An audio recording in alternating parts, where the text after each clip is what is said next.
Terms of use for terms of service. Tune in this Sunday as your Seattle Seahawks take on Minnesota. Kickoff at 1:05 p.m. Muckleshoot Casino Resort, proud sponsor of the Seattle Seahawks and the Northwest's biggest and best casino. For decades, we've been more than just roofing. From siding and windows to custom decks and gutters, we've been helping customers protect and transform their homes. Hi, Justin Shirley, CEO of State Roofing. I'm proud to announce our new name, State Roofing and Exteriors. The same trusted team, the same quality service, now with a name that says it all. Call 866-ROOF-ROOF or visit stateroofing.com today to schedule your free estimate. State Roofing and Exteriors. Your home, your way, held to a higher standard since 1968. Be advised, this is your opportunity to save up to 40 to 80% on a hot tub or swim spa this weekend only, Friday through Sunday, Angel of the Winds Arena Everett. Be advised, this is your opportunity to save up to 40 to 80% on a hot tub or swim spa this weekend only, Friday through Sunday, Angel of the Winds Arena Everett. 18-month interest-free financing. Our factories have demanded we sell 1,000 hot tubs and swim spas this weekend. Angel of the Winds Arena Everett.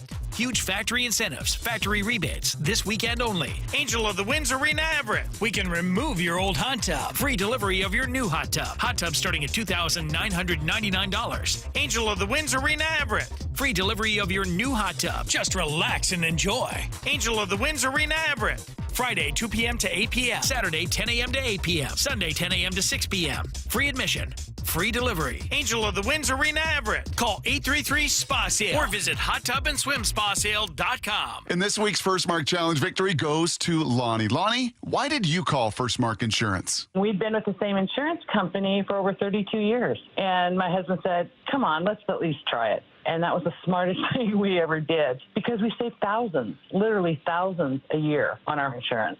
They improved it. It cost me less, and it was a higher value. You know, I can't say enough good things about Scott because everything that he said he'd do, he did. What do you tell your friends they can expect when they make the call to First Mark? An easy, profitable, and actually pleasant call. They genuinely are trying to help you, and you can't beat that. We were silly to wait so long. A couple other friends that had called, too. They said, why didn't you tell us about this sooner? You see, Lonnie did it. My family did it. You got to do it, and it's totally free. Go take the First Mark Challenge today. See how much they can save you and how much better your coverage will get. Maybe you will be our next First Mark Challenge victory. Go to firstmarkinsurance.com. At aimyourdigital.com, we'll help you target the right audience, build your leads, and crush your quota. Take your business to the next level. Our digital marketing strategies help grow awareness of your product or service, all while building trust in your business. Our approach involves leveraging multiple tools and strategies to deliver exceptional results that are customized to your unique business needs. Don't wait to run out of sales leads. Keep your business growing. Get started with aimyourdigital.com today. Let's go! This is Seattle Sports. Streaming through the Seattle Sports app. KIRO AM Seattle. KIRO FM HD2 Tacoma. Home of the Seahawks, Mariners, and everything Seattle sports. Seattle Sports Snapshot.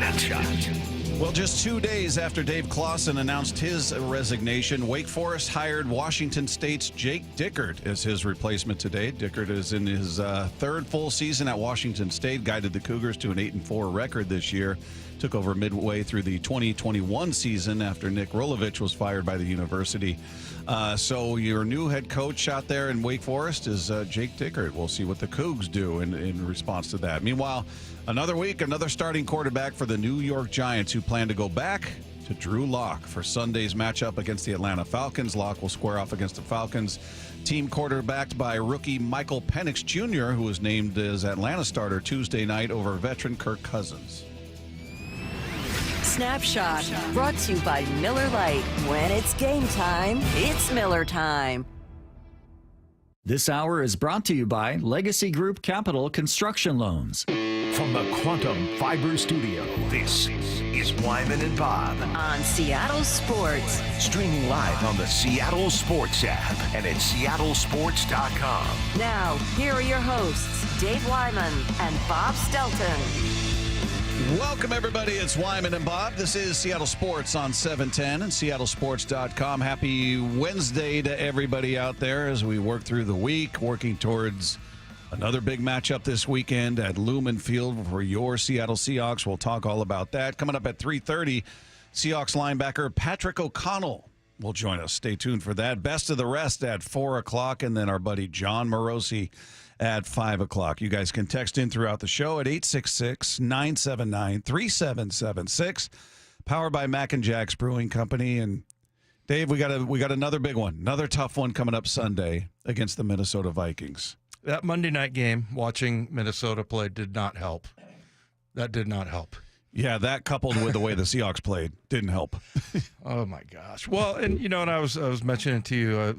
I know you guys talked about it yesterday, but this Josh Metellus kid, never heard of him, and he's out there just making tackles right and left. And they had a rookie Turner who got a sack. I don't know if you saw the sack where he comes off the edge and he's like he gets down on his knees and scrambles. Yeah, like he turns the corner so hard that he actually falls, and then his knees keep him going. Gets back up on his feet, gets a sack, and I'm like, oh boy. And this is a team that beat the Packers. So you're like, all right. Well, we'll see what happens at the end of the, at the end of the week. We always talk about how you kind of talk yourself into or out of a loss or a victory, and we'll see how we feel once we start breaking it down, especially considering the fact that you've got a quarterback that's hurt. Well, and maybe we got some news that will point you in a positive direction if you're feeling negative or worried about this game, at least in terms of who's going to be available. Mike McDonald speaking with the media today, giving some injury updates, and here he is talking about Geno Smith. Geno feels good. Did walkthrough today. We'll see how many reps. We got a plan for practice. We'll see how it kind of alters as practice starts to declare, but he'll be out there for a significant capacity today. We'll see how many reps he takes. He's going to play. Yeah, he absolutely is. And I felt like he was close to playing the other day. But the other thing, I don't know if we talk about enough about Geno is his toughness.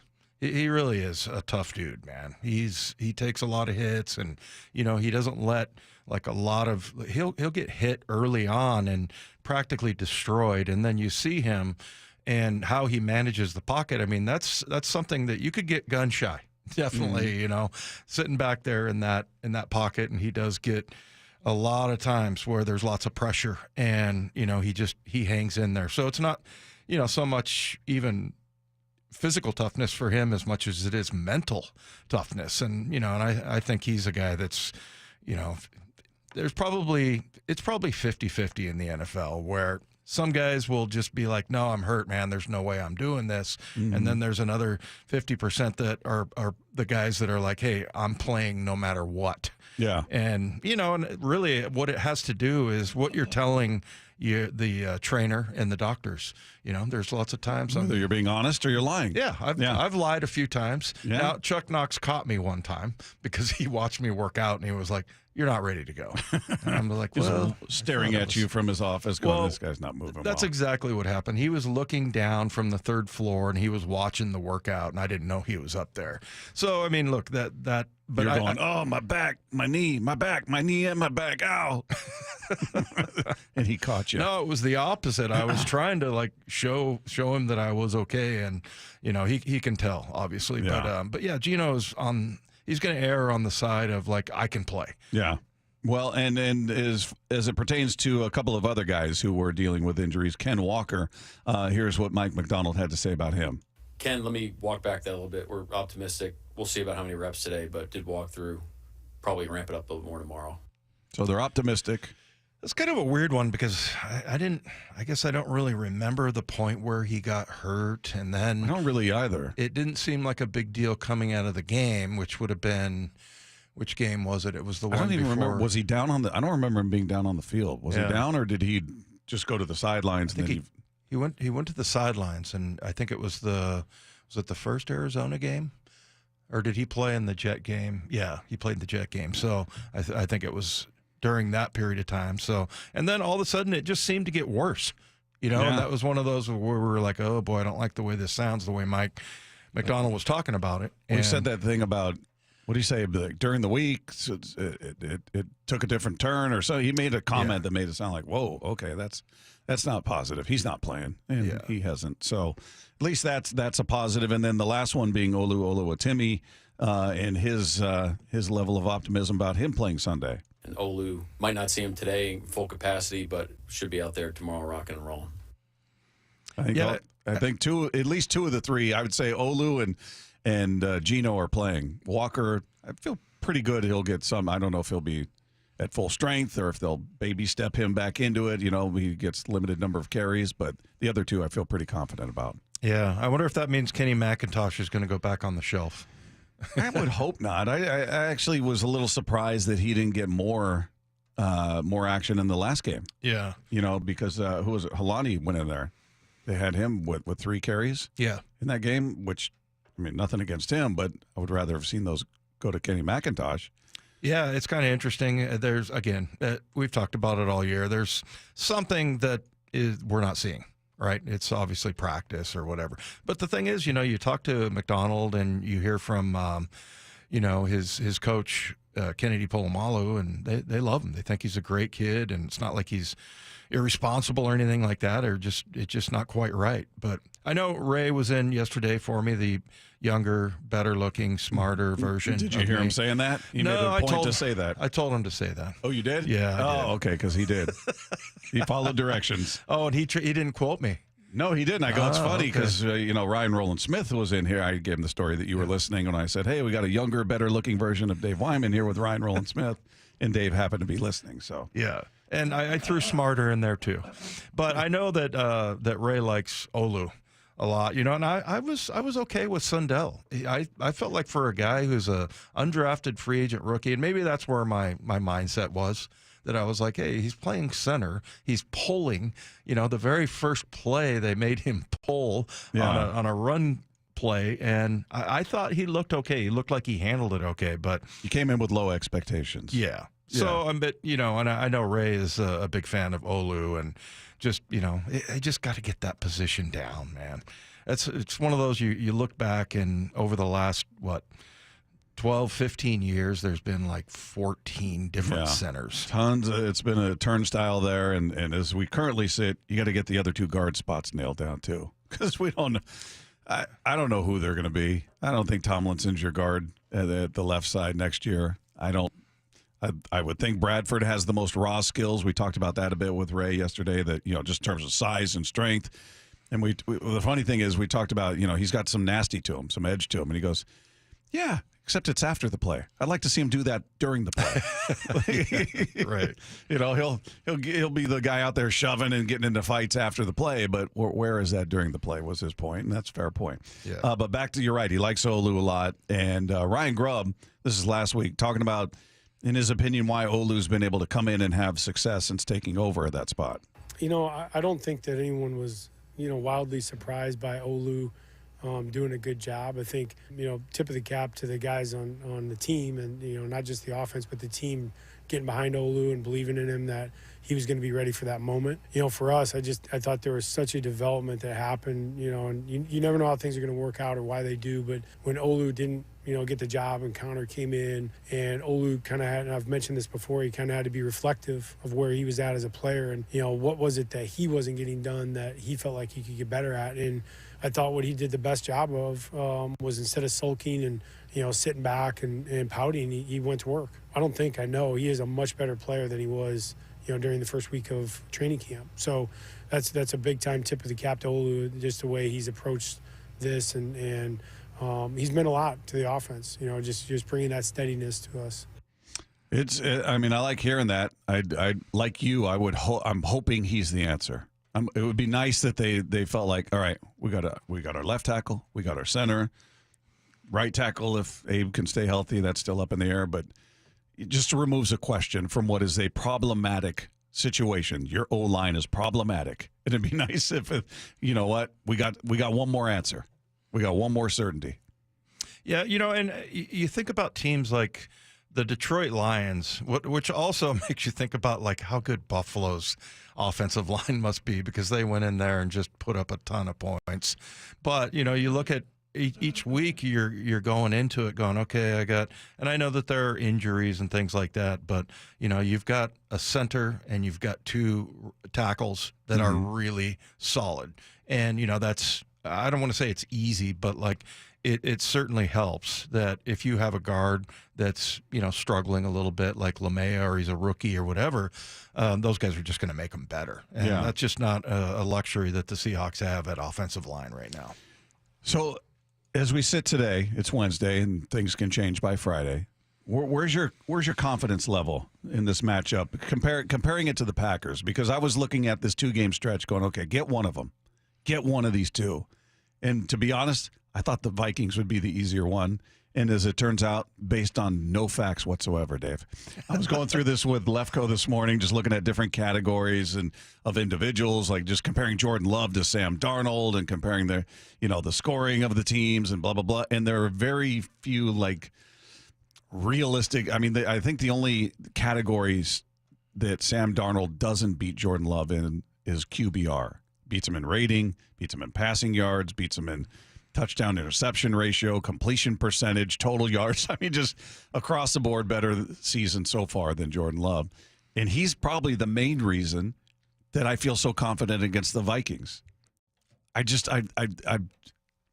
can't get myself to believe Sam Darnold is not the old Sam Darnold. Mm-hmm. I understand he's not playing that way this year. But when you look at his career record, you look at each season, this is so far and away the outlier that I'm going, all right. Does he come back down to earth? Now, I know we're very late in the season, so this is him coming back down to earth. Does it happen in this game? I'd say probably not. But I guess I'm just married to that image of this guy throwing, 9 touchdowns, 13 picks in a season, and another season, 9 touchdowns, 11. I mean, he's throwing more picks than touchdowns, and his best completion percentage year, I think, before this season was like 61%. Yeah. And now he's like at 68. Yep. I mean, so everything is an outlier this year. So I guess, I'm just sort of just attached to that image of who he was. You're holding on to it. I am. Yeah. And it's probably foolish because he's not played that. He's had moments this season, but in totality, he's been a completely different quarterback, and the numbers tell you that. So, for whatever reason, I felt better about this matchup than the Packer one, and it's probably not accurate. Yeah, probably not, especially considering the fact that they beat the Green Bay Packers.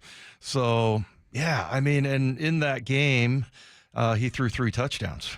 So, yeah. Well, which did you feel better about? Looking at these 2 before the Packer game, looking at the Packers and the Vikings, were you thinking, all right, we got a better shot against the Packers? No, I thought we had a better shot against the Vikings. Yeah. Yeah. So, yeah, and really, I was thinking that it was going to be more competitive with Green Bay.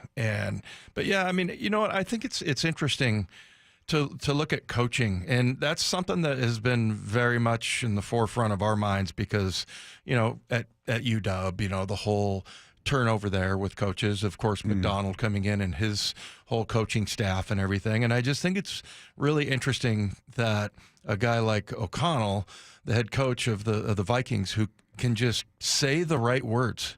And maybe that's just what it is. Maybe this is just something that Sam Darnold has had that needs to be unlocked. And for whatever reason, O'Connell has figured that out. And like I said, sometimes it's just saying the right things, at the right time. It's like, hey, I know that, we have this play set up for it's a long bomb, but if it's not open, just take the check down, man. Yeah. No problem. It'll be 6-7 yards, so don't even worry about that. Don't force it in there. Just things like that. That are something that clicks for Sam Darnold, and it's just very impressive to me because he's the same player he's pretty much been. He has a ceiling and a floor, and he's pretty much been that guy. It's just that somebody needed to untap it. And now that's probably the one thing when I think about the Vikings, I think about O'Connell, their head coach, just because I'm like, wow, because I was with you as far as Darnold goes. I mean, the numbers just didn't support it. So, that's probably the biggest threat is Kevin O'Connell and the coaching and being able to unlock a guy like Sam Darnold. Yeah, I mean, you look at different categories. They're 4th in the league in terms of points allowed, their defense. They're 2nd in the league against the run in yards allowed. Oof. which is not good for the Seahawks. Yeah. we need a sieve out there, but they're allowing 89.1 yards per game, and they're allowing 18 points a game. So they're top 5 in both those categories. And you look at them offensively, they're right there. They're like they score, I think, a half point less than the Packers. Just kind of comparing why I felt better. And none of these categories really give you a clear reason as to why. It's all about Sam Darnold. It's all about my Sam Darnold bias is what it is. But I still have it. I still have I don't know why, and maybe I'm being foolish, but I just have a weird level of optimism going into this game, and maybe by Friday it'll change. But if we were doing call it now, or as you said, name it, Dave, I think most of my predictions would be about the Seahawks winning. And I don't know, maybe some of that's based on certainly Sam Darnold, but hearing from Mike McDonald today about, it looks like Geno's going to be back, looks like Olu's going to be back, feel like Ken Walker in some form will be back. We'll see. And again, it could come back to bite me. But right now, I feel okay about this game. We'll see. But Daniel Jeremiah was talking about this Viking team and talking about why, what are the reasons this team is now 12-2? Well, I think they're very talented, and you can, look at that, and you'll see that, I'm sure, when the Pro Bowl stuff all comes out, they're going to have a bunch of guys. I think Kevin O'Connell is one of the 3 to 4 best coaches in the NFL right now. And I know there's more accomplished, more experienced, but in terms of the mixture of, schematics as well as, leadership and, injecting confidence into young players, developing players, seeing guys come into their organization and play better, not just Sam Darnold, but seeing young players like Jordan Addison get better and better and better the more they're playing. I think he has done a phenomenal job, and he has a great coaching staff. But, look, they're talented. It's really troubling right now to going into this game to look at the fact that, number one, they've lost 2 games. They're 12-2, and one of those was against the Lions. And then the other one was against the Rams. And that really is looming sort of in the distance. So, now you're starting to look at, what do you need to get into the playoffs? And, you're thinking, maybe 2 more wins, but you never know. So now all of a sudden, Green Bay, and it's sort of based on what happened last week. If you're thinking about it, it's kind of eliminates the possibility of beating the Vikings, right? If you look at all the numbers and everything. Yeah. I'll say this though, they're not very good against the pass on defense. I think they're 29th. So I mean, there's one way, but then you look on our side of the ball, and it's like, well, we think Geno's going to probably go, but we're not sure about that. And if he does, he's probably not going to be full strength. We'll see. We'll see. I mean, a lot can change between Friday and how healthy guys are and aren't and all of that. Texts are coming in here, Dave. Denny in Gig Harbor said, so you look at Sam Darnold's career record and then give me a hard time when I point out Geno is a career 500 quarterback and a 500 record as Seahawks quarterback, which has been his best years. Laughable, man. Well, I didn't mention at any point Sam Darnold's record. I don't know what his record is in his career. So, Denny, you can give me the 500. That's a team stat. It's not a QB stat. Not saying the quarterback has nothing to do with whether a team wins or loses, but you're giving me how many wins he's got versus I don't know Sam Darnold's record. But all I'm saying is he's now in his 3rd year as a starter for this franchise. His first year was very good. Last year took a step back, but was a pretty solid year. This year, it's not a great year for him. There's much more of a resume there for Geno over 3 years versus not even yet a full year of Sam Darnold being this guy. So there's a little more ammo to back up who Geno's been versus Sam Darnold being this guy forever moving forward. Yeah, well, here's his record going back to his rookie year: 4-9, 7-6, his second year, not bad. 2-10, 4-7, and then 4-2 and 0-1. So coming into, he's 33-37, and that's with the 12-2 from this year. So yeah, I mean that's pretty much who he's been, and it, it's interesting the parallel between him and Geno because if his career does end up being successful, Sam Darnold that is, you'll wonder, you'll look back and go, well, what was going on? Why did it take so long? I mean, I get it when it takes He was on some a bad year. teams. I mean, if you're the third overall pick, that's a bad team you're being drafted by. Yeah, they were with the Jets and then Carolina, and and then he was a backup in San Francisco. San Francisco, yeah. Yeah. So yeah, it's kind of an interesting parallel, but I just think it brings into light the fact that coaching is so important. And we see these coaches getting paid millions and millions of dollars, and there's a reason. All right, let's take two. So in addition to the injury updates that we just got from Mike McDonald, some more good news for the Seahawks, at least depth-wise on the offensive line. Stone Forsythe was activated off IR earlier. All righty. You're much more of a Stone Forsythe guy than I am.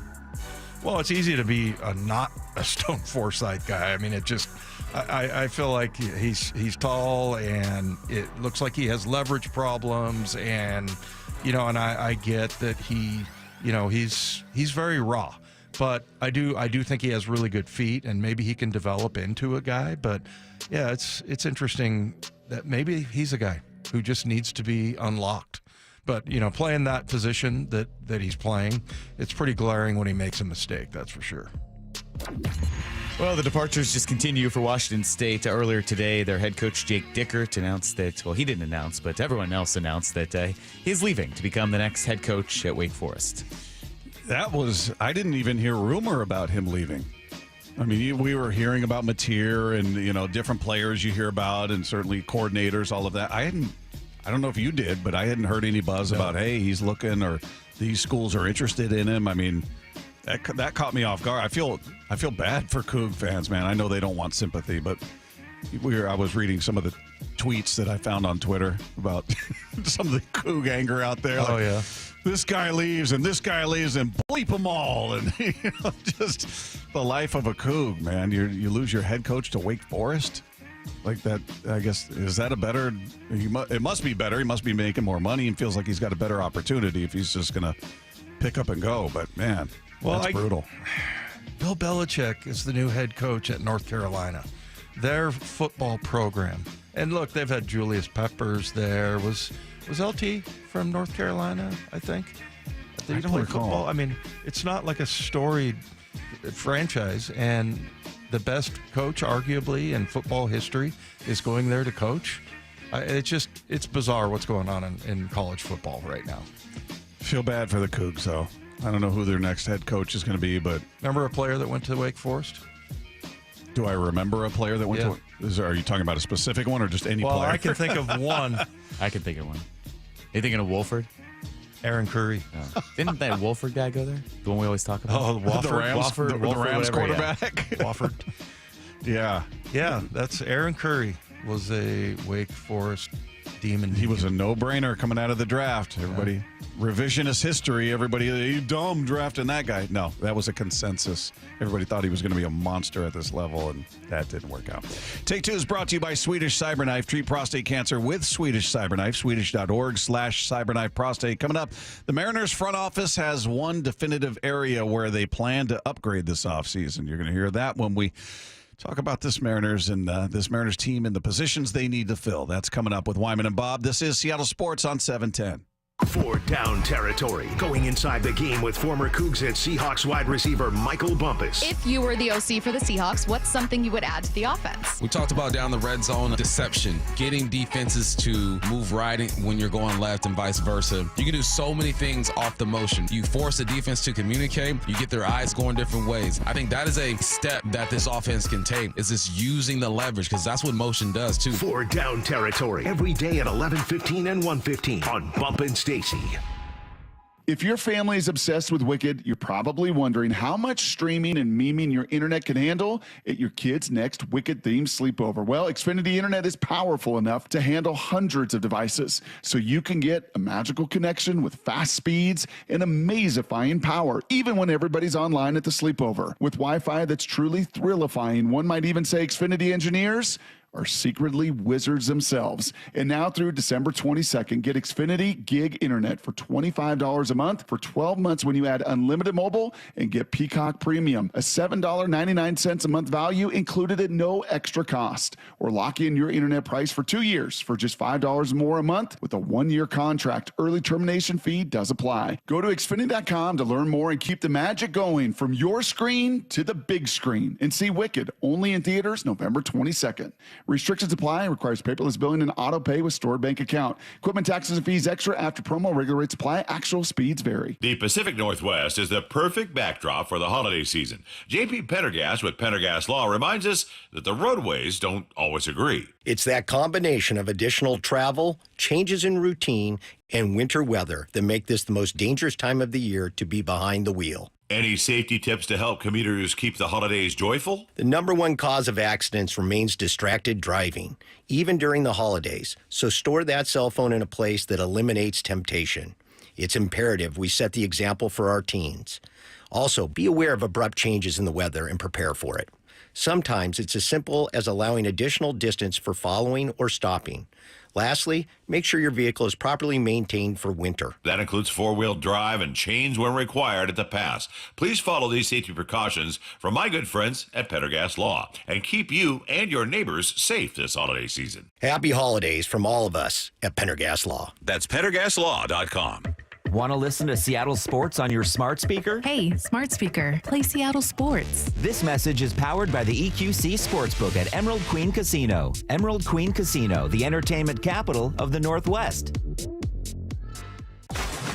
Be advised, this is your opportunity to save up to 40 to 80% on a hot tub or swim spa. This weekend only, Friday through Sunday, Angel of the Winds Arena Everett.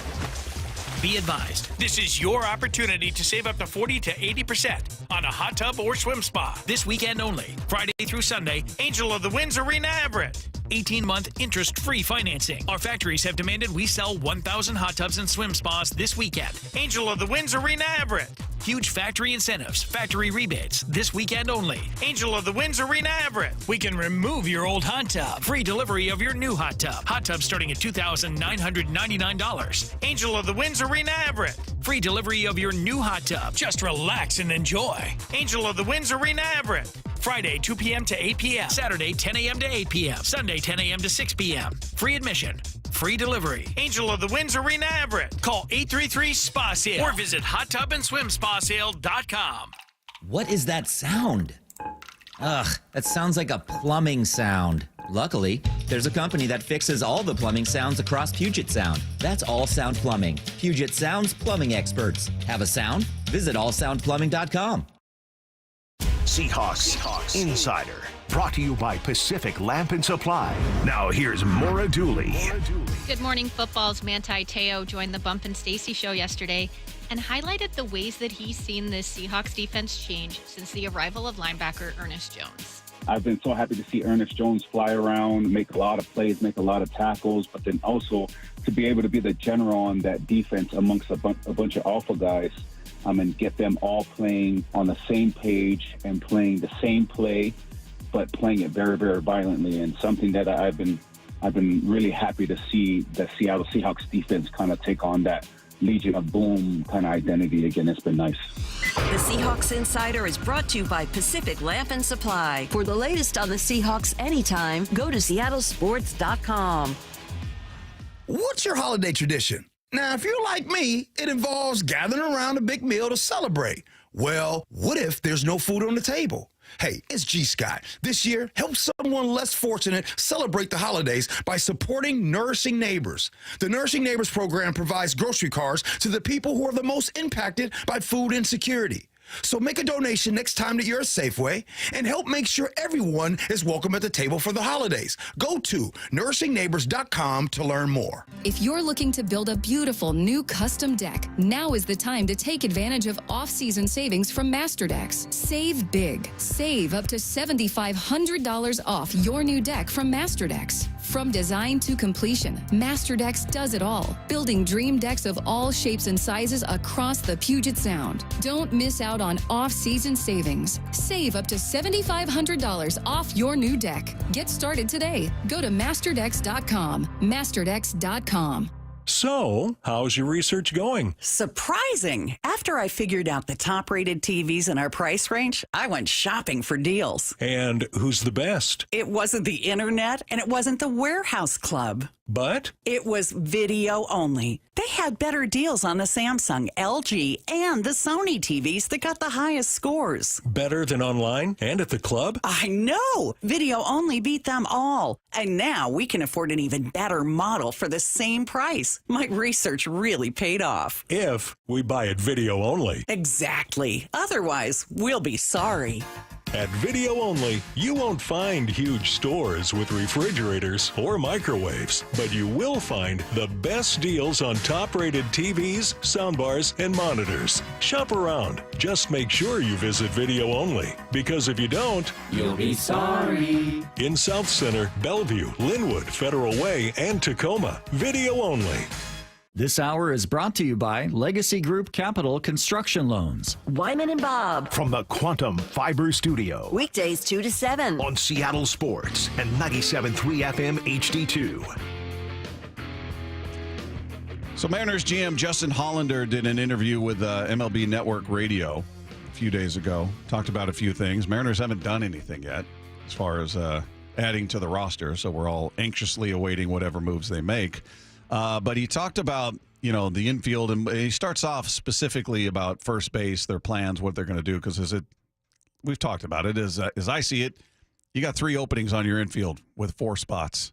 you got your shortstop in J.P. Crawford, who I think in certain circumstances could be moved to second, but we'll get into that later. But you got 3 open spots there. Here's Justin Hollander talking about that. I think that we're open to a bunch of different combinations of options. I think we'd love to add some type of first base impact to go along with Luke Raley, who can also swing to the outfield.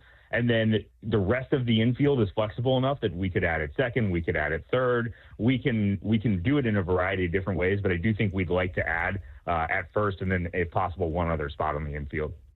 I like his enthusiasm for their flexibility in the infield. We're flexible enough in the infield. We could add it second. We could add it third.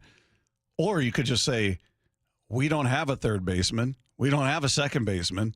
We need to add at second. We need to add at third. And we need to add at first. But he phrased that in a very positive tone there. But, Bob, I like his explanation better than yours. Okay?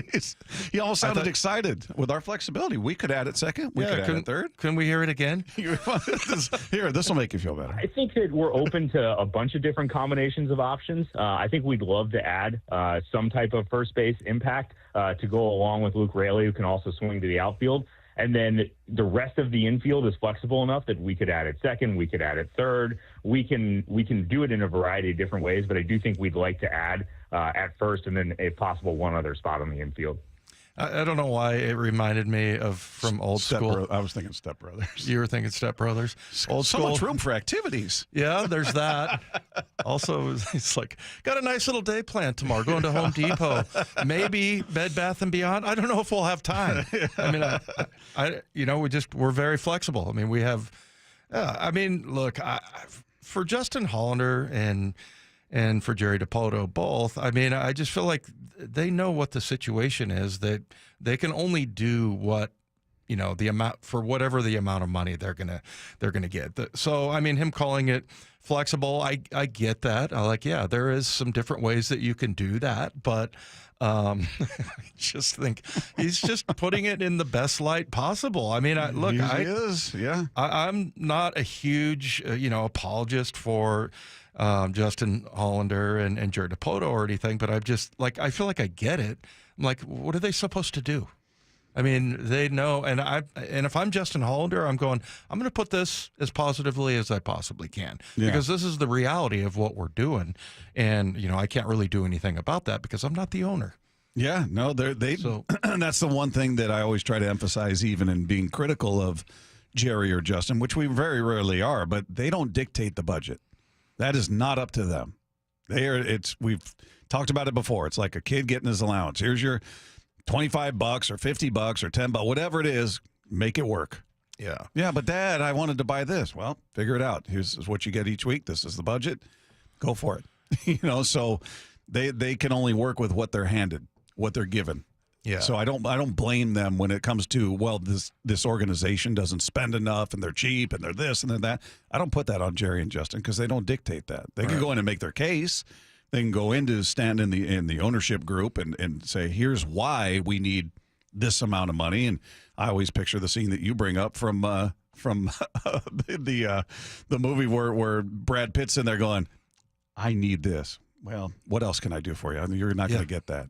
No, I can't leave here without in Moneyball. So that's how I picture those conversations going. Yeah. Well, the other thing, and I was listening to Bump and Stacy on the way in, and it's like the other thing too, if you're part of the Mariner organization, is that you're counting on players getting better, right? Mm-hmm. And so, you mentioned Luke Raley at first base, and and I know he's not dynamite defensively, but maybe he can get better. Maybe, between now and, because as far as his bat goes, he's one of the few free agents who has worked out that they brought over, and is, not like a big name, but as far as, the guys that they've brought in, he's probably the most successful that we've seen in the last 2 or 3 years at the plate. But, and then maybe he gets better at first base. Maybe they work with him. So, and I think, well, I hope he does if that's their plan. if their plan is that he's part of a platoon, we don't have a game in, game out first baseman, and he's part of it, then I hope he and Perry Hill are really getting down to business, because I don't like his defense at first. I didn't like Justin Turner's defense at first either, to be honest. But you're bringing in Turner for different reasons, for leadership and to get his bat in the lineup, and hopefully he can provide something for you. I don't know. I see that being their impact bat, that is going to be Turner or Santana. They bring him back.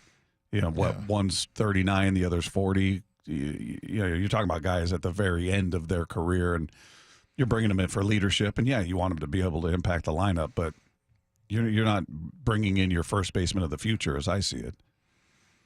Yeah. So anyway, it's interesting that, and Mike asked the question, does it feel like the Mariners are kind of waiting out the sort of upper tier of free agents before they make their moves? That's pretty much been the case for as long as we can remember. Well, they're usually actually pretty active. They're not in the upper tier dealing with the Juan Sotos and, Shohei Ohtanis of the world. But he's known as Trader Jerry, and he's, very active, and they haven't been. And Justin Hollander talks about that, how it's been a little bit slow for him so far this offseason. We usually don't lack for activity. This is not usually our MO. We're trying. We're working hard. I think everybody knows where our needs are. We need to add to our infield. We're working hard to do that. There just hasn't been the right set of circumstances yet to allow us to add, but I'm confident we'll get there. Yeah, so typically they're active. Maybe it's not the activity we all love, when it's the A.J. Pollocks, Tommy LaStellas, Colton Wongs of the world, but they're typically making moves. Whether they're popular or not is another conversation. But to this point, they haven't made any that you're going to, go, okay, I like this guy at this spot, or okay, I see what they see in this guy, or I'm excited to see this guy. And the wild card in this for me, Dave, is some of the young guys. Are they counting on him more than maybe we're giving credence to? Are they looking at Ryan Bliss going, he's going to be our second baseman? Or at least maybe he's going to start the year in a platoon situation with Dylan Moore, but we think that should be his job. He's got that kind of ability, and we think he's going to grow into that. And maybe they think Locklear at first is going to be their guy. I don't know. I'm not sure how they perceive their minor leaguers and how close they are and how much they're sort of penciling them in for the future here. Yeah, and they've done great with as far as developing, especially the pitching side of it, right? They've done an pretty amazing much only job. the pitching side of it. Yeah, but I mean, and look, hopefully that they'll develop some players offensively, and then like I said, I think it's just interesting hearing from Bump and Stacy about the fact that you never. I think as a Mariner fan, you're always like, okay, well, what can we go get? As opposed to, okay, who's going to get better? And for a guy like Julio, for example, I mean, he needs to have the year that he is paid for. Yeah, he needs a complete year, not a nice 5-6 week stretch where you're red hot and the rest of the time you're scuffling. It's been streaky with him, right? Yeah, it has. He's got to be more even. JP's got it. They do need to account for regression. Not everybody takes that step forward, as we learned last year with JP Crawford and others. You can't just assume, well, another year under their belt, they're going to be that much better. Well, you've seen that's not the case. So they have to account for that part of it. Meanwhile, the quarterback position has never been more uncertain than it is right now in the NFL. We'll get into that coming up next with Wyman and Bob. This is Seattle Sports on 710. Handoff to Charbonnet. Turns upfield 10, 5, touchdown, Seahawks! The Seahawks gear up to face another tough opponent at Lumen Field. Ball comes out. Ball's picked up by Julian Love. He's got it on the far side of the field. Breaks a couple of tackles. This Sunday, Justin Jefferson and the Minnesota Vikings come to town. I don't know how Jackson Smith-Njigba always gets open on those crossing routes, but he does and picks up 18. Kickoff 105. Pre-game coverage starting at 10 on your home for the Hawks, Seattle Sports. Hey, Brock Heward here with Shannon O'Kelly, President and CEO of IRG Physical and Hand Therapy. Can you tell me again, and the entire audience, Shannon, what is direct access? Brock, in the state of Washington, direct access means if you are experiencing pain or a musculoskeletal dysfunction or a problem, you do not need to get a referral from a physician to see your physical therapist. And here at IRG, we encourage our patients to get a hold of us right away after an injury. Why? Is because we know if we get them in early through direct access, they get better, meaning their outcomes are improved, they get back to functional pain-free activity quicker, and the downstream costs are decreased. It's better for us, but more importantly, it's better for the patient. Remember, direct access, no referral required. We're not pushing the doctor out of the loop. We're still engaging with your physician, but we're just getting the patient in early. With over 40 clinics, convenient neighborhood locations all over, you never have to travel far. Visit irgpt.com. That's irgpt.com. This is the story of the one who, as a maintenance specialist for a historic high-rise, knows that vintage charm historically needs constant attention. Which is why when it's time to upgrade turn-of-the-century mechanicals, they turn to Grainger. With easy access to 1 million+ products and the scale to deliver when and where you need them. The right tools and supplies are never far away. So the one can keep that vintage building running like new. Call, click Grainger.com, or just stop by. Grainger, for the ones who get it done.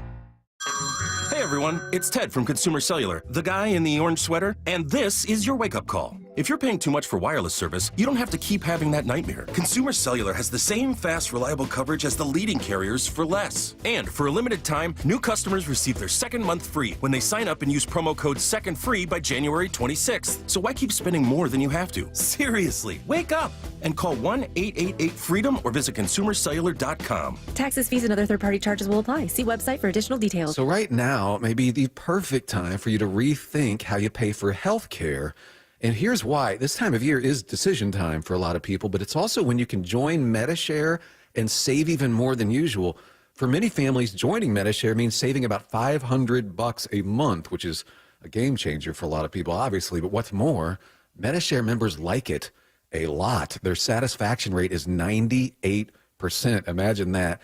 And MediShare is a proven thing, too, for over 30 years. It's a Christian community of hundreds of thousands of people now. And here's the thing. If you join before December 31st and you mention the promo code SHARE, they'll waive your application fee. So you save even more right off the bat. I'll give you the number here in a second, but just call and you'll get a price within 2 minutes. And again, the deadline is December 31st. So call now and you'll save even more. Here's the number, 877-26-BIBLE. That's 877-26-BIBLE, 877-26-BIBLE. On behalf of Cairo News Radio, Seattle Sports, and Treehouse, thank you to everyone who helped make the 36th year of Holiday Magic truly magical. This is the best part of our entire year here at Cairo. We don't have to do any bad news. It's all good news. It's you. Holiday Magic may have ended, but the season of giving has not. You can still donate to Treehouse by going to mynorthwest.com/Holiday Magic. Thank you for serving Treehouse, and happy holidays. Attention homeowners, upgrade your home's comfort and save big. For a limited time, save up to 50% on scratch and dent and overstocked equipment exclusively at Home Comfort Alliance. Over $3 million worth, all up to 50% off, including high-efficiency dependable heat pumps, furnaces, and air conditioners from the top manufacturers like Lennox and more. All with full factory and installation warranties, up to 50% off. Visit HomeComfortAlliance.com. That's HomeComfortAlliance.com. So here's the deal with Mariners season ticket memberships. You've got two great options. With a Flex membership, you have the freedom to pick your seats, games, and number of tickets whenever you want. Or if you like knowing where you're sitting all season long, go with a reserved membership and lock in your seats from day one. Both plans get you access to exclusive pre-sales, year-round discounts, special event invites, and more. Check it out at mariners.com/25. Now Raleigh wins it in the 10th inning for the Mariners. Guys, your testosterone level impacts your energy, libido, weight, and even ED. Schedule your free testosterone level check with the team at Revive Men's Health Seattle. Text the word BOOST, that's BOOST, to 65555 or visit revivemenshealth.com. Message and data rates apply. Message frequency varies. Text help for help and stop to cancel. ReviveMen'sHealth.com/privacy policy for how to opt in. Info will be used, and ReviveMen'sHealth.com/terms of use for terms of service. For over 111 years, Pacific Lamp and Supply Company has been your #1 lighting specialist in Washington. From the Space Needle in Seattle and now all the way to the Riverwalk in Spokane. With the largest lighting inventory in Washington, Pacific Lamp's knowledgeable and experienced staff can assist you with any lighting issue, as well as help with intricate lighting and control designs. Plus, they work with all utilities in Washington to get you the best available lighting rebates. Pacific Lamp and Supply Company, Washington's lighting expert since 1912. Visit pacificlamp.com. Wyman and Bob. From the Quantum Fiber Studio. Weekdays 2 to 7. On Seattle Sports and 97.3 FM HD2. Some interesting quarterback situations going on around the league here, Dave. Look at the Falcons, as we talked about. Cousins, he gets benched despite the amount of money the Falcons invested in him. Michael Penix will get the start, which we're excited to see out there. Kind of like the idea of him sitting that first season and not being thrown into the deep end of the pool, and just seems like it works out for, obviously it worked out for Aaron Rodgers, and it works out for Mahomes and other Jordan Love. Yeah, quarterbacks that have, they didn't get thrown in there and get the hell beaten out of them, and maybe their confidence gets destroyed because they've thrown a bunch of picks and all of that. But it's kind of interesting it's going that way, right? I mean, it sort of seems like a trend. It's very much a copycat league, right? Yeah. In the NFL. But, for a while there, back in the day, actually, you wouldn't see a first-round draft choice just thrown in there, typically. Yeah. And now, he was all about the money, like, we've invested this much money, so. But those contracts are done. I mean, the days of the Sam Bradford deals, I think he was the last to get those huge rookie deals. Right, before the structured draft. So I could see I could see in those days, like, hey, we just gave this kid $68 million guaranteed or whatever it was. We need to see some return on our investment versus, now it's all slotted and it's still a good chunk of money, but it's not that. Right. So it would seem that there would be less urgency to go, get him in there. Let's see some return on our investment. Well, and it's kind of interesting because it is, like you said, the financial side of it, but also you're saying it's working. I mean, I feel like when you throw a guy in there, you can just shatter his confidence, and and that's typically something that I mean, it's more of a baseball thing, right? I mean, you have really, really good players that are in minor leagues, and you don't want to send them up too fast for that reason. So, yeah, it's interesting to see some of these late season deals, and I think for Penix it should be, and he's the one I'm most interested in. I mean, I think we all are. And because, it's the NFC South, and we don't really care about them that much. We already beat the Falcons. I would love to see Penix just go out and ball out. Yeah, and maybe just sitting as long as he did will help him that much more. And, just seeing how the NFL works, right? He's out there watching it. He's practicing. He's seeing the results of game day. This is how we respond after a loss. This is how we respond after a win. This is how we make adjustments in the week leading into the next game. So maybe it'll help him. I'm pulling for him. But, man, you look at it just because I couldn't remember the numbers on Cousins' deal. He was looking it up on Google here. His deal with Atlanta was the largest given to a member of the 2024 free agent class and ranks 12th in the NFL at average annual value amongst quarterbacks. 4 years, $180 million they gave to Kirk Cousins. It's amazing how money finds Kirk Cousins. He's done well. With the franchise tags and the guaranteed contracts he's signed, fully guaranteed. He's done very well. Well, and then you look at his numbers, and there's a reason why he's done well. I mean, it's pretty amazing. He was one of the few guys that or is one of the few guys that actually had a complete season where he threw 70% completion percentage. So, yeah, and he's just been, not super greedy about it and just kind of taking whatever. And, yeah, it's pretty amazing what he's done. Yeah, one year he was 70%. I think the only other one, maybe Drew Brees, I think that at the 70% mark, but back in 2018. Remember the knock on him was that he couldn't beat any teams that were above 500. Cousins, yeah. Mm-hmm. But yeah, it's interesting, though, to see these younger guys start to come in. I'm really curious to see how Penix plays. Yeah, I'm pulling for him. So you got that situation in Atlanta. Then Mike Lefkoe's beloved Tennessee Titans have benched Will Levis, and they're going with Mason Rudolph. How about that? Will Levis, one of those guys that maybe got thrown in there too soon. Maybe he would have done well with a year behind the starter, whoever it would have been. Would have done better with a better choice of condiment. Instead of liking mayo, he'd like mustard. You think that's been his downfall, this whole mayo thing? I think it's not a good sign for his judgment. Yeah. So, he's got poor judgment. He's got poor judgment. Anybody who puts mayo in their coffee, you've got to question their judgment. So he's a guy that, we'll see what he ultimately ends up being. You see the Browns have benched Jameis Winston, and Dorian Thompson-Robinson is going to be their starter now. DTR. Apparently, how did Winston put it? Hoping the Lord delivers me from these pick sixes. Apparently it didn't work.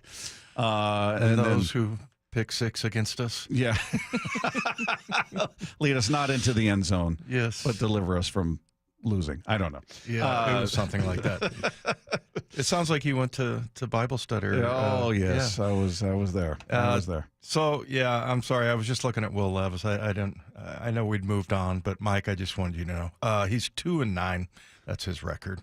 Do you attribute win-loss to the quarterback? Like we had the texter who said, well, Geno's a 500 quarterback. And no, I attribute it to Lefkoe. Oh, well, I want to move on to this again now. The Lord to deliver me from pick sixes. Like, that's not me. The Lord to deliver me from pick sixes. He delivered him. All right. He's not going to throw anymore on the bench. No. So he did. The Lord provides. I guess the downside is we won't get any more of those press conferences and those pregame speeches that are awfully creative that he throws out there. Yeah. Boy, be careful what you pray for, right?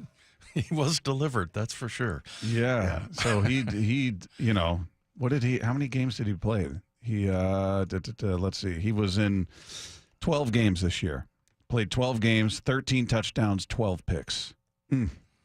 Yeah, I don't know. That's just been his calling card when he's been a starter. He can throw for a ton of yards. He can throw for a bunch of touchdowns, but invariably he's going to find the opposition and hit him right between the numbers really often. Mm-hmm. So, I mean, you look at his first, first 5 years, he had double-digit interceptions every year, 15, 18, 11, 14, 30. I can't believe a coach allowed him to throw 30 interceptions. How do you leave him in there that long? Yeah, and it's crazy. The more, obviously the more attempts you put it in harm's way. But I mean, he was 34 for 58 against Denver, and that was a game he threw 4 touchdowns but 3 interceptions. So you look at the last 3 games that he played. 8 interceptions in 3 games. So, yeah, he's just always been, again, having watched him on Hard Knocks, I was kind of behind him. I liked him. I thought his teammates seemed to like him and everything. But, yeah, he's just not very discretionary when it comes to throwing the ball. I was told the LASIK was going to be the cure-all. That's what I had heard. The problem was his vision wasn't what it was supposed to be as a quarterback. That's why he was throwing so many interceptions. I was told by a very smart texter, Bob, he's had LASIK now. Give him a break. Now let's see what he does. I like it that you're like, I was told this from a texter. They let me know. In no uncertain terms, I was being unfair because he was dealing with compromised vision, thus leading to those interceptions, and it's been rectified. And here we are. All right. I'll be curious to see what happens with him moving forward. If he just becomes one of those guys who's just a great option as a backup on a roster somewhere, but his days of being the guy you count on and certainly a guy you build around are done. Meanwhile, there's a different way to look at the Seahawks quarterback situation. It could have a big impact this offseason. We'll get into that coming up with Wyman and Bob. This is Seattle Sports on 710. Seattle Sports, your home for Brock and Salk. I don't think many people were doubting whether or not Geno was a good quarterback. He is. The question is whether or not over the next 3 years you want to commit to him, and that's a guy you think can win a Super Bowl. Well, or I would frame it a little just slightly different. I'd say he's a good quarterback. Can he be a great quarterback if he had actually a little more help on that line of scrimmage? Now you want to pay your quarterback a higher percentage of the cap and get the offensive line better? I just want to know how that works. There's always ways to manipulate and move that cap around. On Seattle Sports and 97.3 FM HD2. The Lee Johnson culture to me is empowering all of your employees to do the right thing because it's the right thing to do. You know, there are certain things that it doesn't matter what level of employment you are in our organization. If it's not the right thing or it doesn't feel right, they have the ability to take care of the customer and make the decision without asking a manager, without asking an owner. Yeah, the end result is they can speak to the customer with more confidence. They're definitely more confident in what they're trying to provide the customer, what the customer is trying to accomplish, and just giving them a better experience. His name is Justin Meek. He's the leader and caretaker of more than 300 full-time employees for the Lee Johnson Auto family. Justin believes everything about doing the right thing begins and ends with Lee Johnson's company culture. The LJ way is the Lee Johnson Auto family. Chronic pain can be so life-changing that it causes depression. The effects can strain relationships and tear families apart. If chronic pain is impacting you or someone you love, don't wait to get help. I'm Dr. Mark Shelley, a chiropractic neurologist at Sound Pain Solutions. If your family is missing the person they once knew, schedule a free consultation to learn if our non-surgical and drug-free approach could help you get your life back. At Sound Pain Solutions, we've treated thousands of patients suffering from neuropathy, neck and back pain, and complex joint problems. Our personalized treatments include state-of-the-art technology like bioelectric therapy, laser, regenerative injections, pressure wave treatment, and others that stimulate healing naturally. Get a new focus on your family and the activities you enjoy, not your pain, medications, and limitations. To learn if you qualify for our non-surgical and drug-free treatment, call us at Sound Pain Solutions or visit soundpainsolutions.com. Be advised, this is your opportunity to save up to 40 to 80% on a hot tub or swim spa. This weekend only, Friday through Sunday, Angel of the Winds Arena Everett. Be advised, this is your opportunity to save up to 40 to 80% on a hot tub or swim spa. This weekend only, Friday through Sunday, Angel of the Winds Arena Everett. 18-month interest-free financing. Our factories have demanded we sell 1,000 hot tubs and swim spas this weekend. Angel of the Winds Arena Everett. Huge factory incentives, factory rebates, this weekend only. Angel of the Winds Arena Everett. We can remove your old hot tub. Free delivery of your new hot tub. Hot tub starting at $2,999. Angel of the Winds Arena Everett. Free delivery of your new hot tub. Just relax and enjoy. Angel of the Winds Arena Everett. Friday, 2 p.m. to 8 p.m. Saturday, 10 a.m. to 8 p.m. Sunday, 10 a.m. to 6 p.m. Free admission. Free delivery. Angel of the Winds Arena Everett. Call 833-SPA-SALE or visit hottubandSwimSpaSale.com. You know what's really getting old? Having to do more with less. With Ramp, you can do more with more. Ramp is the corporate card and expense management software that saves businesses like yours an average of 5%. That's more for you to invest back into your operations, your staff, your bottom line, you name it. And that means less time spent on manual tasks, less time spent closing your books, and less time spent worrying about where your money went. All with Ramp. I grew my hospitality company fast. So fast that we actually felt serious growing pains. Ramp helped us automate our manual expense tracking, saving the team valuable time. Now we have more time to spend on what really matters, our guests and their experience. Ramp gives you more time, more visibility, and more control over your business. Don't settle for anything less. Start using Ramp for free today at ramp.com/radio. Ramp.com/radio. That's RAMP.com/radio. Cards issued by Sutton Bank and Celtic Bank, members of FDIC. Terms and conditions apply. What's that sound? That's the sound of Downy Unstoppable scent beads going into your washing machine and giving your clothes freshness that lasts all day long. There it is again. It's like music to your ears, or more like music to your nose. That freshness is irresistible. Let's get a Downy Unstoppables bottle shake. And now a sniff solo. Nice. With Downy Unstoppables, you just toss, wash, wow, for all-day freshness. Lowe's knows how to help you save time and money, no matter the job. That's why we can deliver supplies to your job site as soon as same day, so you have more time to get the job done. Because when you need it fast, we've got you covered. Lowe's knows pros. Valid on eligible in-stock orders and select zip codes placed by 2 p.m. for same-day delivery by 8 p.m. Subject to driver availability. Fees vary based on purchase. More terms apply. See Lowe's.com/same-day delivery for details.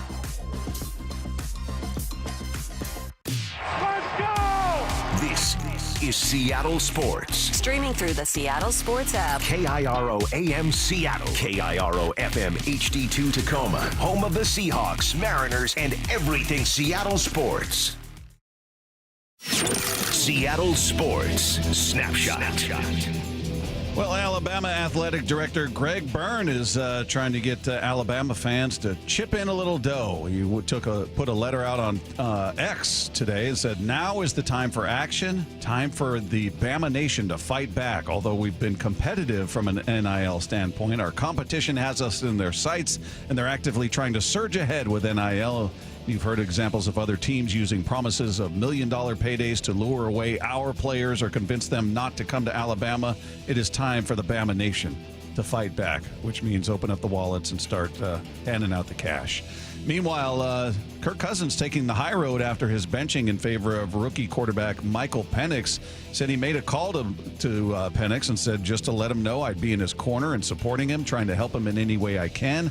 He was asked why he felt the need to make that call. His quote, "I like to shoot elephants in the room, so I just wanted to shoot one."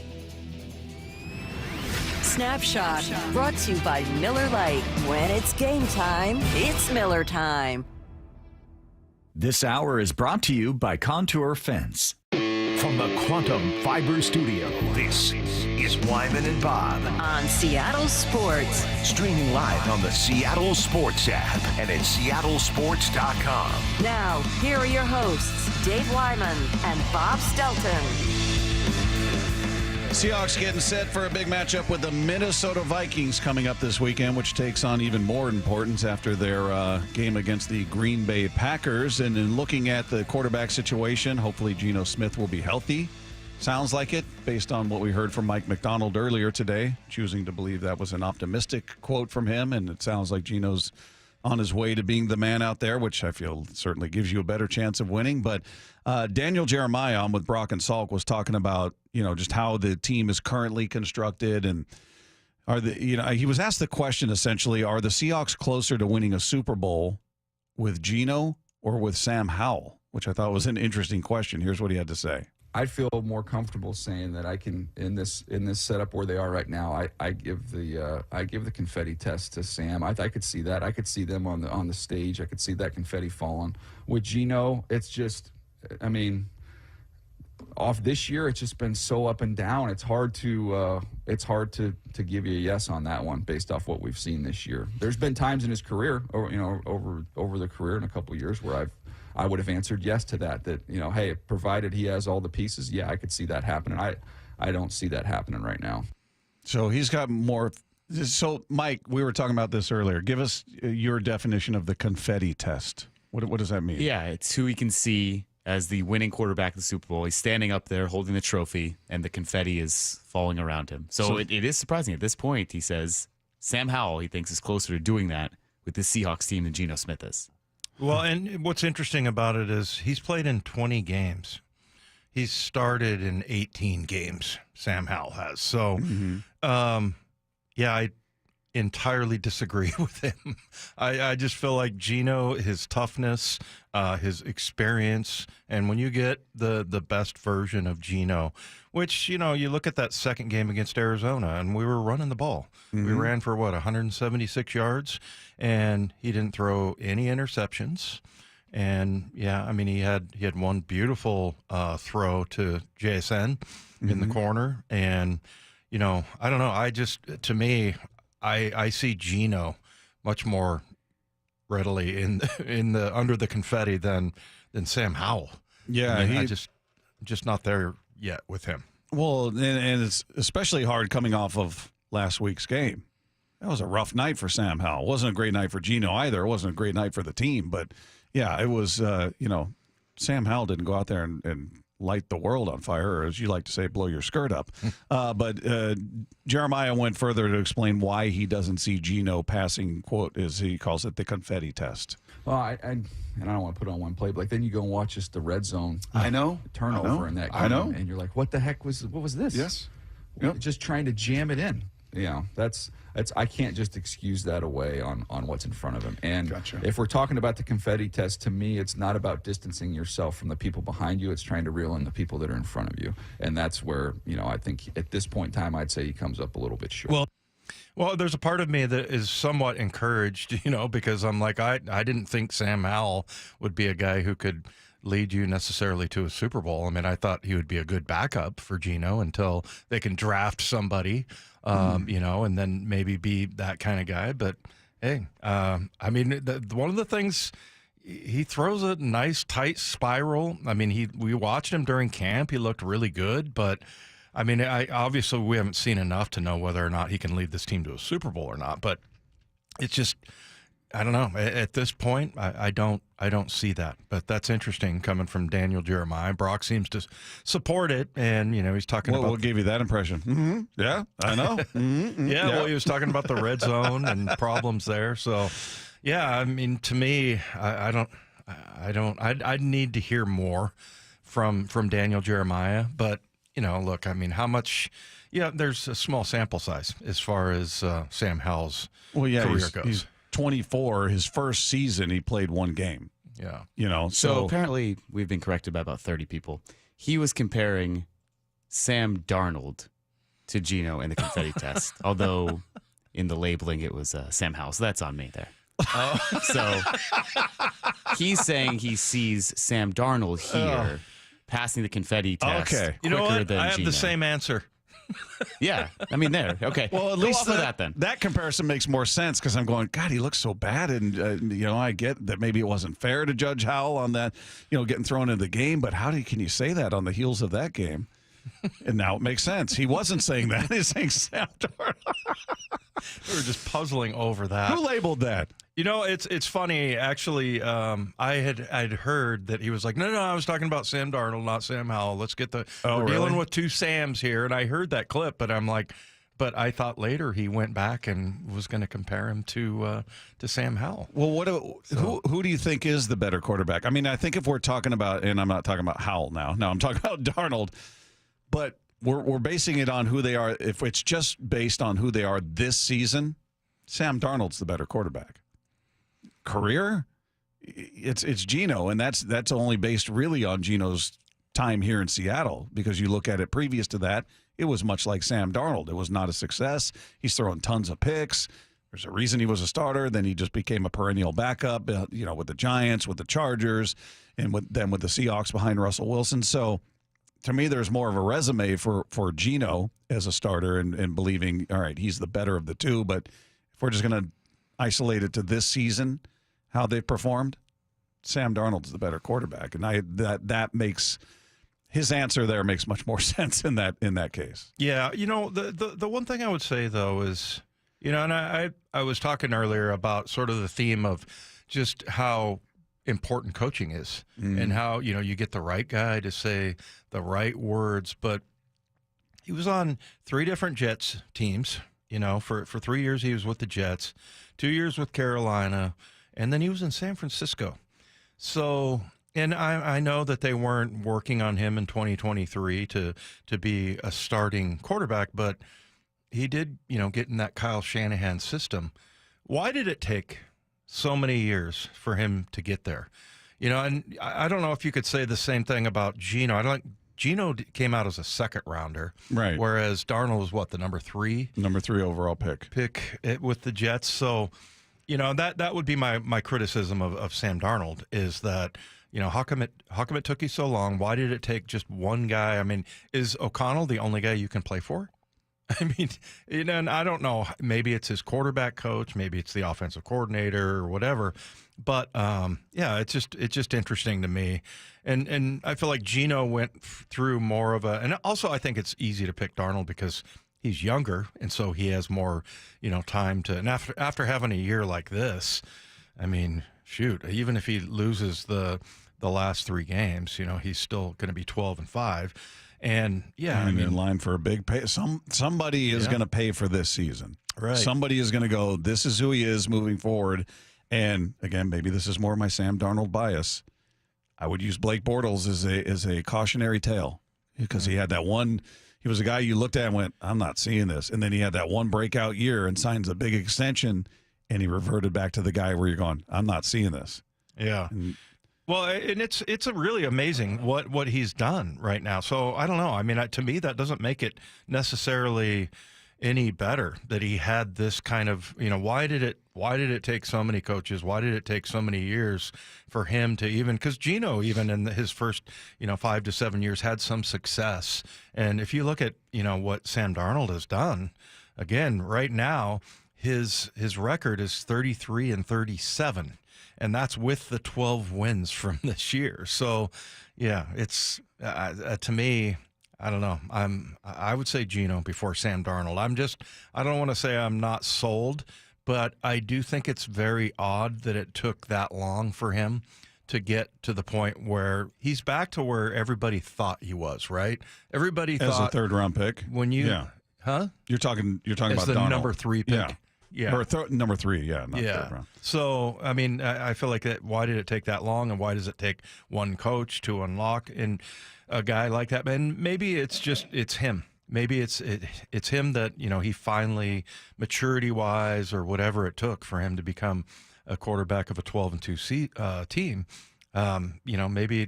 Maybe it's all fixed now. Maybe it's not necessarily the coach, but that's the part that worries me, or it would keep me from saying I think he's the confetti test guy. Yeah, it's I'm still in all right, I need to see more before I completely buy it because of who he's been. And maybe it's just, look, you're drafted 3rd overall. You're going to a bad team. There's a reason they're picking 3rd, barring a trade of draft picks that worked out in their favor previously, but You're going to a bad team. He went to a bad Jets team. So did Geno. He went to a bad Jets team. They both started their career with the Jets and both did not do well. You could argue Sam had a better time with the Jets than Geno did. Geno was 8-8 his first year, and then 3-10 the next year. Yeah, just looking at individual numbers, like just touchdown interception ratio. Sam Darnold was 17-15 his first year, 19-13 his second year. Geno was 12-21 his first year, and then 13-13 his next year. So that was a rough rookie year for him. Yeah, so then he was relegated to be a backup, and that's kind of what we thought about Sam Darnold last year, right? I mean, he goes to the Niners, and barely played, right? Yeah. No, I guess he played in 10 games. He threw 48 total passes. So he wasn't out there a bunch. Right. 2 touchdowns, 1 interception. Yeah, so I mean, maybe that's where it clicked for him. Maybe the Shanahan system or whatever. But I don't know. It's very strange. They're both kind of. I don't want to say they're exactly parallel, just because of where they were drafted and everything. But still, I thought it was it's kind of interesting when you see a quarterback who all of a sudden develops into a really good player. And I guess I'm with you on that. I'm like, why? It just seems very fragile. That like he had to go through a lot to find the right system and the right coach and the guy who says the right words. And and some of it may have to do with the pieces. I mean, when you got Justin Jefferson and Addison and the weapons they have, and maybe it's the most talented team he's been on in terms of an O-line. I don't know what the O-lines were like, and with the Jets when he was there, or Carolina, I wasn't paying a ton of attention to that part of their game. So who knows? Maybe he's just it's part of what you said. It's the right coach. It's the right system. And he's got a lot of talent around him. So it's not all on him. So maybe therein lies a big difference for him. I don't know. I'm really counting on him going back to being the Sam Darnold of old this weekend. Let's hope so.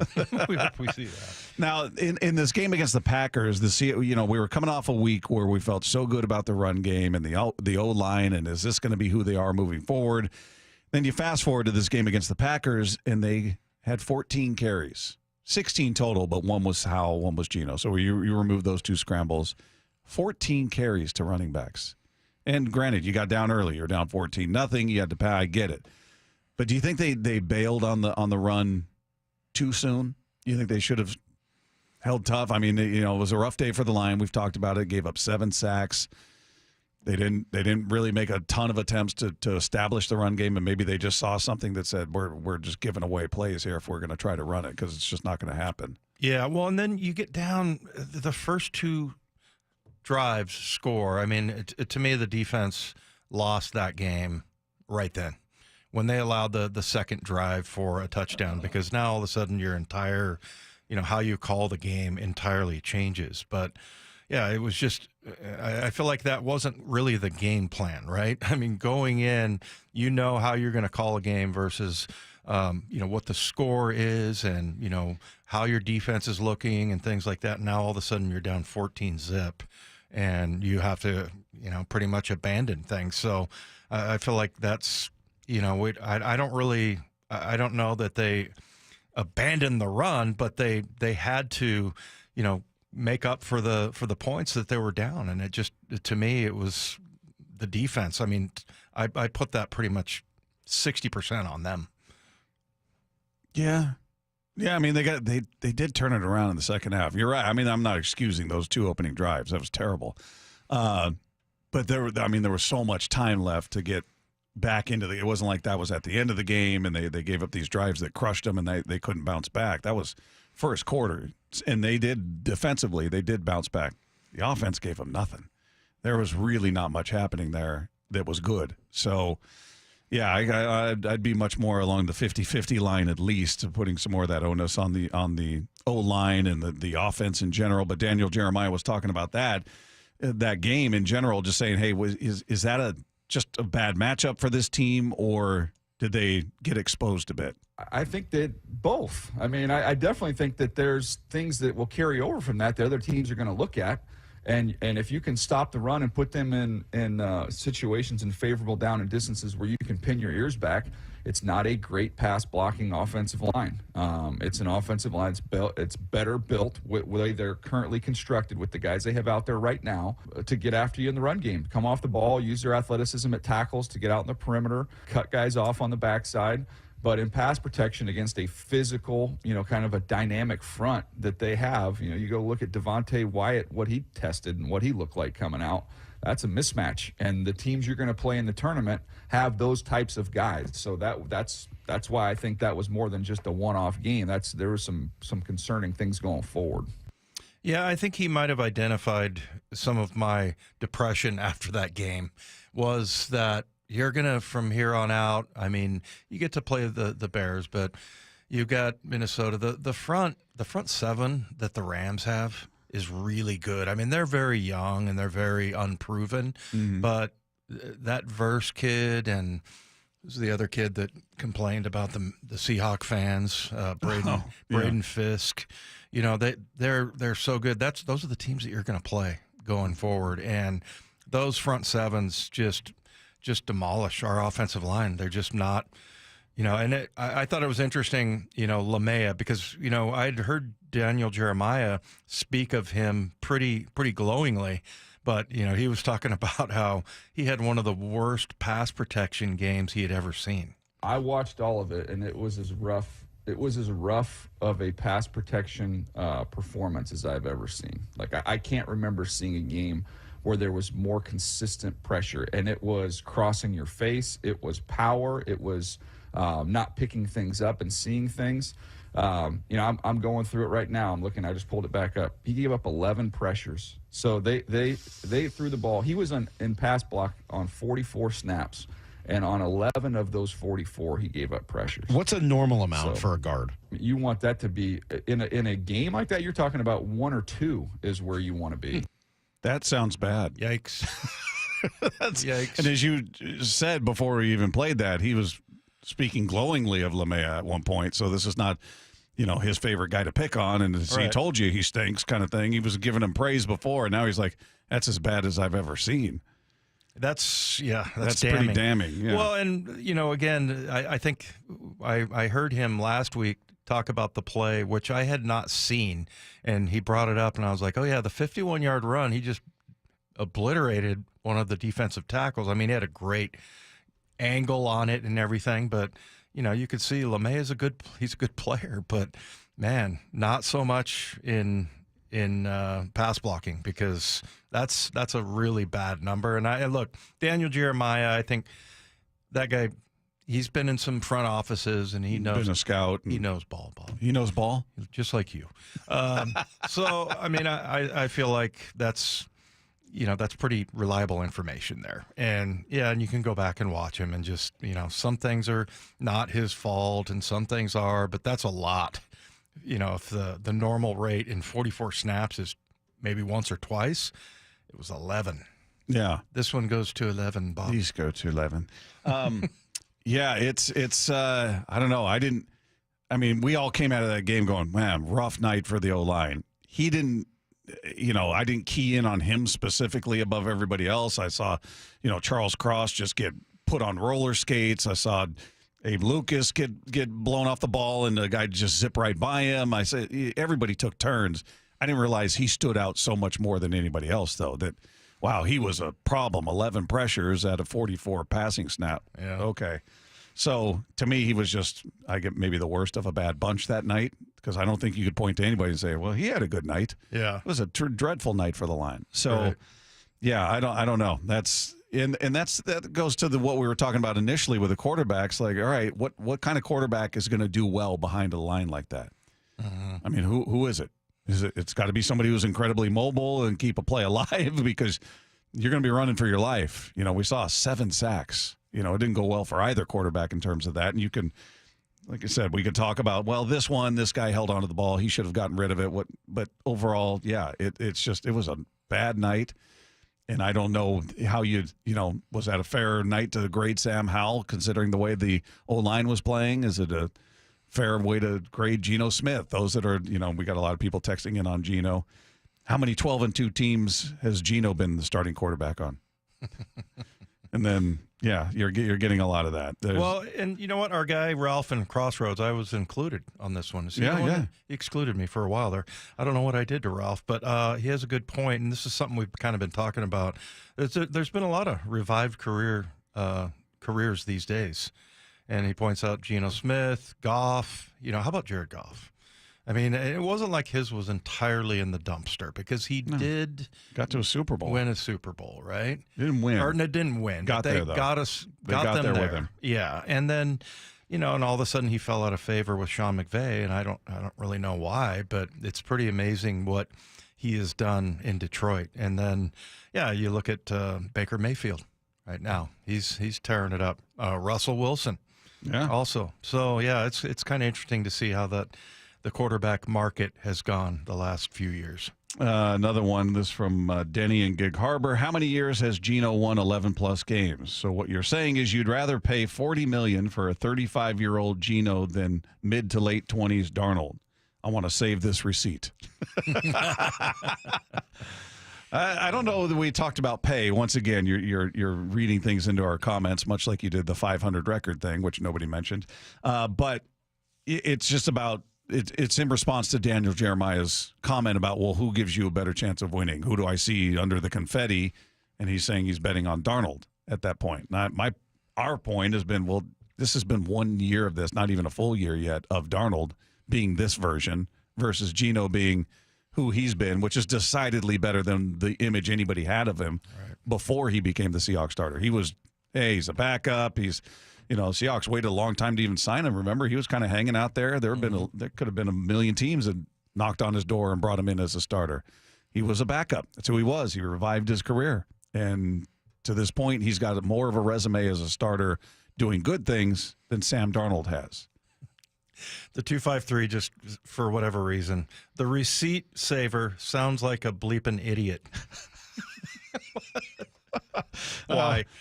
I love texter on texter crime. Yeah. It's always funny. It's always funny. The receipt saver. All right, coming up, we're going to learn a little bit more about the impact of the new kickoff, that it's the impact that's had on this defense. The coaching staff does well from the Seahawks linebacker that is Patrick O'Connell. You're going to hear from him coming up next with Wyman and Bob. This is Seattle Sports on 710. The Mike McDonald Show, the first word from the head coach after every Seahawks game. Our guys just played better after the first couple drives, and then I think we did some things to put them in position so they can go do what they do, and it's our job as coaches. I wish we would have started the game with doing those, but you're never going to start every game perfect. Now we want to, and that's why you game plan, and we also got to be able to cut some costs and move forward, but we just executed better. I think we calmed down and kept ourselves in the game. Don't miss the Mike McDonald Show the morning after the Hawks game at 9:30 on Seattle Sports.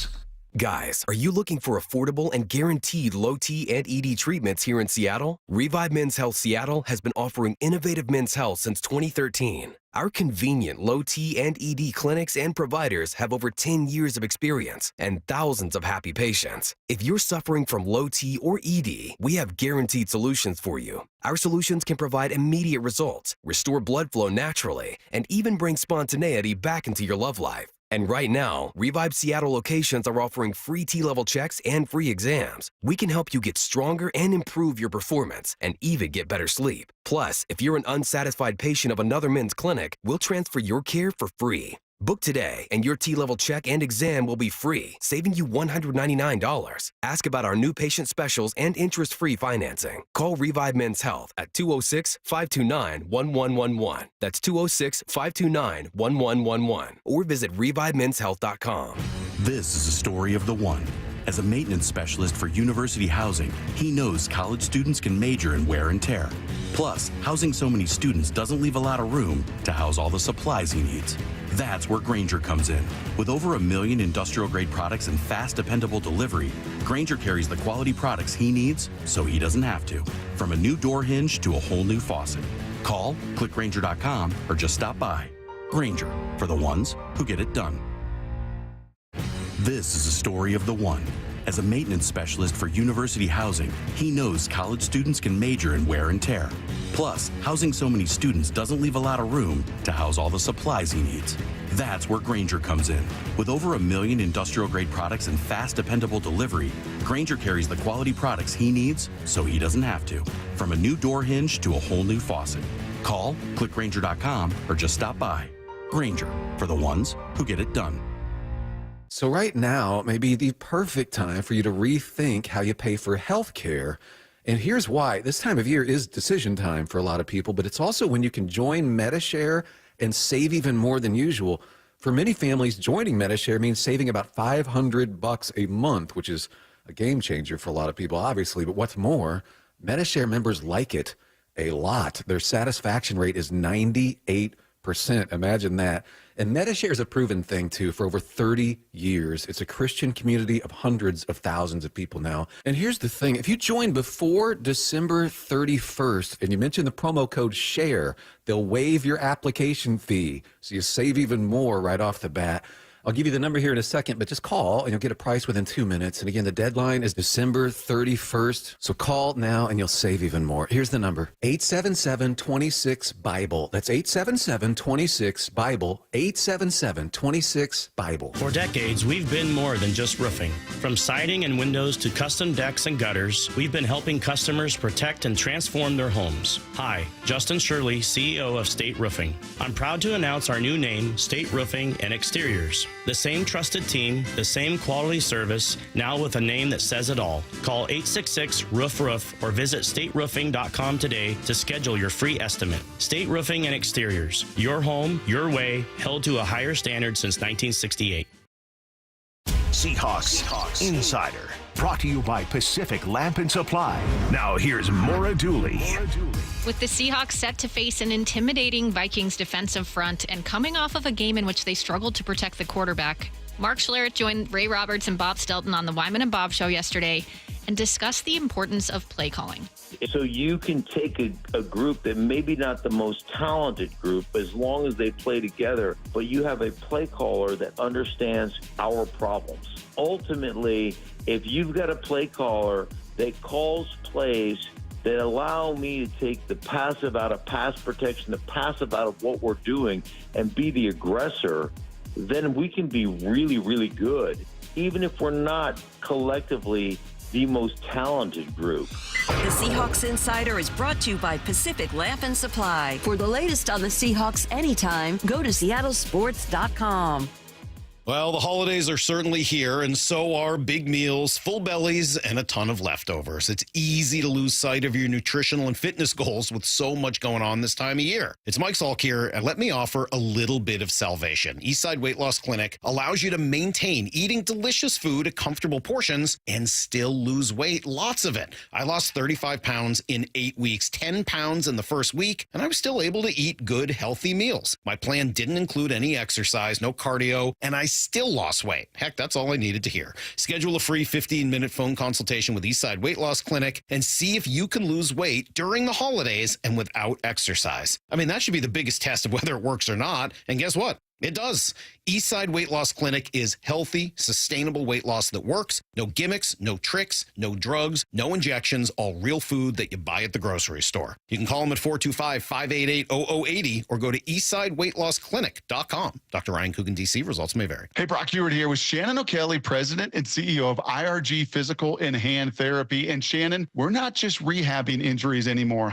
Now we're in the business of speed and performance. Talk to me. Yeah, Brock, we're really excited. We just opened up our IRG Physical Therapy and Sports Institute in Fremont. It's 5,000 square feet of AstroTurf rubberized flooring. We're not only going to treat your physical therapy conditions, but we're also going to help you as a patient athlete, a recreational athlete, work on strength, speed, explosion, vertical explosion, horizontal explosion. I mean, we're going to create an athlete out of you and get you back to activity at your best. What was the genesis of this? Oh, there's a huge need out there. I mean, you talk to people and you start looking at patients that are going through rehab. Rehab is just part of the process, getting people to a point, but then the next point is really doing the strength and function explosion and the athletic training skills that everybody wants and needs. Schedule online right now at irgpt.com, irgpt.com. This hour is brought to you by Contour Fence.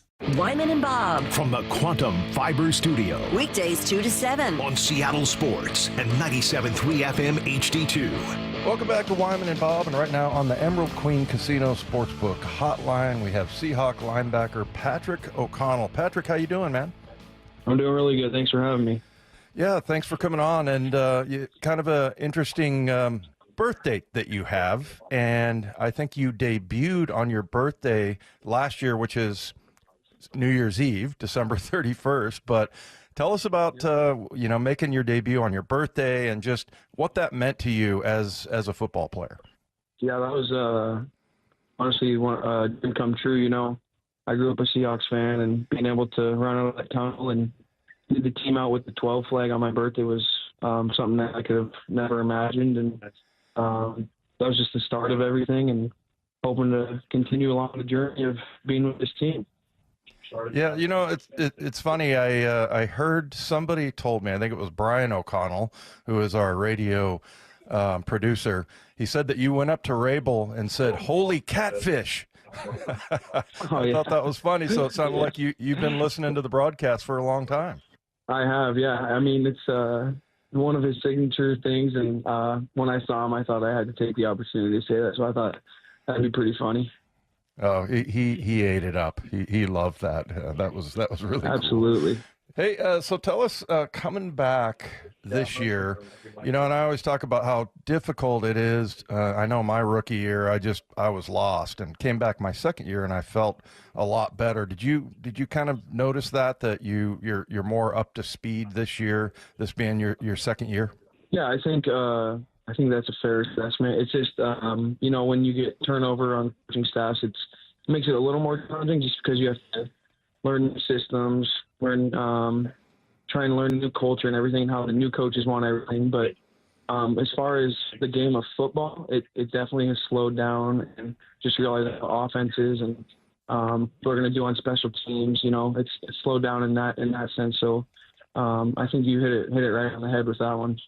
Hey, Patrick, tell us about just the difference. And I know it's tough, like you said, you're just trying to get up to speed last year, but it was a different defense. And this year, with the Mike McDonald defense, tell us, is there anything that stands out to you that's particularly different about this defense?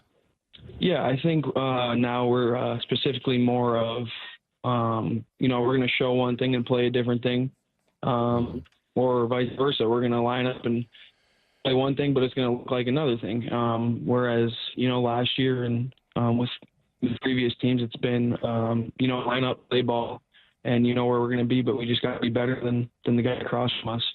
And I think Mike does a really good job of not showing his hand, and I think that's what makes his defense so special. Well, Patrick, tell us about, you're a big special team guy, and, the new kickoff, totally different from last year. And, tell us a little bit about your coach, Jay Harbaugh. He is kind of interesting. We talked to him before about all the different little nuances of the kickoff and the kickoff return and everything. And how big of a change has that been for you? Yeah, first I'll hit on Coach Harbaugh. He's an outstanding coach, outstanding guy. I think he probably has a photographic memory. I don't think there's anything that ever gets by him. He's great with the schemes and dialing stuff up for each individual game plan. And I think he does a really good job of studying the other teams. I mean, he's a football guy, so he goes in there and he loves watching the film, loves watching the tape, and it's pretty cool to see because he holds guys accountable and he loves the opportunity to get better. And I think that's why a lot of guys like him, because he's going to show you what you need to get better at, and you either do it or you don't. And I think he does a great job with that. And then as far as, the new go ahead. No, go ahead. Go ahead. Yeah, I was going to say, as far as the new kickoff and everything, I think people are still, trying to figure this thing out, but you see the boom or bust, and it's like either a big play or it's not. So it's like the teams that are able to figure this thing out have been successful with it, and it's been pretty cool to see guys kicking the ball to return teams more often so you can make a play. Hey, if you're on the kickoff return, and I asked Jay Harbaugh this question, and he said, "Hey, I just let the guys do whatever they want." If you're on the kickoff return, are you reacting to when the ball is kicked and those guys start to move, or are you looking back at the ball? And he said, he lets you guys do it whatever way you want. I'd say it's for me personally, it's a mix. So I look. I see where the ball is kicked, and I see where our returner is going to catch the ball, and that kind of helps me look where I need to drop and where my set needs to be. And then, a split second before I just turn my eyes back, and I'm moving based off my man or my the man I'm supposed to block. So I'm a mixture of both, and I think that's a really nice way to do it. Hey, Patrick, take us back to now. I'm looking, and I'm depending on the internet here. University of Mary. Now, I thought that was University of Maryland, like it was a abbreviation, but it's not. And they have a football team, correct? That's where you started off. Yep. Yes, sir. Yeah, tell us about that experience and that football program there.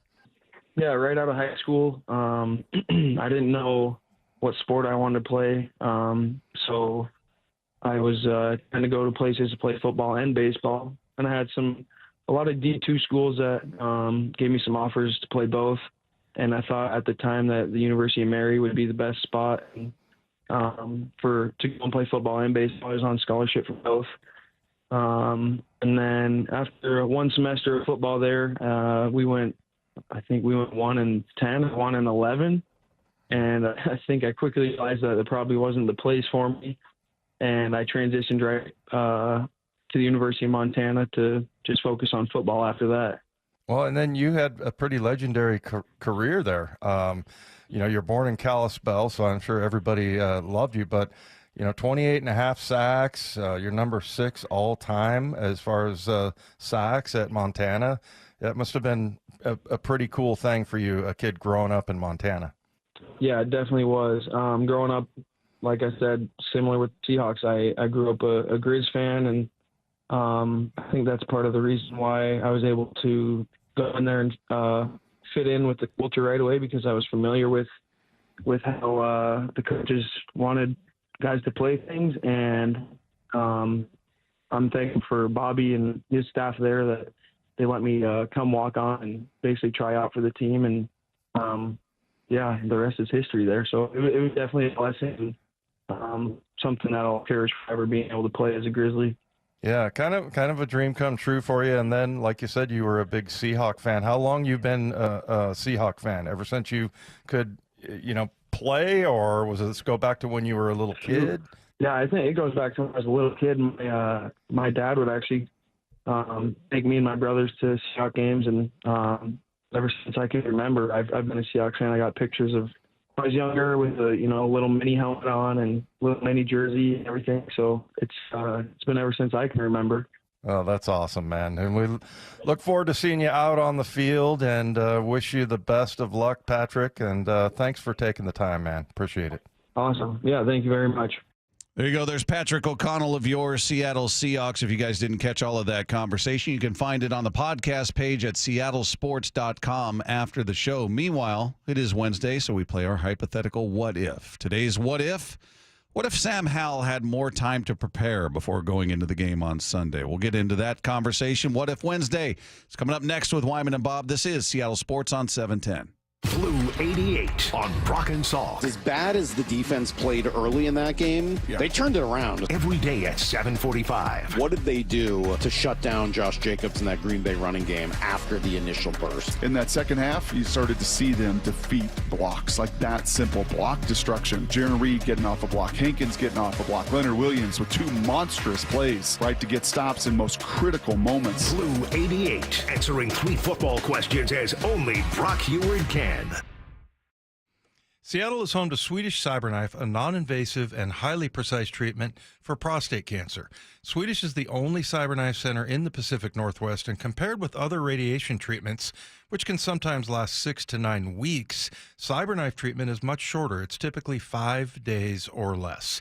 CyberKnife's advanced robotic technology can track your slightest body movement, adjusting in real time to deliver radiation with extreme accuracy, sparing healthy tissue.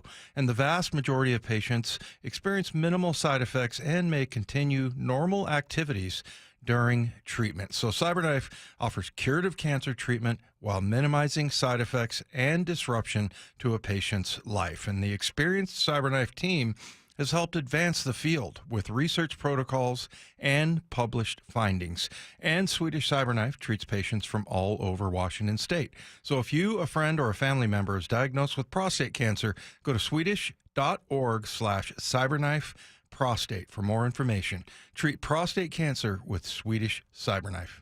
Hey, it's Mike Salk here with my friends at Snoqualmie Casino. And if you don't want to cook or clean on Christmas, I'm sure you're not alone. Who does? Snoqualmie Casino and Hotel has got you covered. How does this sound? Mouth-watering Christmas Day menu at Falls Buffet with savory roasts, the delightful sides, and then decadent desserts as well. They're also serving up prime rib with all the fixings. You want more details? Go to snocasino.com for the full menu. Seattle's closest is now Snoqualmie Casino and Hotel. If your family is obsessed with Wicked, you're probably wondering how much streaming and memeing your internet can handle at your kid's next Wicked-themed sleepover. Well, Xfinity Internet is powerful enough to handle hundreds of devices, so you can get a magical connection with fast speeds and amazifying power, even when everybody's online at the sleepover. With Wi-Fi that's truly thrillifying, one might even say Xfinity engineers are secretly wizards themselves. And now through December 22nd, get Xfinity Gig Internet for $25 a month for 12 months when you add unlimited mobile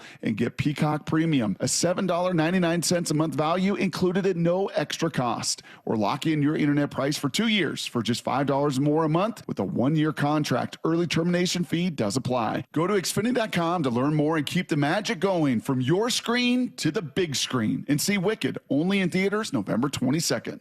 Restrictions apply and requires paperless billing and auto pay with stored bank account. Equipment taxes and fees extra after promo. Regular rates apply. Actual speeds vary. This holiday season, give the gift of Mariners baseball. Why settle for a pair of socks when you can grab a pair of tickets to see the Red Sox? A gift card? Skip it. And snag seats to see the Cardinals. A wine opener? Or how about an opening day trip to T-Mobile Park? For tickets and our complete schedule of marquee matchups, including the Yankees and Dodgers, plus can't miss collectibles, fireworks nights, $10 value seats, and more. Visit Mariners.com. A walk-off grand slam for Cal Raleigh.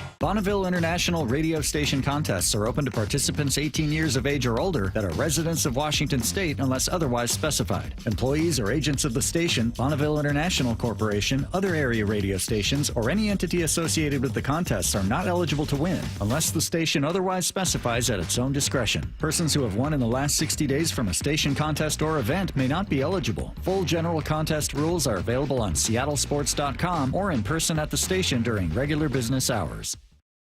Chronic pain can be so life-changing that it causes depression.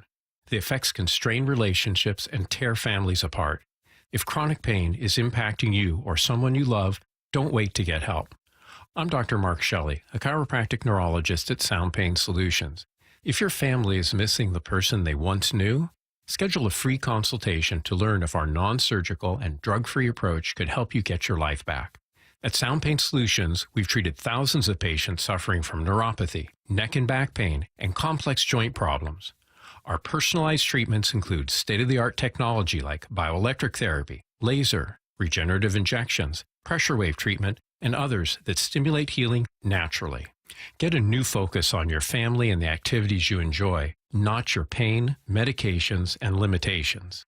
To learn if you qualify for our non-surgical and drug-free treatment, call us at Sound Pain Solutions or visit soundpainsolutions.com. You're free now. Free to fill your feed with impossibly chunky chunkers who chunk harder than you ever thought possible. Cats, corgis, babies, baby penguins, baby pandas, chunky baby pandas. Free to make your smart devices do silly things. Free to open a world of remote work and a portal into Gametopia. Who's the boss now? Free to be everything you imagine, and then some. That's how it feels to have Quantum Fiber Internet. Quantum Fiber, your world unleashed. Learn more at quantumfiber.com. Limited availability, service in select locations only. Do you need a new roof? Don't wait for summer to replace it. 3 Tree Roofing is here to help you save big this winter. Avoid summer's higher prices and longer wait times and protect your home's integrity now. Visit 3treeroofing.com for your free on-site estimate. Our certified installers make it easy and worry-free, no matter the season. Don't wait. Book your estimate today at 3treeroofing.com. Mention this ad and get $500 off your roof replacement. 3 Tree Roofing, your Puget Sound roofing experts. What? What? It's time for What If Wednesday. Coach would have put me in fourth quarter. We'd have been state champions, no doubt. Wyman and Bob rewrite the scripts of major moves and moments in sports every Wednesday afternoon. Now step into an alternative reality with Wyman and Bob. It is What If Wednesday, presented by Mazda of Everett. We play the hypothetical each and every week. Today's hypothetical question is, Dave, what if Sam Howell had played an entire half or even an entire game? Let's say Gino got hurt at the end of the first half, so Sam had at least the halftime to get mentally into that state of, okay, I'm going in to start the third quarter. Or even, let's hypothetical, Gino twists an ankle during practice. He can't go, so, all right, Sam, you're the starter this week.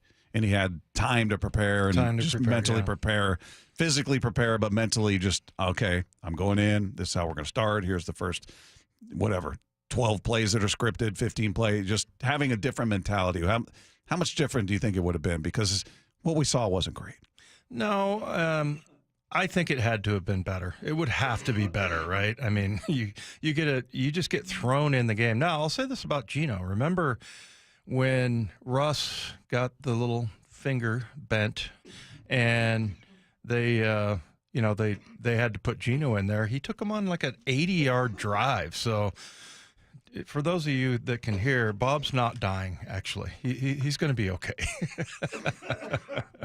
But, yeah, I mean, I feel like, of course, he would be better, but maybe not. Maybe that would be something that, like, he would have more opportunity and time to think about it, and maybe it would get in his brain. Maybe sometimes when you just go out there and play, it doesn't really bother you that much. So, but again, I've always said I think backup quarterback is the hardest position to play in the NFL. You just don't get that many reps. And I'm trying to think who we were talking to. I think we were talking to Sundell maybe about the percentage of reps that he gets during the week. And sometimes it's like 15-20%. So that's not very good. But yeah, I think that he definitely would benefit from having a week of practice leading up to the game. The Lord has delivered Bob from pick sixes, Dave. That's what came over him. That and choking on an apple. Yeah. So anyway, yeah. I as far as the what if goes, yeah.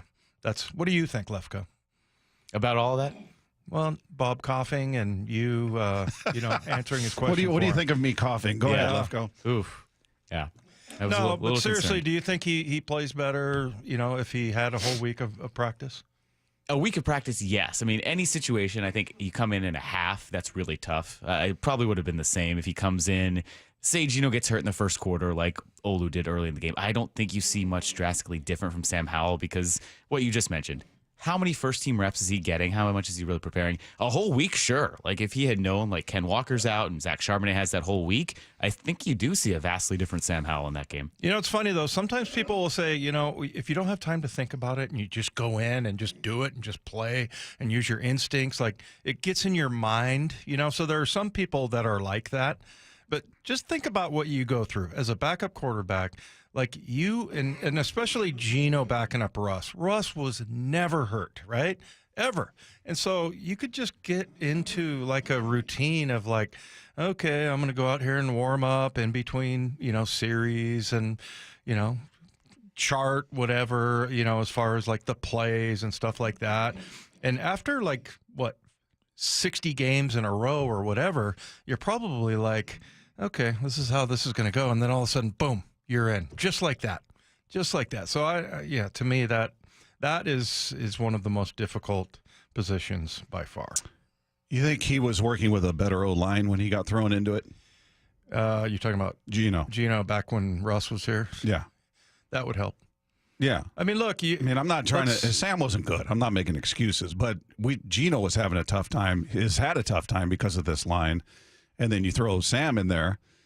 The circumstance is a little different. Yeah, totally. And really, let's be honest about where the offensive line is. I mean, and I know that it's easy to pick on them and things like that, but if you look at, you're down to your third string right guard. Just as you went in, I mean, it was Anthony Bradford, and then it was the rookie Christian Haynes, and then now it's down to LaMea.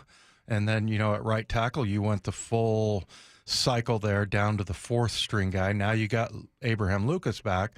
And he's had, a couple of plays we've seen where he struggles a little bit, just like everybody else.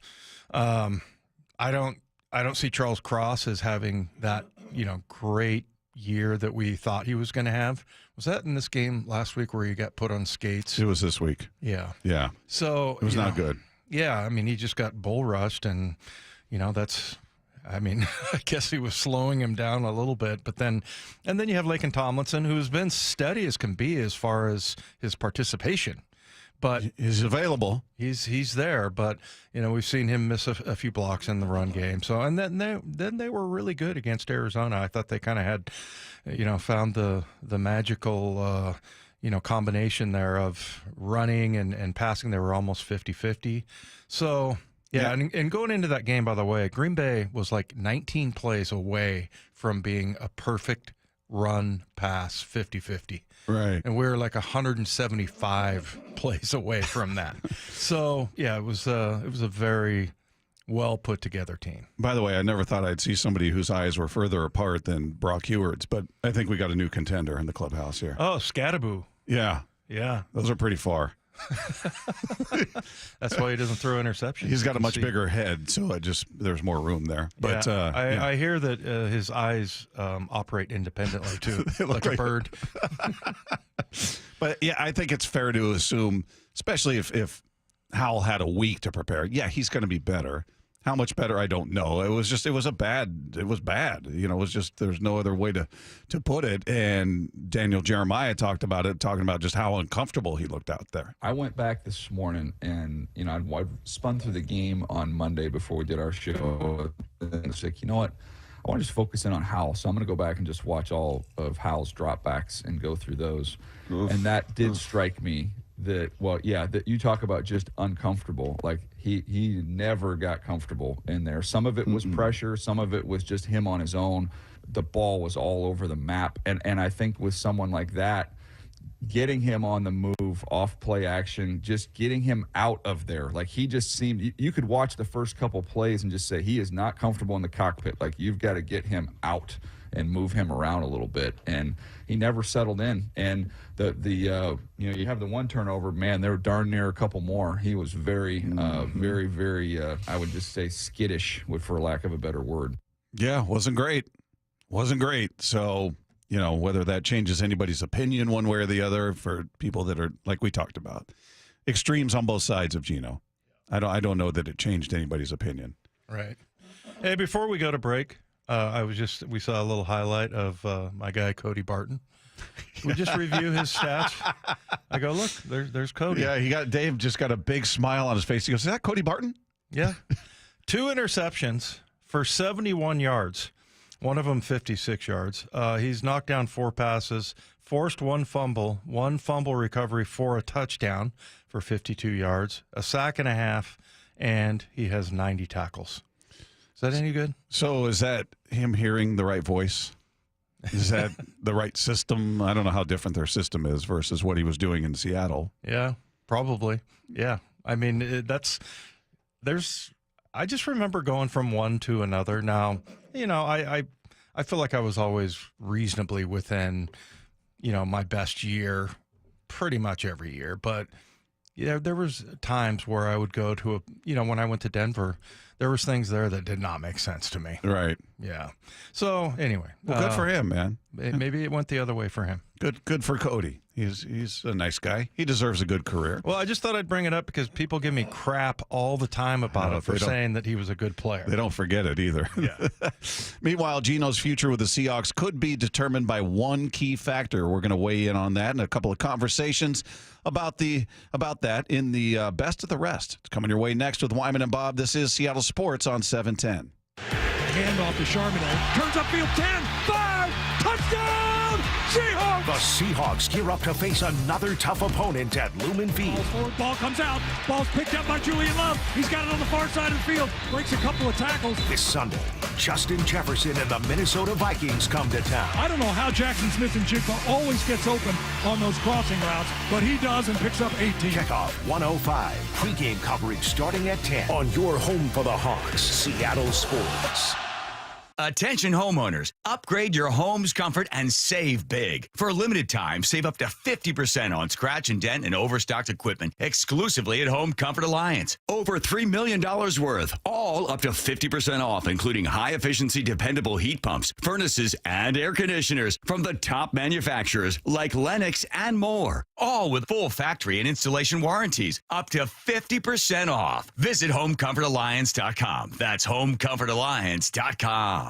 Come out of the drizzle and into the sizzle at Teatro Zinzani's new show, now playing through March 31st at Emerald City Trapeze Arts, home of Cirque, live music, comedy, and gourmet food and drink. Tickets at Zinzani.com. Reserve your seats now at Zinzani.com/Seattle. Every ticket includes a 4-course meal, ticket to the show, and great memories. So get out of the drizzle and into the sizzle this holiday season at Teatro Zinzani. Innovation is at the heart of every Polestar car, and their electric SUV Polestar 3 is no different. From the intuitive infotainment system to its head-turning design, Polestar 3 is for drivers unwilling to compromise. That means merging a spacious, luxurious interior with the torque and handling of a sports car. Visit Polestar Bellevue today for end-of-year lease offers and book a test drive for Polestar 3 at polestarbellevue.com. Hey, it's Mike Salk here with a little help, little advice for all of you homeowners out there. You can save a bit of money by getting your roof replaced right now during what's usually a slower season. Riverside Roofing is open and available. They can work quickly to take advantage of these dry days and get your roof replaced quickly. All these storms, they do damage to Western Washington homes. So if you have a leak or you've noticed some shingles have blown off, Save some money. Replace your roof right now with the roofing company you can trust. That's Riverside Roofing, always evolving to provide value for their customers. First, it was the GAF Master Elite certification, which allows them to offer the best warranties on the market. Then it was implementing the catch-all system, which assures your yard is clear of harmful debris. And now Riverside Roofing LLC.com also provides Quick Quote, which offers a roof replacement cost in just 60 seconds. Always improving, never satisfied with the status quo. That's Riverside Roofing LLC.com, and they are the roofing company you can trust. You know what's really getting old? Having to do more with less. With Ramp, you can do more with more. Ramp is the corporate card and expense management software that saves businesses like yours an average of 5%. That's more for you to invest back into your operations, your staff, your bottom line, you name it. And that means less time spent on manual tasks, less time spent closing your books, and less time spent worrying about where your money went. All with Ramp. I grew my hospitality company fast. So fast that we actually felt serious growing pains. Ramp helped us automate our manual expense tracking, saving the team valuable time. Now we have more time to spend on what really matters, our guests and their experience. Ramp gives you more time, more visibility, and more control over your business. Don't settle for anything less. Start using Ramp for free today at ramp.com/radio. Ramp.com/radio. That's RAMP.com/radio. Cards issued by Sutton Bank and Celtic Bank, members FDIC. Terms and conditions apply. Be advised, this is your opportunity to save up to 40 to 80% on a hot tub or swim spa. This weekend only, Friday through Sunday, Angel of the Winds Arena, Everett. Be advised, this is your opportunity to save up to 40 to 80% on a hot tub or swim spa. This weekend only, Friday through Sunday, Angel of the Winds Arena, Everett. 18-month interest-free financing. Our factories have demanded we sell 1,000 hot tubs and swim spas this weekend. Angel of the Winds Arena, Everett. Huge factory incentives, factory rebates, this weekend only. Angel of the Winds Arena, Everett. We can remove your old hot tub. Free delivery of your new hot tub. Hot tub starting at $2,999. Angel of the Winds Arena, Everett. Free delivery of your new hot tub. Just relax and enjoy. Angel of the Winds Arena, Everett. Friday, 2 p.m. to 8 p.m. Saturday, 10 a.m. to 8 p.m. Sunday, 10 a.m. to 6 p.m. Free admission. Free delivery. Angel of the Winds Arena, Everett. Call 833-SPA-SALE or visit hottubandSwimSpaSale.com. Thomas Auto Rebuild reminds listeners many uniformed personnel and healthcare providers will spend this holiday season working hard to keep us safe. These heroic men and women spend long hours away from home, protecting our freedom and providing critical medical care. Please thank them for their many sacrifices and putting their lives on the line for us every day.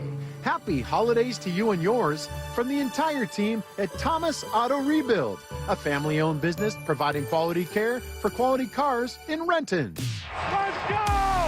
This is Seattle Sports. Streaming through the Seattle Sports app. KIRO AM Seattle. KIRO FM HD2 Tacoma. Home of the Seahawks, Mariners, and everything Seattle sports. Seattle Sports Snapshot.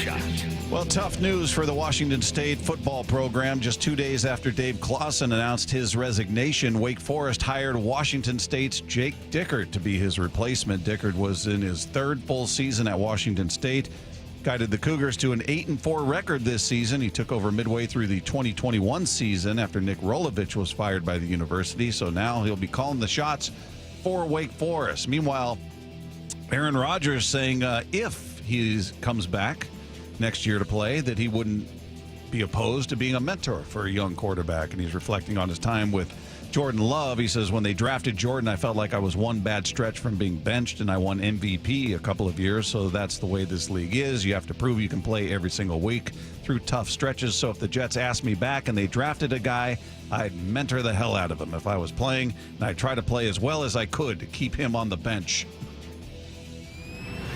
Snapshot, brought to you by Miller Lite. When it's game time, it's Miller time.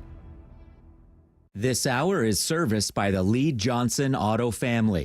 From the Quantum Fiber Studio, this is Wyman and Bob. On Seattle Sports. Streaming live on the Seattle Sports app and at seattlesports.com. Now, here are your hosts, Dave Wyman and Bob Stelton. Dave, have you ever had the hell mentored out of you? No, I haven't. Well, that was an interesting quote from Aaron Rodgers. Yeah, do you want him as your mentor? I think if he just kept his opinions to himself and just talked football, I think he's pretty tough to top. I mean, pretty good. His personality aside, he's one of the great quarterbacks we've ever seen. Yeah. Being realistic, just being honest, Dave.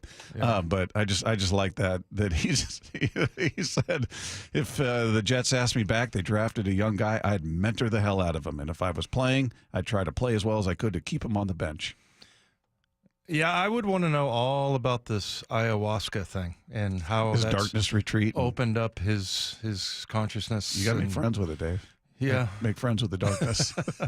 I don't know that might.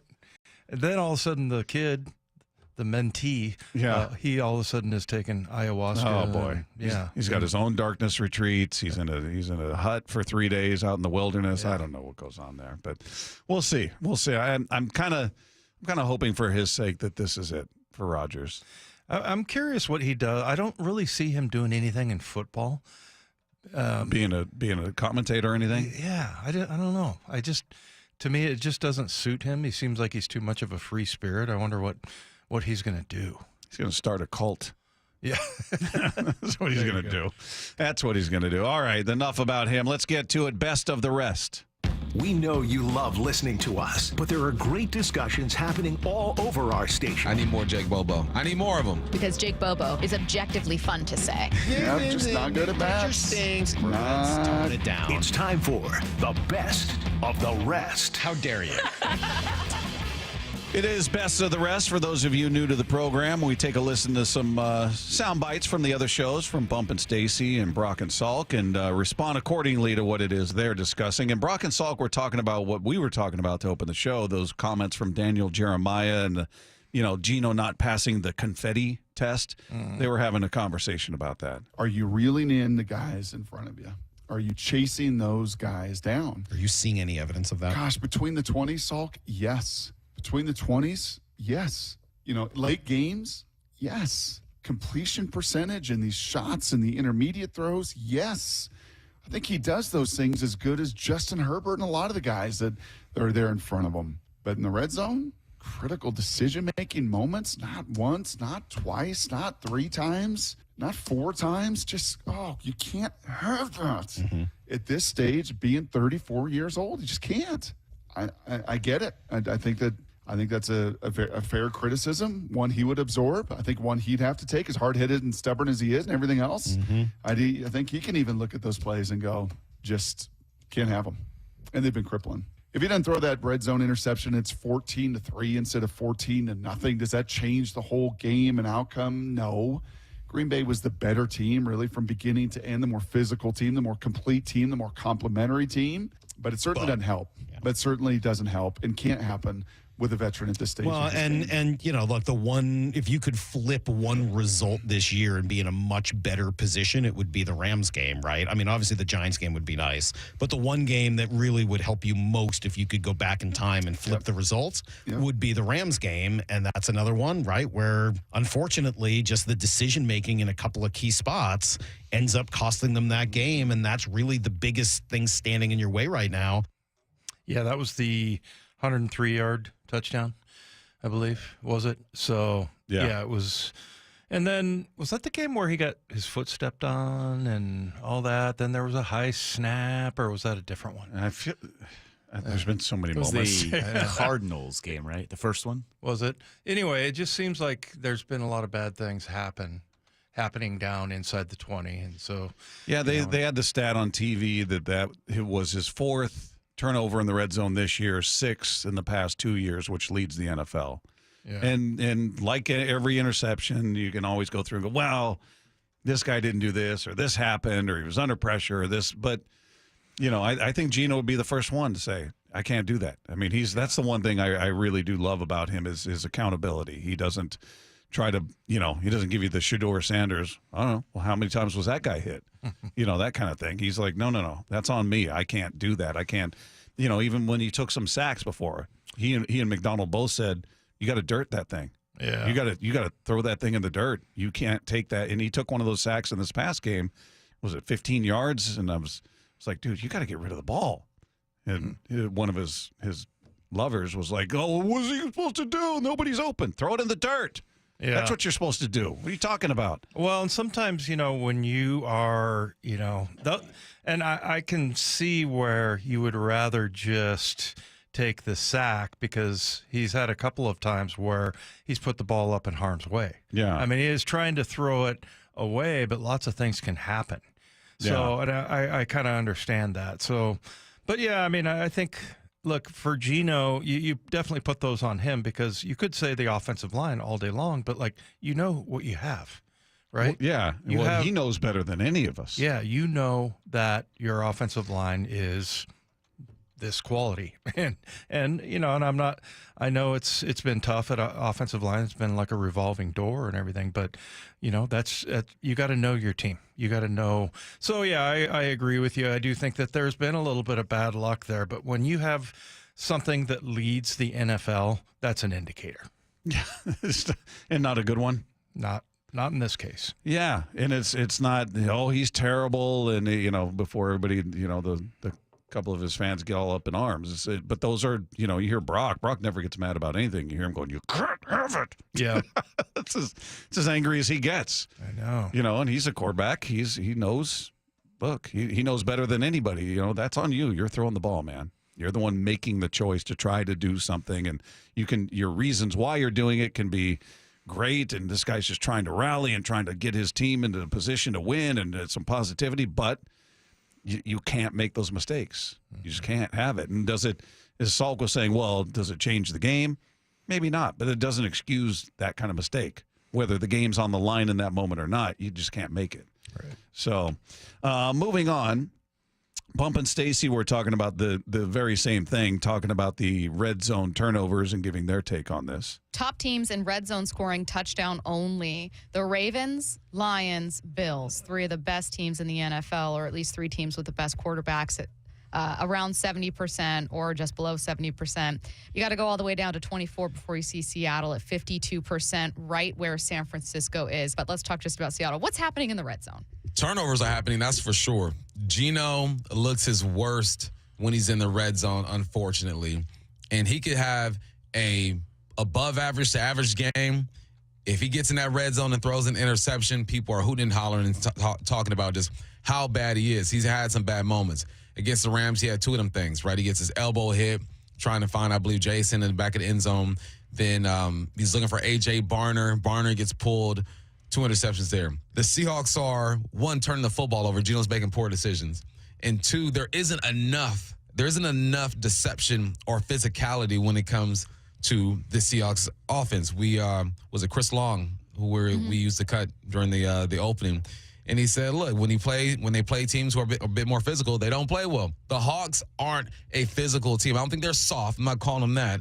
But they don't have a package that when you line up, it's big boy football, and they're going to execute. Deception. You got to get creative down there. And I think the more plays and more experience that Grubb has with this offense and the more they enhance their personnel, the more deceiving you can get. Well, I think it's clear Bump has just called the Seahawks soft. But besides that, what did you hear there? No, I mean, I get exactly what he means there. And what you have to do then is, I don't know if you saw I just saw the highlights of the Bills, their touchdown plays, and they had some really creative stuff going on down there. And that's what the Seahawks did down in Arizona. Yeah. I mean, that touchdown to Charbonnet where I think they had 4 tight ends in and a running back, and it was just blocked perfectly. What'd you call that, 14 personnel? Yeah, I guess. I'd never heard of it before. But I think what was happening is the long snapper, he was lined up as the fullback. So technically he's a tight end. But anyway, yeah, you get more creative. If you're not, and again, like Bump, not saying they're not physical or they're soft or anything, but you have to know what you have. And, what you have is the ability to run those kind of deceptive plays. And I feel like that's kind of where they should, lean their hat. Was that Jake? Yeah. Hang your hat. How much do you put on? I mean, we're talking a lot about the O-line for good reason. I mean, they're it's fair criticism, I think. We're talking about the quarterbacks, fair criticism. How much of this do you put on Grubb? Saying, all right, we talk about Geno. You know better than anybody what the limitations are of the guys in front of you. So that should inform your internal clock more than anybody. But when it comes to, finding a way, when Sam Howell comes into the game, you put that on Grubb like, all right, the line is bad and this kid hasn't been in there all season. I'm going to call some plays that are going to, I don't know, get him out of the pocket, roll him out, or, get him on the move. We heard Daniel Jeremiah talk about that. Hey, get him on the move. He didn't look comfortable. Get him on the move. How much of the struggles do you put, there's the line, there's the quarterbacks. How much do you put on Grubb? Yeah, I would say at this point, you need to know exactly what your players are all about. So, you know what the thing is, though? The one thing I would give Grubb a break on, because my answer would be it's more on the coaching. It's more on, and not so much how you're coaching, but like the plays you're selecting, because you have to play to your team's strengths. You have to know what that is. But, maybe they execute it in practice and then you throw it out there in the game and they don't end up getting it done. So that could be the other answer. It's not like they're just sitting there pounding their heads against the wall. So I think they pretty much know what they have right now. And like you said, or I guess it was Bump, and you were giving him a hard time about it. I'm not saying they're soft. I'm pretty sure you called them soft. Yeah. Yeah. But no, it's not that so much. So, but yeah, I think you got to know what you have and just call the game accordingly. All right, switching sports, talking Mariners here. Brock and Salk are weighing in on what it would take for them to feel comfortable trading Luis Castillo. I cannot seem to get myself into a good, solid, here's what I think spot when it comes to this Luis Castillo conversation and whether or not the Mariners could or should deal him. I am struggling on this one more than any in a while, because on one hand, I do see the logic of trying to acquire a Tristan Casas or someone like him and then use that salary elsewhere. Like, I do understand it. And I read things that make sense. Mark Feinsand, Red Sox would seem like a strong match with the Mariners, especially as Boston continues to monitor the market for hitters like Bregman and Teo. Could the Sox move Casas as part of a deal for Castillo, then sign Bregman and move Devers to first? Seattle could also move Castillo for prospects, then use the money it had earmarked for the pitcher to sign a free agent like Christian Walker. So, like, you see some of the value and thought. By the way, of those two ideas, trading him for someone like Casas, fine. Trading him for prospects and then using the money is to me, you want a much harder take, absolute non-starter. That should not be open for consideration. You believe that in some ways, and honestly, I'll give you a comp. I'll do a little baseball to football. I usually go football to baseball, but isn't Luis Castillo in some ways Max Unger? It's just the foundational piece of that offensive line, the most talented? No. But the stabilizing factor? I think that's a very good comp. Yes, I think there's a lot to that. Except there was only one Max Unger, and there's 5 starters out there. So you've got 4 other Max Ungers behind him to pick up the slack. If the 5th Max Unger is no longer Max Unger, more of a, well, I don't know, what's one of the 14 centers you have? Patrick Willis? How about that? Was that his name? Was Evan Brown one? Yeah, Evan Brown was one. Patrick Willis was the 49ers. Who was there was a center that would be the guy for a while that would get thrown in there. Somebody gets hurt, wasn't playing well, and you get. I'm surprised you didn't get it, Bob, because there was like 16 of them. I know. I know. Well, I mean, you had the obvious guys like Joey Hunt. Yeah, well, Joey Hunt, certainly. Posick. Yep, Ethan Posick, who seems to be doing just fine with the Browns. Yeah. It's Damian Lewis at one point. For a game. We don't want to talk. I understand that you and Ray talked about him. Yeah, we did. Well, more about Schlereth. Raved about him. But anyway, as far as Castillo goes, the part of that I agree 1,000% with Salk is trading for prospects. No. If you are trading Luis Castillo, you better get an impact player that impacts the major league team this season. Your window is open now. This isn't for, hey, this kid's going to be good in 3 or 4 years. No. That's great if they're in addition to, if you're getting a bat that's going to help you now and you're going to throw in this prospect who may be something down, okay, that's fine. But if you're talking about, hey, our goal here is just to free up the money, and if it means we're getting prospects in return, I agree with Salk. Absolute non-starter. Yeah. Then you're not serious. You're not being serious. You're not. That doesn't help this year's team. Totally agree in that regard. Also, it's kind of interesting that was it last week when it was like Jerry DiPoto stayed behind at the meetings and everything, and it was like there was this sense of urgency. Well, what the hell happened? Well, there was a thought that those Luis Castillo rumors or conversations were heating up, so everybody, apparently, according to the article I think Daniel Kramer wrote, everybody that was there flew back except for Jerry. Yeah. Implying that, hey, we're going to further these conversations. Maybe something's about to get done. Obviously, it didn't. So who knows what happens there? You never know what. The other part of that is, as frustrating as it is that nothing's happening, I don't know what the other teams are asking for or what they're offering. They could be like, hey, we want Luis Castillo, and we're going to give you these 2 B-level prospects and this 34-year-old guy who could play third base probably if you want. I mean, maybe the offers are just dumb where he's going, come on. You're not being serious, so you're not going to make a deal. So who knows what's being offered is the point. And so as I get frustrated with the lack of activity, I kind of keep in mind, like, all right, we don't know what's being offered either way here, and it may be just silly to where they're just going, well, no, you're not being serious with that offer. I wonder if Luis Castillo even knows what's going on, because from what I understand, he gets on his boat the second that the season ends and goes on fishing. it. You got to believe it's been so prevalent in terms of the rumor mill that I got to believe it's gotten back to his agent, which has gotten back to him or family members. Well, and it wasn't just a big deal for us. Like Major League Baseball, the network, they doing whole segments on it. They were pumping that up. One more here. This is from Bump and Stacy, and they were talking about what the Seahawks loss to the Packers means for their playoff chances. It is very clearly win and in for the NFC West. Either you win the division or you're probably not in the playoffs with how the NFC East, and NFC North are going to dominate those wild card spots. Bump, all that changed is the standings themselves and the Rams now with a tiebreaker. We always thought this could come down to week 18. Yeah, you're still in this thing, man. And look, you watched that game last night, you don't feel good about it. Everyone's going to critique and question what the coaches did and didn't do. That's what happens when you lose.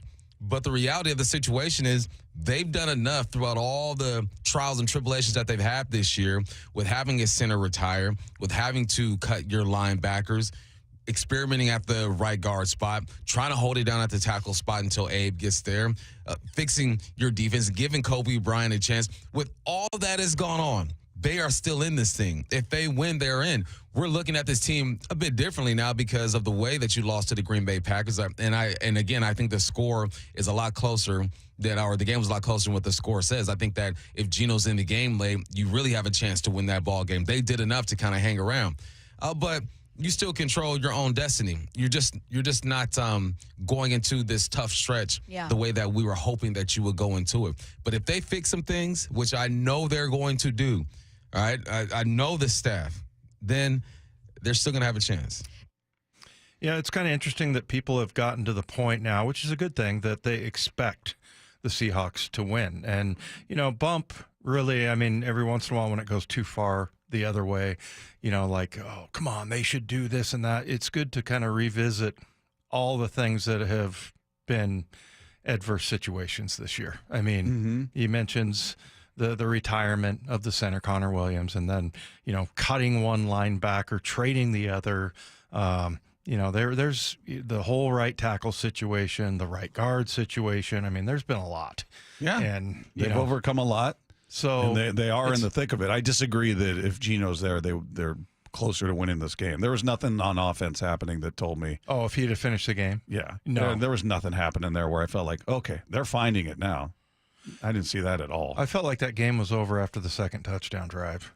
And that was pretty early on. It felt that way, but the Seahawks scored 10 points in the second half, but they scored that touchdown in the fourth quarter when Geno was out. They didn't put up a touchdown. Well, they scored 3 points in the first half, and they scored 3 in the third quarter, and I think that came after he was out, right? Wasn't that the first drive that Howell was there? Yeah, well, it was they kicked a field goal, and it was like 7 minutes into the third quarter. Yeah, so they scored 3 points essentially with Geno at the quarter. And this isn't a knock on him. It's just, Bump saying, hey, had he been in there to finish the game, I feel like they would have been in the thick of it. I did not share that feeling. Yeah. Yeah, I mean, I didn't think so either. I didn't think that they were gonna come back. And I don't know. Howell was It was fine. It was like what you would expect out of a guy getting thrown in there as a backup quarterback. All right, we had 2 offensive linemen on the show yesterday, which was a lot of fun. Had some great insight on how to help fix the problems up front. We'll let you hear some of what they had to say. Coming up with Wyman and Bob, this is Seattle Sports on 710. Seattle Sports, your home for Brock and Salk. Our weekly conversation with Daniel Jeremiah. I feel more comfortable saying that I can, in this setup where they are right now, I give the confetti test to Sam. I could see that. I could see them on the stage. I could see that confetti falling. With Gino, it's just off this year. It's just been so up and down. It's hard to give you a yes on that one based off what we've seen this year. There's been times in his career where I would have answered yes to that, hey, provided he has all the pieces, yeah, I could see that happening. I don't see that happening right now. Streaming live on the Seattle Sports app. Oh, the holiday season, I love it. But it is a stressful time for a lot of people. You're running around shopping, trying to get all the gifts ready for everybody. Maybe you've got company parties. Maybe you're traveling. Maybe you got people coming to town. It's just a lot to deal with this time of year. And it's time to prioritize your well-being. That's what I'm doing. That's why I went to my local Johnson Fitness and Wellness store. Now, their equipment is outstanding. They've got everything you need, from yoga mats to ellipticals to treadmills and everything in between. But their equipment's made for more than just a workout. Of course, it's great for that, but it's made for better sleep, a nice mental break, and their massage chairs. They've got a great selection of massage chairs.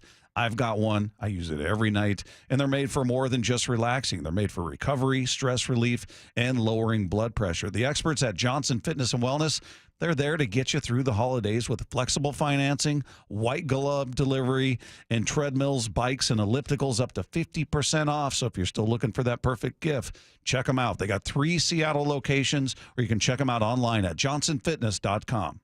Some said a life-threatening brain tumor would dim Aisley's spark. But this future pop star is back to full sparkle, and she's ready for her big encore. Through research, compassionate care, and support from people like you, Seattle Children's is fighting for lasting cures. So for every kid that didn't have a chance, this relentless fight is for you. Because this isn't about beating the odds, it's about changing them for all kidkind. Hope, care, cure. Seattle Children's. Febreze. As a rideshare driver, I love keeping my car smelling fresh and clean. So when I'm driving, I only trust Febreze car vent clips, featuring 3 distinct intensity settings, because it's that little touch that sets me apart. I can turn the intensity down for subtle freshness, or I can turn it up for when I want lots of scent. So whether it's set to low, medium, or high, with Febreze car, I know my car's going to smell amazing. Which keeps my driver rating right where it belongs. Picking up! Oscar! What's that sound? That's the sound of Downy Unstoppable scent beads going into your washing machine and giving your clothes freshness that lasts all day long. There it is again. It's like music to your ears, or more like music to your nose. That freshness is irresistible. Let's get a Downy Unstoppables bottle shake. And now a sniff solo. Nice. With Downy Unstoppables, you just toss, wash, wow, for all-day freshness. If you're looking to build a beautiful new custom deck, now is the time to take advantage of off-season savings from MasterDecks. Save big. Save up to $7,500 off your new deck from MasterDecks. From design to completion, MasterDecks does it all, building dream decks of all shapes and sizes across the Puget Sound. Don't miss out on off-season savings. Save up to $7,500 off your new deck. Get started today. Go to masterdecks.com. Masterdecks.com. The Lee Johnson culture to me is empowering all of your employees to do the right thing because it's the right thing to do. You know, there are certain things that it doesn't matter what level of employment you are in our organization. If it's not the right thing or it doesn't feel right, they have the ability to take care of the customer and make the decision without asking a manager, without asking an owner. Yeah, the end result is they can speak to the customer with more confidence. They're definitely more confident in what they're trying to provide the customer, what the customer is trying to accomplish, and just giving them a better experience. His name is Justin Meek. He's the leader and caretaker of more than 300 full-time employees for the Lee Johnson Auto family. Justin believes everything about doing the right thing begins and ends with Lee Johnson's company culture. The LJ way is the Lee Johnson Auto family. Seahawks Insider, brought to you by Pacific Lamp and Supply. Now here's Maura Dooley. Good Morning Football's Manti Te'o joined the Bump and Stacy show yesterday and highlighted the ways that he's seen this Seahawks defense change since the arrival of linebacker Ernest Jones. I've been so happy to see Ernest Jones fly around, make a lot of plays, make a lot of tackles, but then also to be able to be the general on that defense amongst a bunch of alpha guys and get them all playing on the same page and playing the same play, but playing it very, very violently. And something that I've been really happy to see the Seattle Seahawks defense kind of take on that Legion of Boom kind of identity again. It's been nice. The Seahawks Insider is brought to you by Pacific Lamp and Supply. For the latest on the Seahawks anytime, go to seattlesports.com. Dave Wyman with an important message for those recently diagnosed with prostate cancer. Several treatment options are available, and gaining an understanding of each of them can help you make an informed treatment decision. When searching for the most advanced treatment, excellent outcomes, minimal side effects, and a short treatment course, CyberKnife at Swedish is top of the list. CyberKnife is a non-surgical treatment utilizing a robotic radiosurgery system to deliver radiation beams with sub-millimeter accuracy. The targeted radiation adjusts robotically in real time to tumor and patient movement. Swedish CyberKnife patients report a better quality of life both during and after treatment. Swedish CyberKnife treats patients from all over the Pacific Northwest. If you, a friend, or a family member is diagnosed with prostate cancer, consider Swedish CyberKnife. Go to swedish.org/cyberknife prostate. That's swedish.org/cyberknife prostate. Treat prostate cancer with Swedish CyberKnife. Be advised, this is your opportunity to save up to 40 to 80% on a hot tub or swim spa this weekend only. Friday through Sunday, Angel of the Winds Arena Everett. Be advised, this is your opportunity to save up to 40 to 80% on a hot tub or swim spa this weekend only. Friday through Sunday, Angel of the Winds Arena Everett. 18-month interest-free financing. Our factories have demanded we sell 1,000 hot tubs and swim spas this weekend. Angel of the Winds Arena Everett. Huge factory incentives, factory rebates, this weekend only. Angel of the Winds Arena Everett. We can remove your old hot tub. Free delivery of your new hot tub. Hot tub starting at $2,999. Angel of the Winds Arena Everett. Free delivery of your new hot tub. Just relax and enjoy. Angel of the Winds Arena Everett. Friday, 2 p.m. to 8 p.m. Saturday, 10 a.m. to 8 p.m. Sunday, 10 a.m. to 6 p.m. Free admission.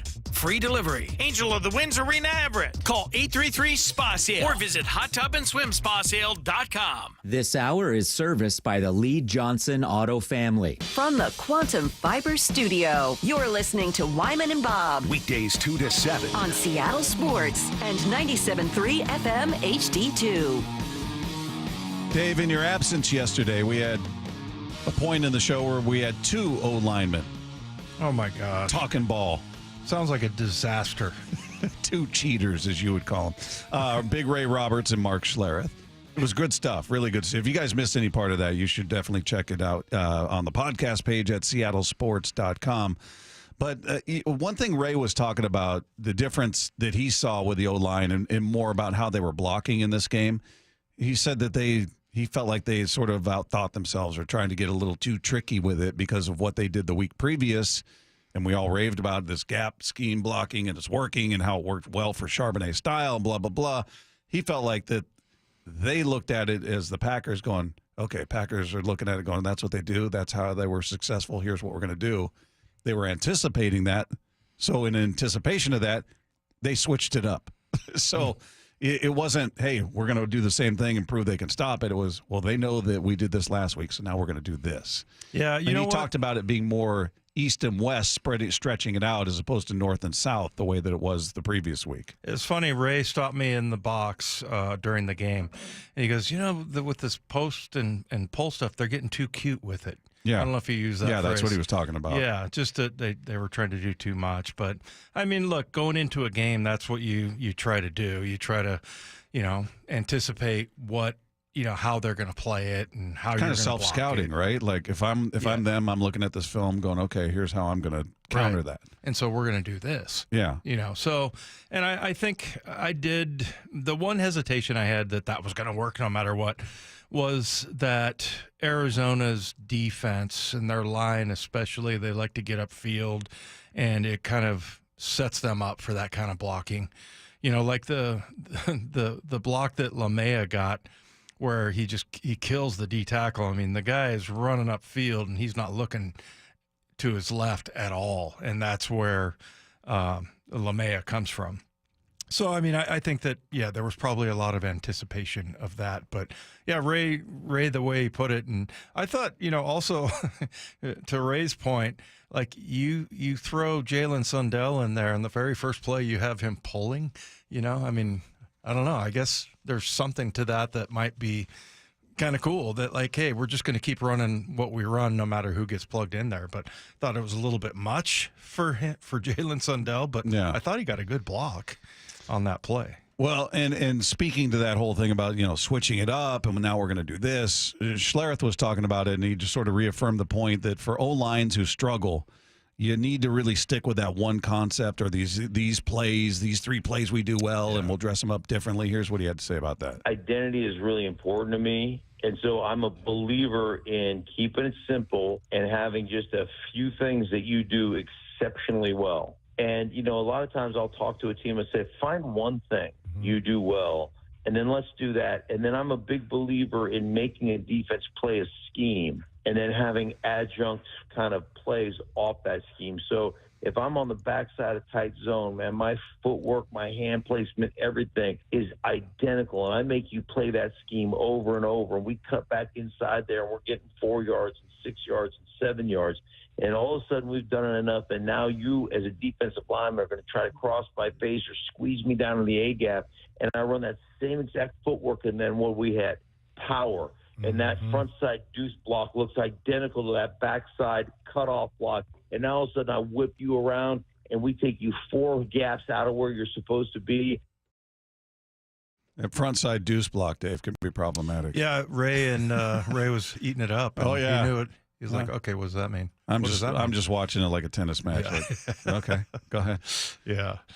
No, I mean, look, he was throwing a fair amount of lingo at us there, but his point is you do what, and he told us this, like, what is it, 10,000 hours, you're an expert, that like we're experts at this and you're not. Yeah. And so you just do the same thing. And really it's like, who cares if they know it's coming? You still got to beat it, right? So that's what that's what he ran in Denver, and that's where a lot of the Shanahan plays come from. Kyle runs the same thing, and the thing that's different with them is that they run it out of a bunch of different formations and motions and shifting and stuff like that. But it's pretty much the same thing, and that's how you get good at something, is continually run it, right? Yeah. I just don't know that they have, the stability on that offensive line to be that team, right? Because you've had so many injuries and people, like I mentioned before, 3 right guards,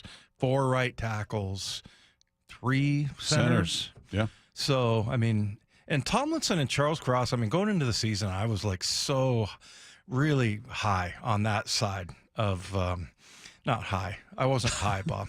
But no, I was more very confident, excited. more confident, more excited. And I wouldn't say it's been like a disaster or anything. I mean, those two have started next to each other, but I just felt like that they were going to perform really well together, those two, and it hasn't really been that way.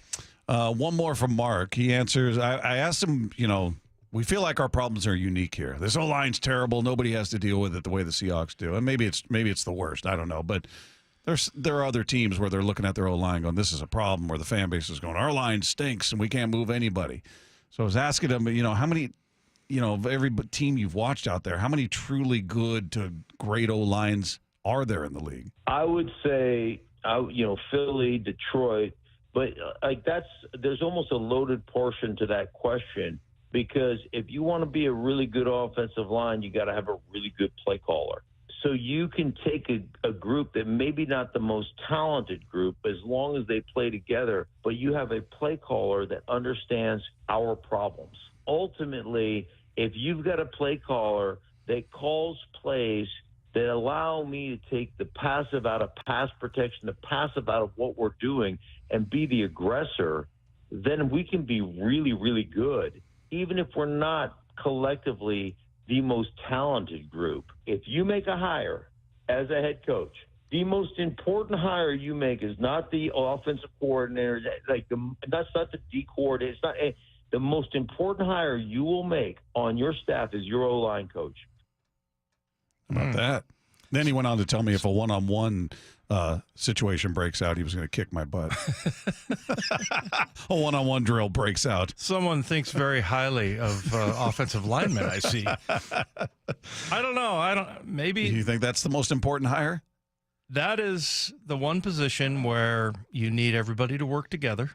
There's 5 of them. You know, like if you coach D-line, you're coaching 4, right?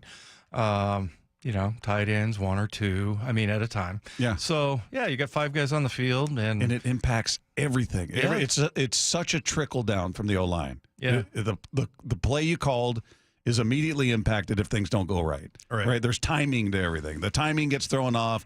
All of a sudden, it's a scramble drill. It's a playground type of play, and you're running around, keeping it alive. Somebody get open. It just, everything, it's such a cliche. We hear it so often. It all starts up front. Yeah. But it does more so there than it does defensively. Even you can probably make up for mistakes on the defensive line. If your interior guys make a mistake, your linebackers are there. You can clean things up. Whereas, yeah, you can certainly find a way to make it work offensively if you got a great mobile quarterback who can do this, that, or the other. But it seems like if it falls apart there, it just trickles down and everything's off. Yeah, I watched so much football over the last few days that I'm trying to remember I think it was us, but it was A.J. Barner, I believe. I can't tell you if it was Arizona game, probably this last game, where everything was just blocked perfectly, and all he needed to do was kick out the defensive end on the other side, and he just totally missed the block. And so it gets a tackle for -2. And so he's not an offensive lineman, but it's a great example of how, everybody else could do their job if one guy doesn't do his job. So, yeah, I'd say based on that, Mark's probably right.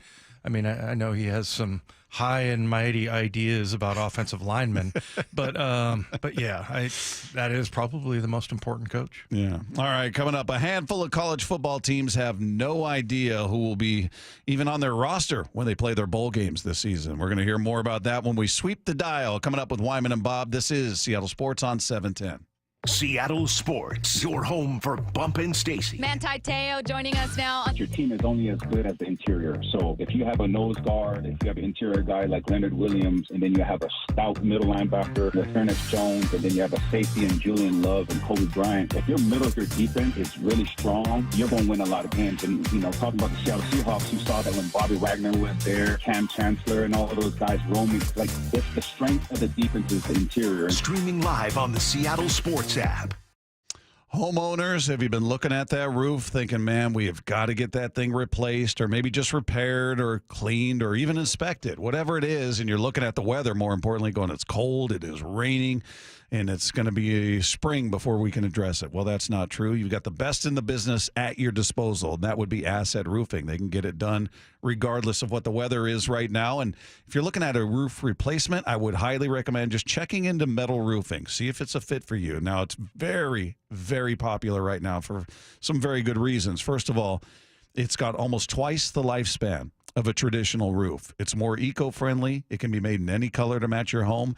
And most importantly, Asset Roofing is leading the charge when it comes to metal roofing for a couple of good reasons. First of all, they do everything right there at their headquarters, and they do it custom to each job. It's not being shipped in, prefabricated out of state or out of the country. They do it right there, which means they can do it faster and they can do it cheaper than the competition, up to 30% cheaper than the competition. So if you're in the market for a new roof, check into a metal roof. Get a quote. Doesn't cost you anything. Asset Roofing is there for you, and they're the best at what they do. You're either hiring a liability or you're going to hire an asset. Head to assetroofingco.com. That's assetroofingco.com. Hey everyone, it's Ted from Consumer Cellular, the guy in the orange sweater, and this is your wake-up call. If you're paying too much for wireless service, you don't have to keep having that nightmare. Consumer Cellular has the same fast, reliable coverage as the leading carriers for less. And for a limited time, new customers receive their second month free when they sign up and use promo code SECONDFREE by January 26th. So why keep spending more than you have to? Seriously, wake up and call 1-888-FREEDOM or visit consumercellular.com. Taxes, fees, and other third-party charges will apply. See website for additional details. This holiday season, Capital One reminds you to give yourself the gift of 1.5% cash back with the Capital One Quicksilver Card. Can I earn 1.5% cash back on birds? Birds? What if you sent your true love 2 turtle doves plus a partridge in a pear tree? Sure, but why would anyone want that? The song was very convincing. Earn 1.5% cash back on all your holiday purchases with the Capital One Quicksilver Card. What's in your wallet?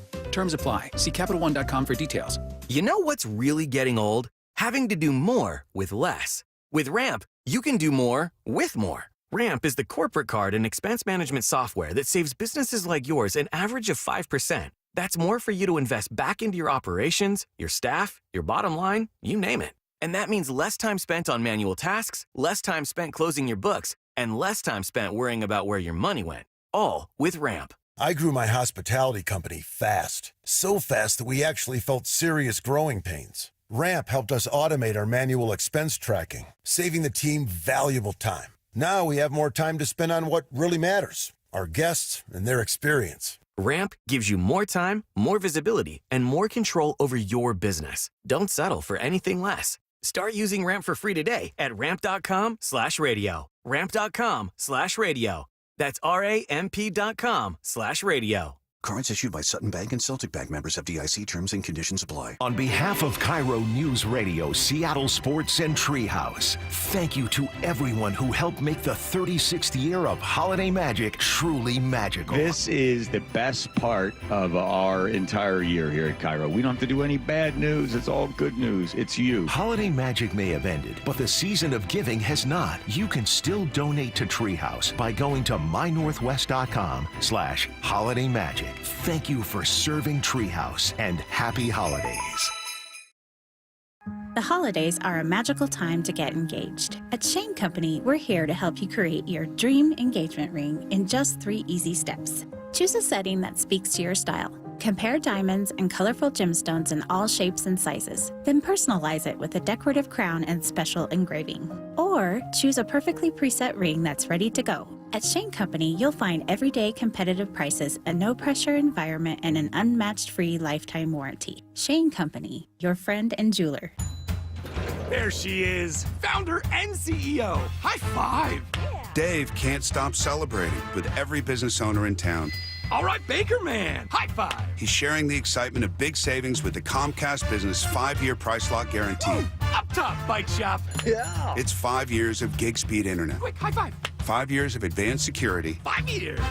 And 5 years of a great rate that won't change. Yeah, law partners. Chamberlain, Messethorpe, Dubois. All from the company with 99.9% network reliability. Switch today and get the 5-year price lock guarantee. 5 years. It's back, but only for a limited time. Woo! Powering 5 years of savings, powering possibilities. Comcast Business. Can't forget you, voiceover guy. Ah, thanks, Dave. High five. Ends 3/9/25. Guaranteed rate applies to monthly service charge for new customers on qualifying internet bundle, excluding taxes and fees. Other restrictions apply. Attention homeowners, upgrade your home's comfort and save big. For a limited time, save up to 50% on scratch and dent and overstocked equipment exclusively at Home Comfort Alliance. Over $3 million worth, all up to 50% off, including high-efficiency dependable heat pumps, furnaces, and air conditioners from the top manufacturers like Lennox and more. All with full factory and installation warranties, up to 50% off. Visit HomeComfortAlliance.com. That's HomeComfortAlliance.com. Scanning the airwaves for the most interesting and entertaining stories of the day. Sweeping the dial. Every afternoon at 4:45 with Wyman and Bob. There are a lot of things that people don't like about college football right now. One of them is the transfer portal. Coaches hate it because it's right now. It's in December, so it opens up early December. It goes until December 28th. So if you want to transfer, you have to put your name in by December 28th. And a team like Washington, who plays a bowl game on December 31st, well, as Jed Fish explains here, they don't really know who's going to be on their team as they're prepping for this bowl game. Whoever comes to the game on New Year's Eve will play. And we'll see a little bit better as time goes. But right now, what college football and what has been decided on how to handle the schedule, I mean, it's a shame. It's a shame that we have the backup quarterback at Penn State who played 15 or 20 snaps against us, who's played in every single game, can't be a part of the CFP run. as he's had to enter into the portal. And there's so many examples of that kids are going to miss out on such amazing opportunities because of timing. Well, they don't have to enter the portal. Yeah. Right, they're electing to, which this is such a weird time. I mean, it feels like college football is just in a weird state of disarray with NIL and players leaving and the money that's being attached to it, and it just, I don't know. It doesn't feel like it felt like they had the right thing in mind. Like, hey, these players are generating in some cases tens of millions of dollars for certain schools. They should be compensated in some way, but it feels like there was no hard and fast plan. Like, this is how we're going to do it. This is how we keep it from getting out of control. This is how there's got to be a limit. There's something. There's no guardrails. Right. Well, it's like they tried to make it like our economy, a free system, and yet there are so many barriers that they're trying to find their way back to something that makes sense. And what doesn't make sense is not knowing who in the hell is going to line up for your football team for a bowl game. Yeah, he's not sure who's going to be on the roster. That's crazy. I mean, and bowl games used to be such I lived this because we went to one bowl in the 5 years I was at Stanford. It was so precious, that you get a chance to do that. And now all of a sudden it's become this nuisance, and then they talk about some of the championship games that, like, there are teams that don't want to play in it because it'll knock their rating down as far as their seeding for the national championship tournament. Sweeping the dial. Well, yesterday at this time, we were talking about Raheem Morris because he was mentioning and kind of talking around a question about potentially going to Michael Penix. And then by the end of the show, the Falcons had gone to Michael Penix. So here's Raheem Morris explaining how they came to that decision. The same way we do with all our decisions. Obviously you go in, you evaluate, you talk, you look at the tape, you go through all the process, you go through your next preparation and your daily things that you got to do. Obviously, we got to play better at the position. We want to play better position, and that's what we made the decision to do that last night. All right.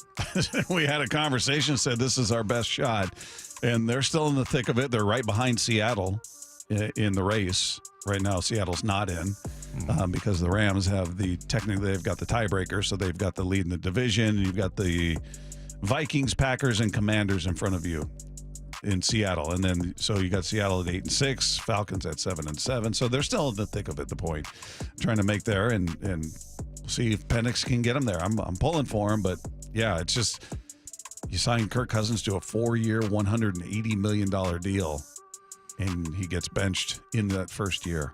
Well, and then he says, I'm going to mentor the heck out of him or whatever. No, that was Aaron Rodgers. Or I'm sorry, that was Aaron Rodgers. But he did call Penix and say, "I'm here for you." Yeah, he talked to him about it, and I just think it's a corrupt relationship. I really do.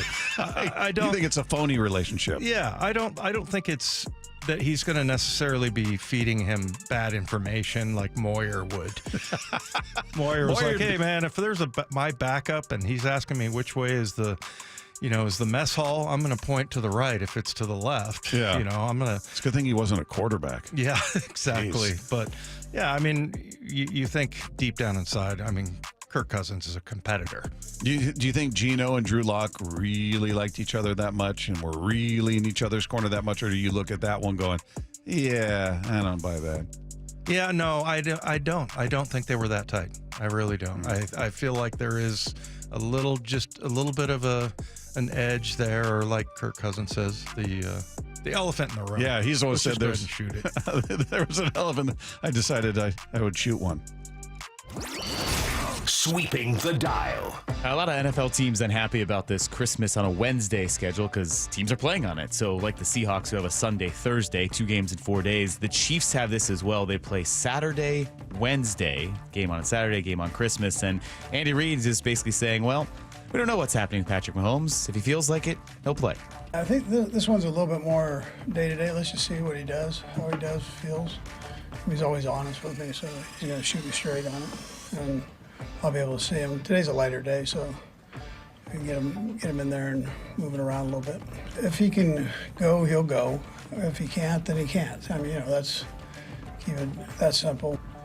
And then I'll just take it day by day and see how he does here. Who's the backup there? Elvis Gerbach? I almost said yes. It's Carson Wentz.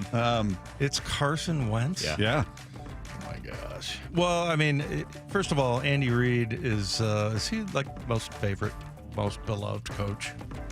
He's up there, the yeah. NFL. I mean, I think those commercials help him, too.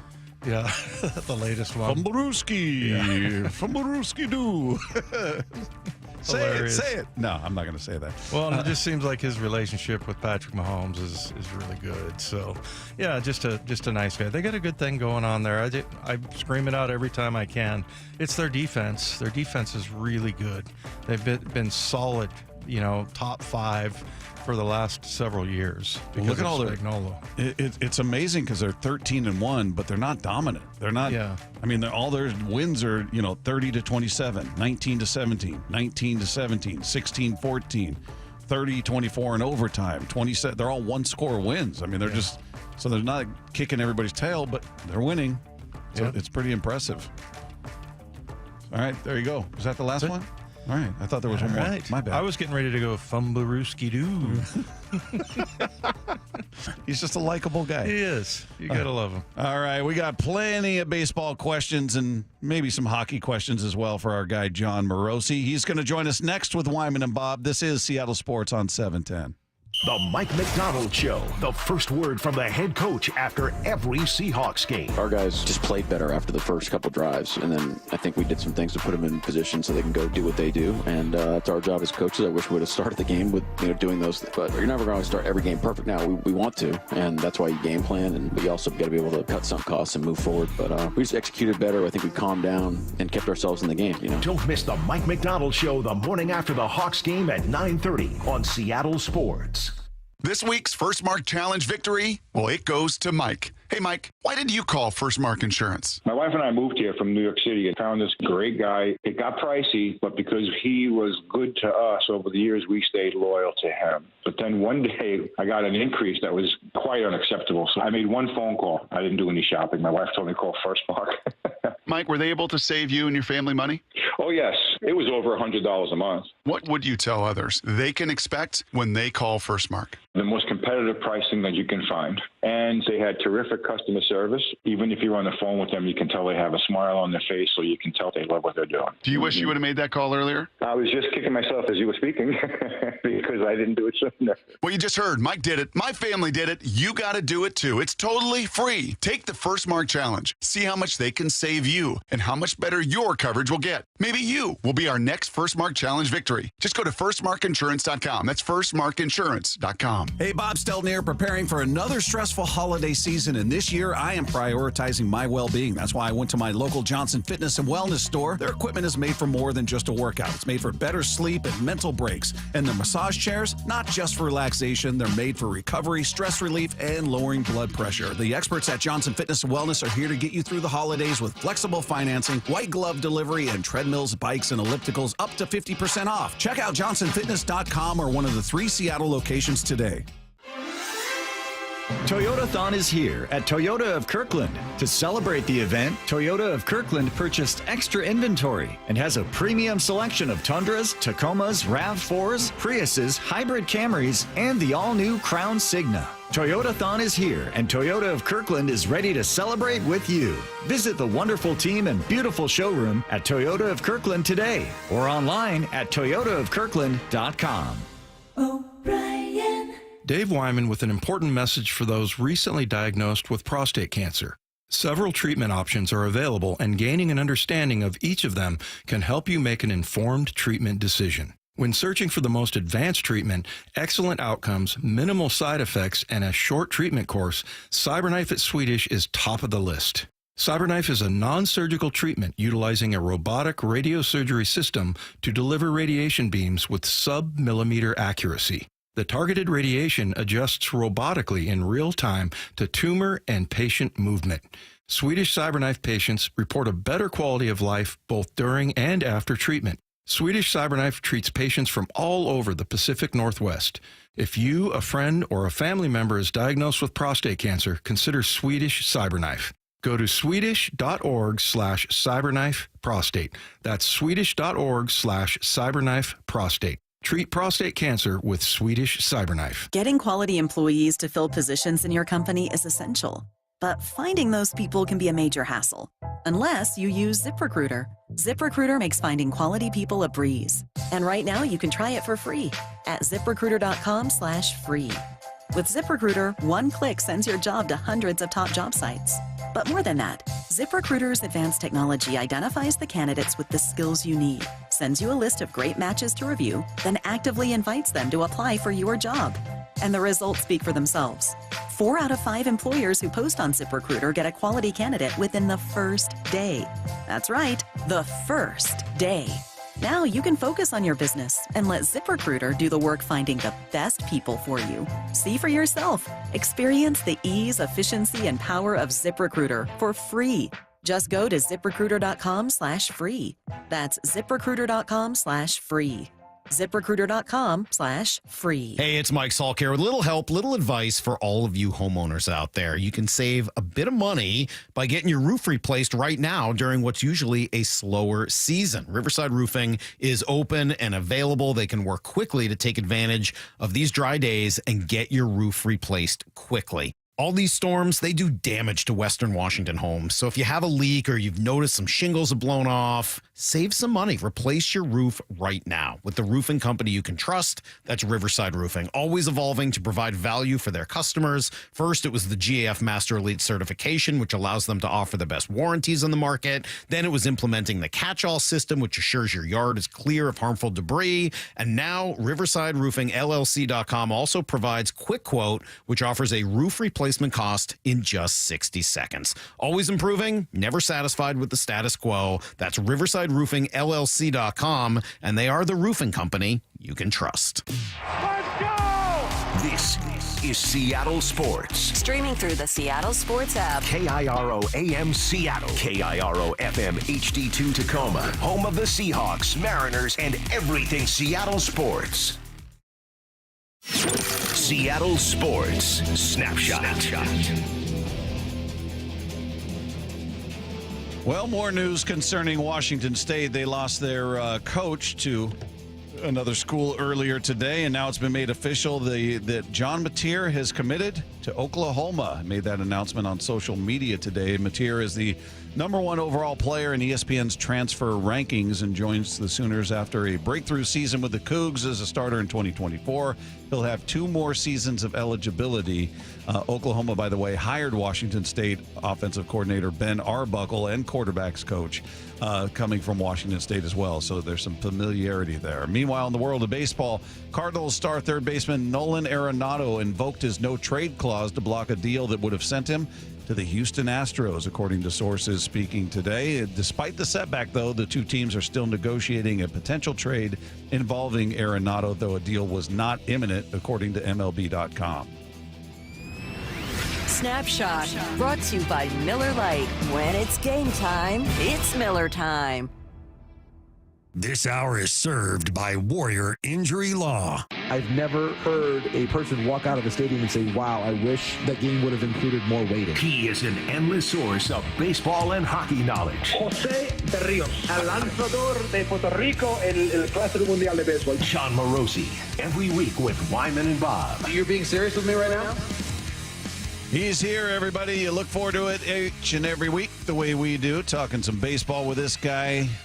One of the good guys, one of the great guys in all of sports. With us on the Emerald Queen Casino Sportsbook Hotline, John Morosi is with us. How are you, man?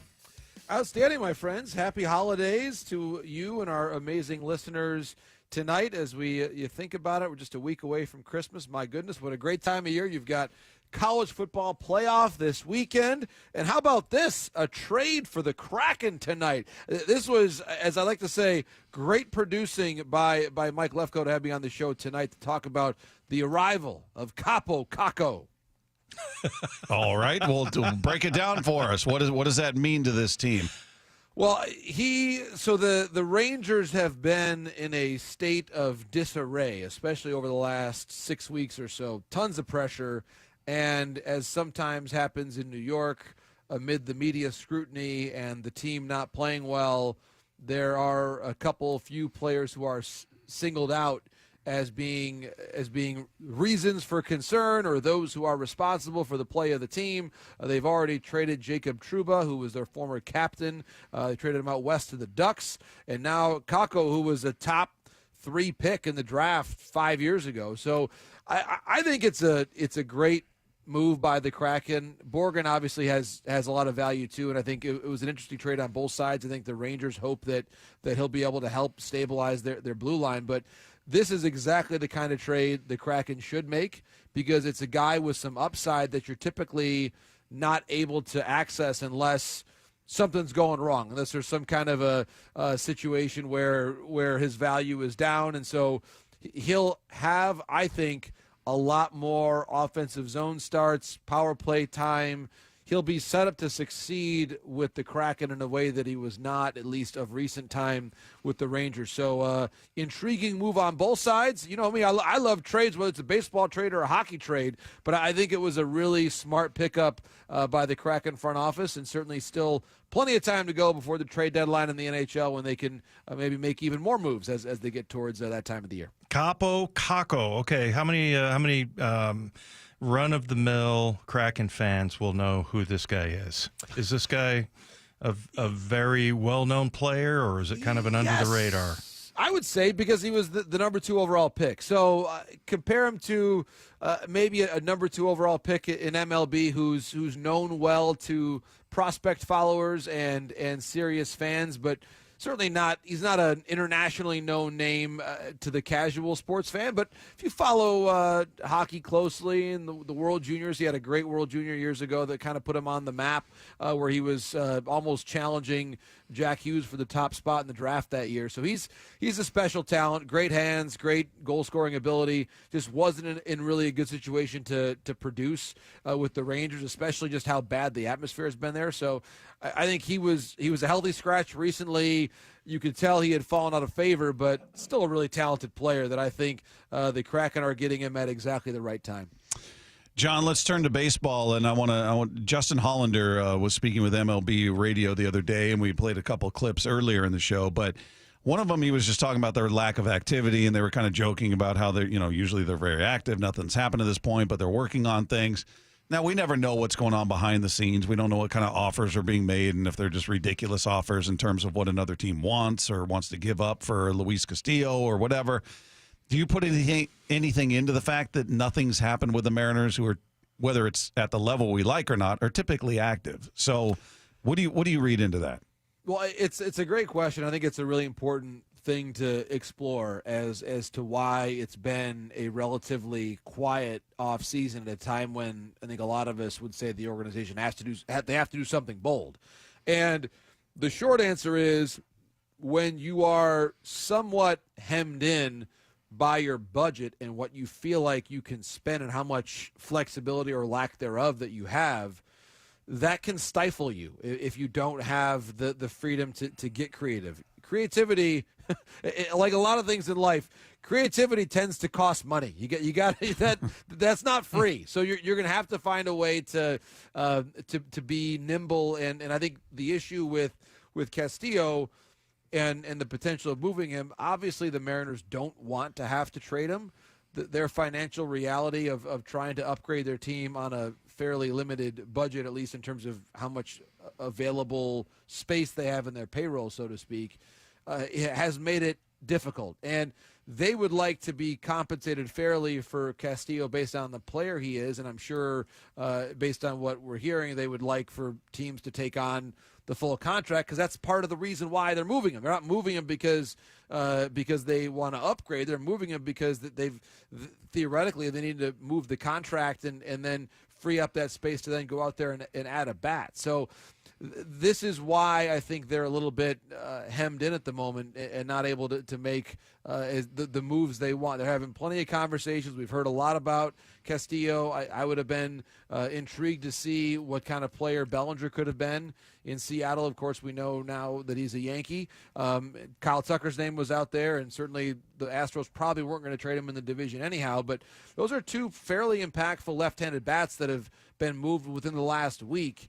and neither one of them went to Seattle, which I think is certainly part of the frustration of the front office and the fans as well, that some players are out there and moving, but they're not getting them. And so do they have to be creative for someone like a Jock Peterson, perhaps? Is there still some hope of bringing back someone like a Santander or Teoscar Hernandez? I tend to doubt either one of those things is very possible at the moment, but we know they're trying, and they certainly seem to be trying more in the trade market than free agency, because they have the assets to move. It's just a matter of finding a team that has a bat to give them, who has also the financial flexibility to take on all of the money that Castillo is owed, which is I think, probably proven to be harder than we would have anticipated when the Castillo rumors first surfaced a couple weeks ago. JP, tell us about the Arenado trade here. It looked like the Cardinals were gonna send like $15 to $20 million to pay down the salary to the Astros, and it hit a snag. What do you know? Is there anything other than just him using his no trade, waiving the no trade clause, or is there more to it? Right. Well, I think that number one, Nolan has some destinations in mind that he would like to go to more so than Houston. And I certainly think Houston is and remains an appealing place to go for players. But Nolan is from California.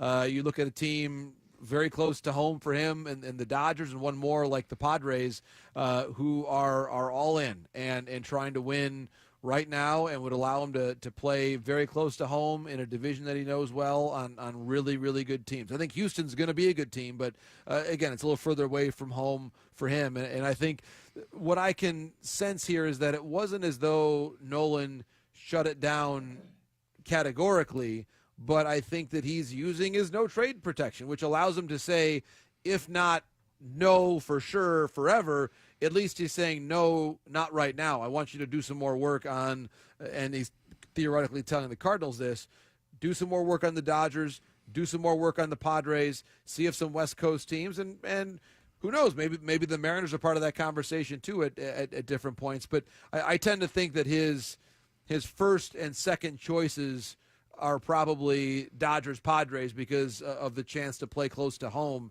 And my sense from knowing Nolan a little bit over the years is he probably wants to wait and see that play out before he decides to then accept a trade to somewhere that's not the Dodgers or Padres, just because of how appealing those two situations are right now, especially for someone who grew up very close to both those ballparks. We were reading a story about, everybody coming back from the winter meetings, but Jerry staying behind because the implication was maybe some talks had progressed, and, maybe it was the Luis Castillo to Boston for Tristan Casas. Who knows? Obviously, nothing's materialized to this point. Are you hearing anything in relation to that particular deal? And if that trade were to happen, what's a reasonable return for Luis Castillo, considering what he's owed, his age, and then looking at Casas, who we talked about, 24 years old. I think you referred to him as a bit injury prone.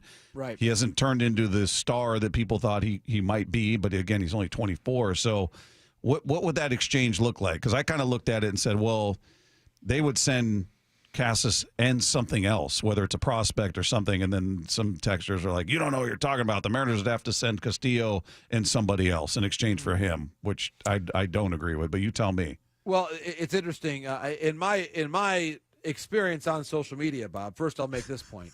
Usually when we workshop various ideas about what a trade could look like on X, and you have half of the people screaming at you that you are dramatically underpaying, and then an equal percentage saying that you're dramatically overpaying, usually the initial hypothesis is somewhat in the right range. And that's I think where we're at probably with this. It does theoretically have, I think, a lot of validity. It's probably in the eye of the beholder if the Red Sox would have to kick in a little bit more of a prospect price. Obviously, the financial piece of it is real. We saw even a short time ago a trade between the Cubs and Yankees, and $5 million still had to be kicked in by the Cubs. And so that's for a pretty good player who has been a star level player for a while. Again, he's not coming off a great year, but But you get the idea that sometimes there's a sliding scale there where when a contract is of that size and Castillo's money is real, that you sometimes have to either kick in a little bit of money to get a better prospect or find some other sliding scale of the exchange. What I think, to put a finer point on it, the fact that there was, and we were hearing this a lot at the winter meetings last week, there definitely were conversations between the Mariners and Red Sox about Castillo. I do believe that Casas' name surfaced at some point in that mix. Was there a formal offer? I can't report that with confidence, but I do think that name was part of those discussions. Where I believe the conversation lies now is we're waiting on Corbin Burnes. And depending on how you look at the favorites there, clearly the Orioles, they've already signed Tomoyuki Sugano. I would tend to think that means, or at least reduces the chance of Burnes going back there. But the three teams we've heard a lot with Corbin Burnes: Giants, Red Sox, and Blue Jays. And my suspicion is that the Red Sox are going to wait and see that play out. If, for example, they're able to sign Burnes, and by the way, they still have the capacity to do so because the other big arm they acquired, Garrett Crochet, makes a fairly low salary and was not a free agent. It was a trade piece. So that was financially a fairly low cost. So they've got the ability to add, whether it's a major investment in Corbin Burnes or to use that same payroll slot to acquire Castillo. So my suspicion is that the Red Sox want to avoid giving up Casas if they can, and if they can convince Burnes to sign with them, they may say, great, we don't have to give up Casas, and yeah, we're going to probably spend more money for Burnes than they would for Castillo, but they've been indicating all along that they're ready to invest in a big way and spend. We saw that with their offer to Soto. So I think the Red Sox are going to wait for the free agent piece to unfold, and then I think once Burnes goes somewhere, like if you're a Mariner fan who would like to see the Mariners get Casas, then you're probably rooting for Burnes to sign with the Giants, the Red Sox to not get someone like a Jesus Luzardo in trade, and then say, oh my gosh, we got to find somebody, and they decide that somebody should be Luis Castillo instead of signing the next best option, whether it's Sean Manaea or someone else. But I think that's, to me, the sequential order of things. Burnes signs first, and then the Castillo market solidifies from there. Hey, JP, we were talking earlier about not just acquiring talent, but the talent that they have getting better. And I'm just looking at Julio's numbers, and I'm wondering if, based on what they paid him, what they expect out of him, where you're at with him, with his numbers, and where should he be? Because, you know, his on-base percentage is .334, batting average .277. You know, he's got 80 home runs, 246 RBIs after 3 seasons. Where should and I'm not asking you to go through every number, but just ballpark where you think he should be based on, you know, his status and his contract. Well, it's a very fair question, and they will go. The Mariners, I guess I'll say this to make a fairly straightforward statement. The longer they go in this offseason without making a major offensive splash, and for it to be major, I'm setting a pretty high bar here.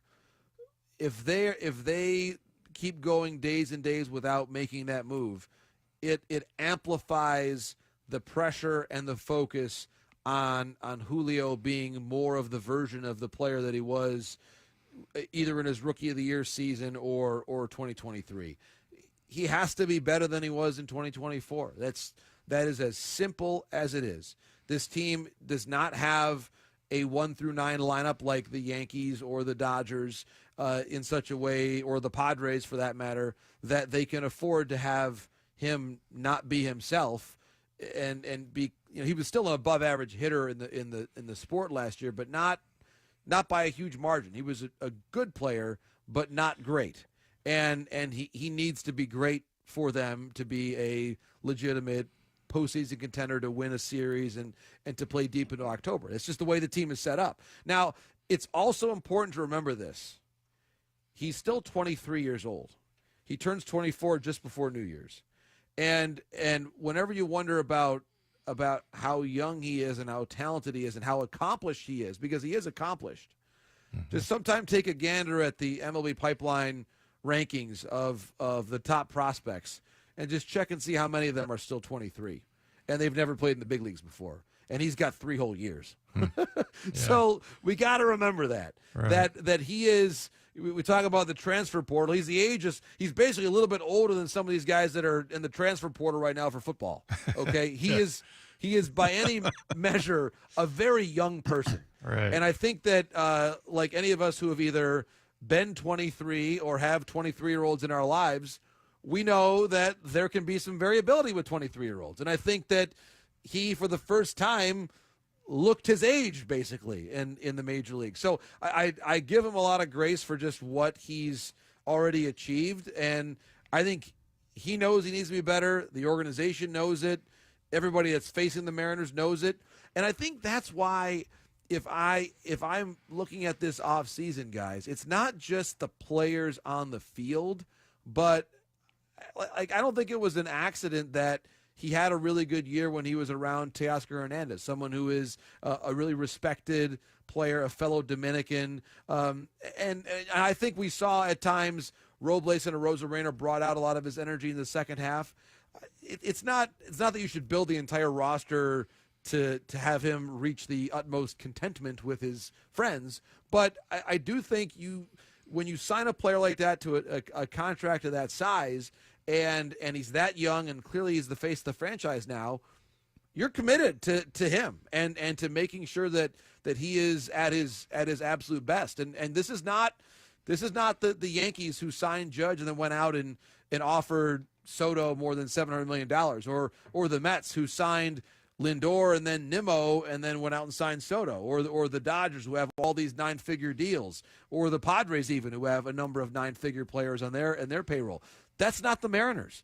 He's the guy. And I think that when you sign a contract like that, you sign up for this a little bit. And I'm sure he learned that a lot last year if he wasn't fully aware of it already. Hey, I want to play a quick soundbite of Justin Hollander speaking on their plans for the first base and the infield in general, and get your take on it. Here's what he had to say. I think that we're open to a bunch of different combinations of options. I think we'd love to add some type of first base impact to go along with Luke Raley, who can also swing to the outfield. And then the rest of the infield is flexible enough that we could add it second, we could add it third. We can do it in a variety of different ways, but I do think we'd like to add at first and then, if possible, one other spot on the infield. So he put that in a very pleasant, positive way. You know, with that flexibility, we could add it second, we could add it third if we want. I mean, it's crazy what we could do. To me, so much room for activities. So much room for activities. It's amazing. But first of all, he says they'd like to add an impact bat in addition to Raley. So that tells me we got a platoon at first base. I don't love Raley's defense. I like him on the roster. I think he was the one player they picked up that actually exceeded who they've been in their career. But he was not good defensively at first base. So maybe he gets better. He works with Perry Hill. Okay. But that sounds like a platoon. So maybe they're talking about bringing in Oldster, bringing Turner back, bringing in Carlos Santana, who's going to be turning, 39 or 40. So you're not finding your future, it sounds like there. And then all the flexibility they could add at either of those other two positions. And Dave was making the point, well, he's got to make it sound positive. He can't come out and say, man, we're in trouble. We got 3 spots open. We don't know who they're going to fill them with. But it feels like we're setting up for a platoon at 2 of the 3, because I feel like second base is probably Dylan Moore and maybe Ryan Bliss, that combo in terms of a platoon. And then third base would be the other. I don't know who they're going to put at third. But what do you think of what he had to say there? I think, first of all, it's all correct. I mean, they don't really have enough certainty at first, second, or third to really know, to be honest with you, who's going to start on opening day, and that is alarming at this stage of it. Usually, as you approach the new year, you would expect to have a little bit more certainty. But the good news is there are players out there. Paul Goldschmidt is out there in free agency, and he'd be a fairly, I think, low base of his salary, at least relative to what he was making before in St. Louis. You mentioned Santana. I'm a big Santana fan. I know he's already been in Seattle. He gives you a great at-bat. And he's again, someone that would live up to the idea of the Mariners trying to be a little bit tougher to pitch to because of the kind of at-bat that he works. I think he would fit. Christian Walker would be, for me, at least in a reasonable sense, the optimal free agent. And that's where, if you clear enough of Castillo's money, if like you clear the whole amount, and then potentially you could apply that amount to Walker and pursue him. I think that's an interesting idea. Nathaniel Lowe's name is out there in trade. I would tend to think that it's a very unlikely fit that he'd be someone that would be moved within the division. But one name that has been mentioned and is out there as a potential trade candidate is Josh Naylor in Cleveland. And I like Josh Naylor. He plays, to use the hockey term, and he's from Mississauga, Ontario, he plays with an edge. And I think that for a team that's trying to find their identity a little bit, I like Josh Naylor. I think I got a lot of time for him because he would change a bit and bring a certain edge to that clubhouse that I think would be welcome for me.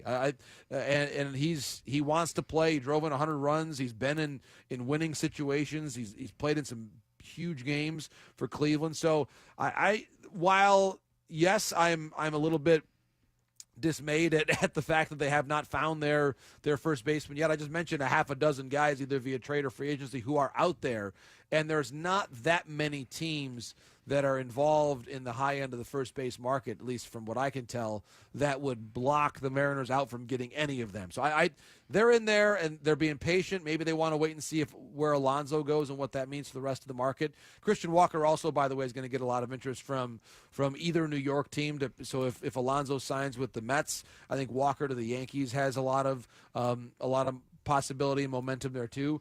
But and then with the middle infield, I'll be intrigued to see if the Cubs, they're still in the process of trying to add some more. I don't think that they'll trade Nico Horner, but his name has been out there a little bit. Yandy Diaz's name has been out there a bit with Tampa, and their whole ballpark situation is really uncertain. So there are some names out there that I think would make some sense, and I agree with the characterization that really the infield is now and should be the focus of this team as they near the end of the calendar year.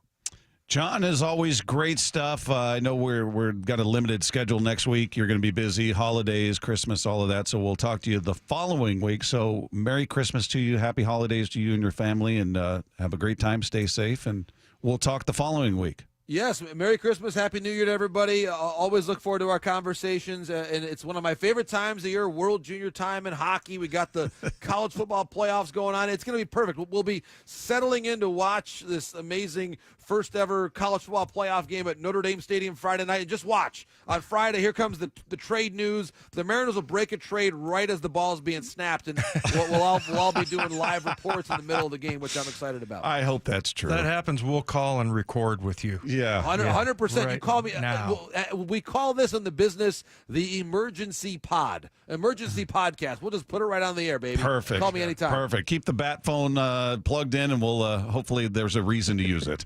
I look forward to it. All the best, my friends. Happy holidays. Thanks for everything. You too, John. There he is. John Morosi with us each and every week. Always great stuff. You can find that conversation on the podcast page after the show at seattlesports.com. If you missed any part of it, didn't catch it all, you can find it there. Just head to seattlesports.com, click the podcast tab, scroll down to our picture, click on that, and it'll be right there waiting for you after the show. Click subscribe. Then you never have to deal with it again. It's totally free. It's a beautiful thing. Meanwhile, a handful of teams are in tough quarterback situations around the NFL. We'll take a look at what's going on with some of these teams next with Wyman and Bob. This is Seattle Sports on 710.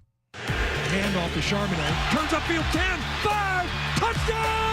Seahawks! The Seahawks gear up to face another tough opponent at Lumen Field. Ball comes out. Ball's picked up by Julian Love. He's got it on the far side of the field. Breaks a couple of tackles. This Sunday, Justin Jefferson and the Minnesota Vikings come to town. I don't know how Jackson Smith-Njigba always gets open on those crossing routes, but he does and picks up 18. Kickoff 105. Pre-game coverage starting at 10 on your home for the Hawks, Seattle Sports. Chronic pain can be so life-changing that it causes depression. The effects can strain relationships and tear families apart. If chronic pain is impacting you or someone you love, don't wait to get help. I'm Dr. Mark Shelley, a chiropractic neurologist at Sound Pain Solutions. If your family is missing the person they once knew, schedule a free consultation to learn if our non-surgical and drug-free approach could help you get your life back. At Sound Pain Solutions, we've treated thousands of patients suffering from neuropathy, neck and back pain, and complex joint problems. Our personalized treatments include state-of-the-art technology like bioelectric therapy, laser, regenerative injections, pressure wave treatment, and others that stimulate healing naturally. Get a new focus on your family and the activities you enjoy, not your pain, medications, and limitations. To learn if you qualify for our non-surgical and drug-free treatment, call us at Sound Pain Solutions or visit soundpainsolutions.com. At Fisher Investments, we may seem like other money managers, but we're different. Are you really that different than the rest of us? We are. As a fiduciary, we always focus on what's best for our clients. What services do you offer besides investing? We have a team of specialists in financial planning, estate planning, and more. Your clients rely on you for all that? Yes, we ensure clients receive unparalleled service at every step of the relationship. Okay, but you still sell commission-based products, right? No, because we believe that's a conflict of interest. We prioritize service over sales goals. So, then how do your fees work?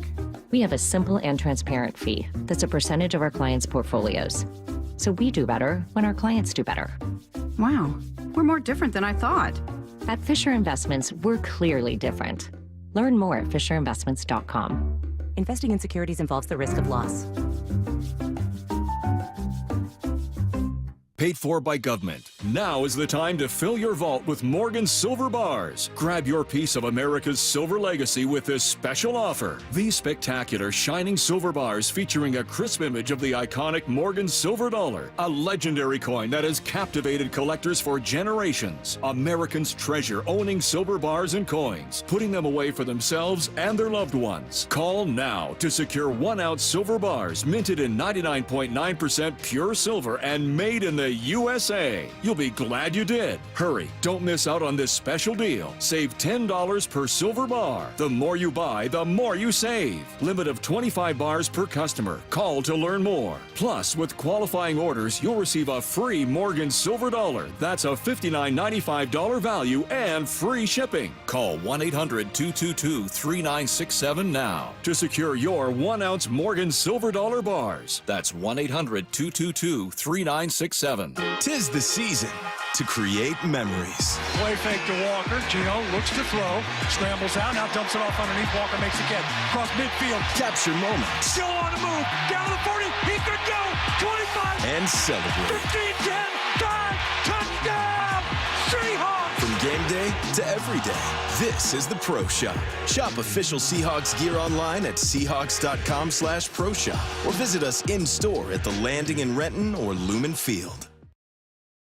Seahawks Insider, brought to you by Pacific Lamp and Supply. Now here's Maura Dooley. With the Seahawks set to face an intimidating Vikings defensive front and coming off of a game in which they struggled to protect the quarterback, Mark Schlereth joined Ray Roberts and Bob Stelton on the Wyman and Bob show yesterday and discussed the importance of play calling. So you can take a group that maybe not the most talented group as long as they play together, but you have a play caller that understands our problems. Ultimately, if you've got a play caller that calls plays that allow me to take the passive out of pass protection, the passive out of what we're doing, and be the aggressor, then we can be really, really good, even if we're not collectively the most talented group. The Seahawks Insider is brought to you by Pacific Lamp and Supply. For the latest on the Seahawks anytime, go to seattlesports.com. The Lee Johnson culture to me is empowering all of your employees to do the right thing because it's the right thing to do. You know, there are certain things that it doesn't matter what level of employment you are in our organization. If it's not the right thing or it doesn't feel right, they have the ability to take care of the customer and make the decision without asking a manager, without asking an owner.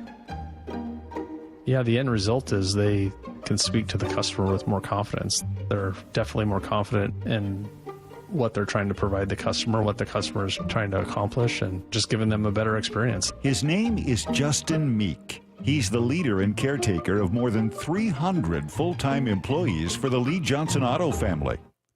Justin believes everything about doing the right thing begins and ends with Lee Johnson's company culture. The LJ way is the Lee Johnson Auto family.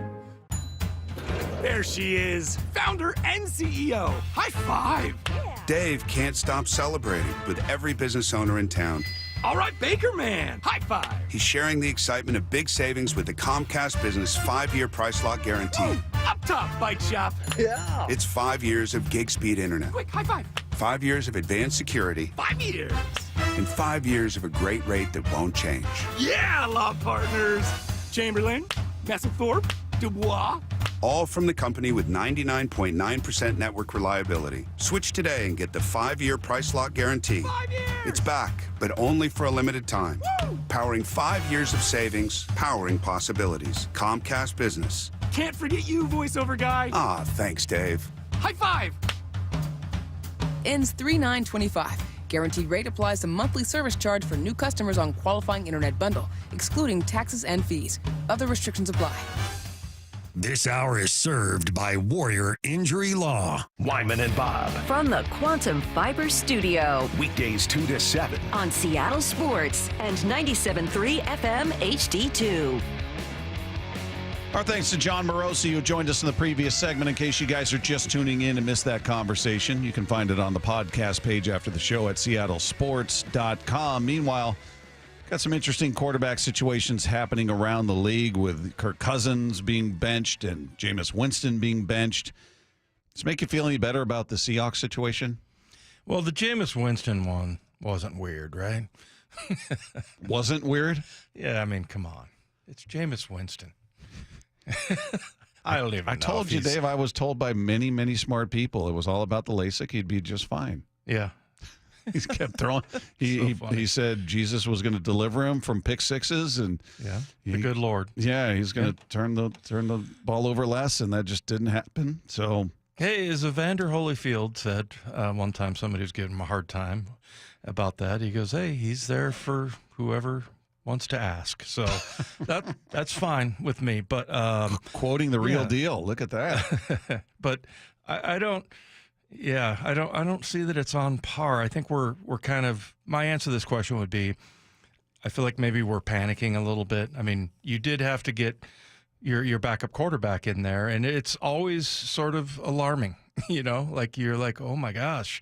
It's one thing when a tackle goes down or a guard, but all of a sudden the quarterback goes down, and yeah, it's a big deal. So I get that, but I didn't see much from Sam Howell to make it any kind of, big deal. Like to feel like they need to make a move, controversy or anything like that. So no, you could be the most staunch Geno hater.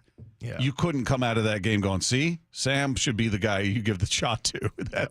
I'm sorry. You can't come away. It just wasn't good. And we talked about it, and obviously not ideal circumstances. And I'm certain he would be better if he had a week to prepare for a game and he goes in knowing he's the starter and all that, but that's just not the case. He's the backup. You get thrown in when you get thrown in, and that's where he got thrown in, and it didn't turn out well. So the good news is it sounds like Geno's going to be able to play, just parsing what Coach McDonald had to say. But, it's if the line's going to play the way that it is, and frankly, the game being called the way that it is, I'm not sure who really succeeds.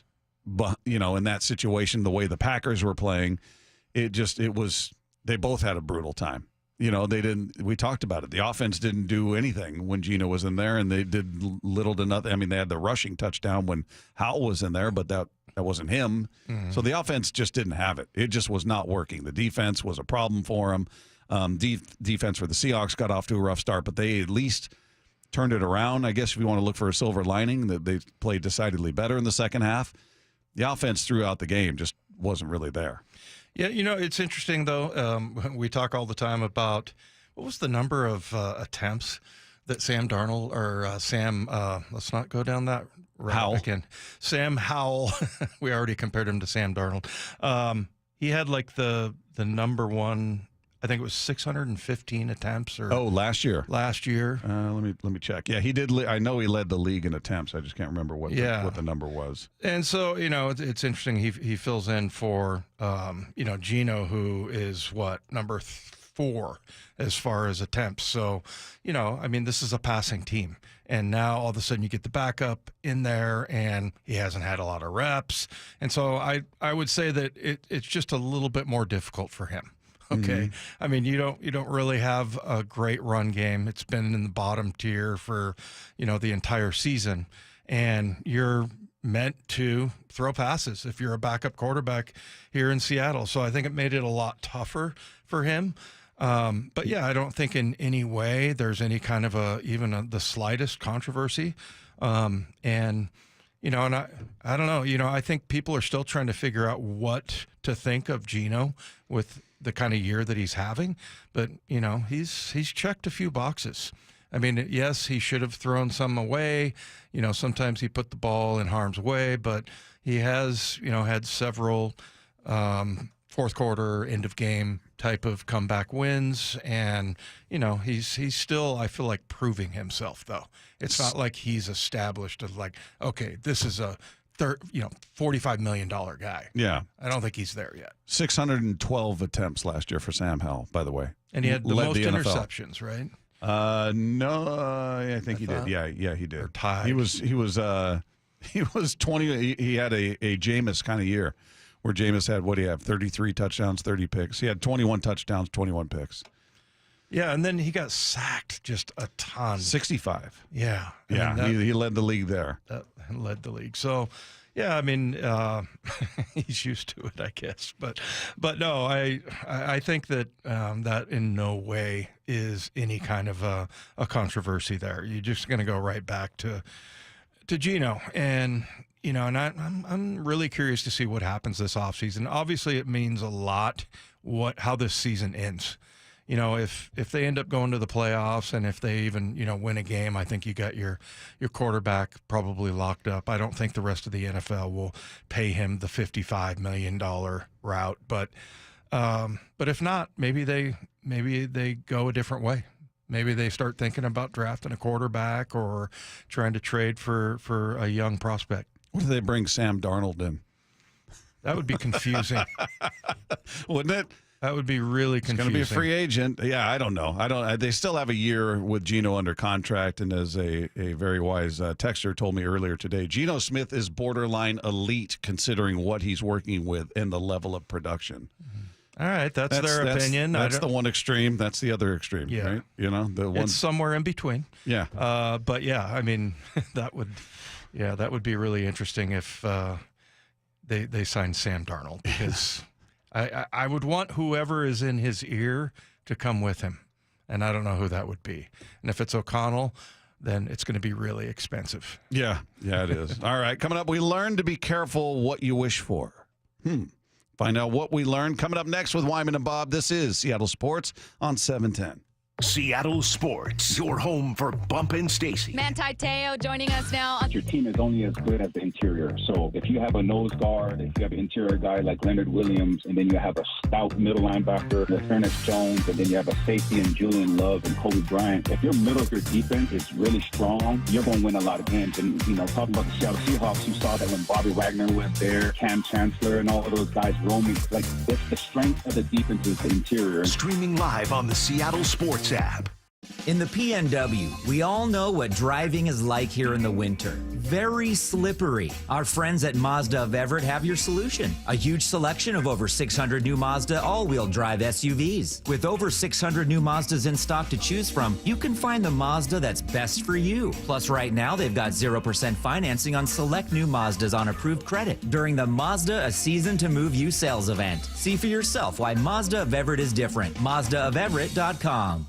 Hey, Bob Stelton here, preparing for another stressful holiday season, and this year I am prioritizing my well-being. That's why I went to my local Johnson Fitness and Wellness store. Their equipment is made for more than just a workout. It's made for better sleep and mental breaks. And the massage chairs, not just for relaxation, they're made for recovery, stress relief, and lowering blood pressure. The experts at Johnson Fitness and Wellness are here to get you through the holidays with flexible financing, white glove delivery, and treadmills, bikes, and ellipticals up to 50% off. Check out johnsonfitness.com or one of the 3 Seattle locations today.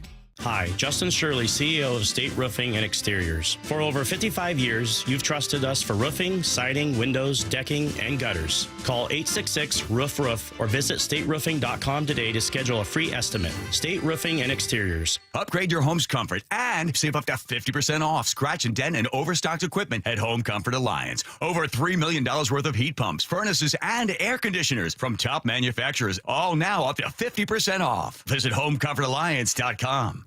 At the Home Depot, we know Saturdays are for college football. That's why we have everything you need to never miss a play. Like North America's #1 home fire safety brand, Kidda. Because on a day full of football sounds you love, like fight songs, roaring crowds, and your favorite commentators... like me, Kirk Herbstreit. The last sound you want to hear is... Defend your game time with Kidda and the Home Depot. How doers get more done. Based on total household installations as of December 2023. Maui and Moana, together again. Can I get a chee-hoo?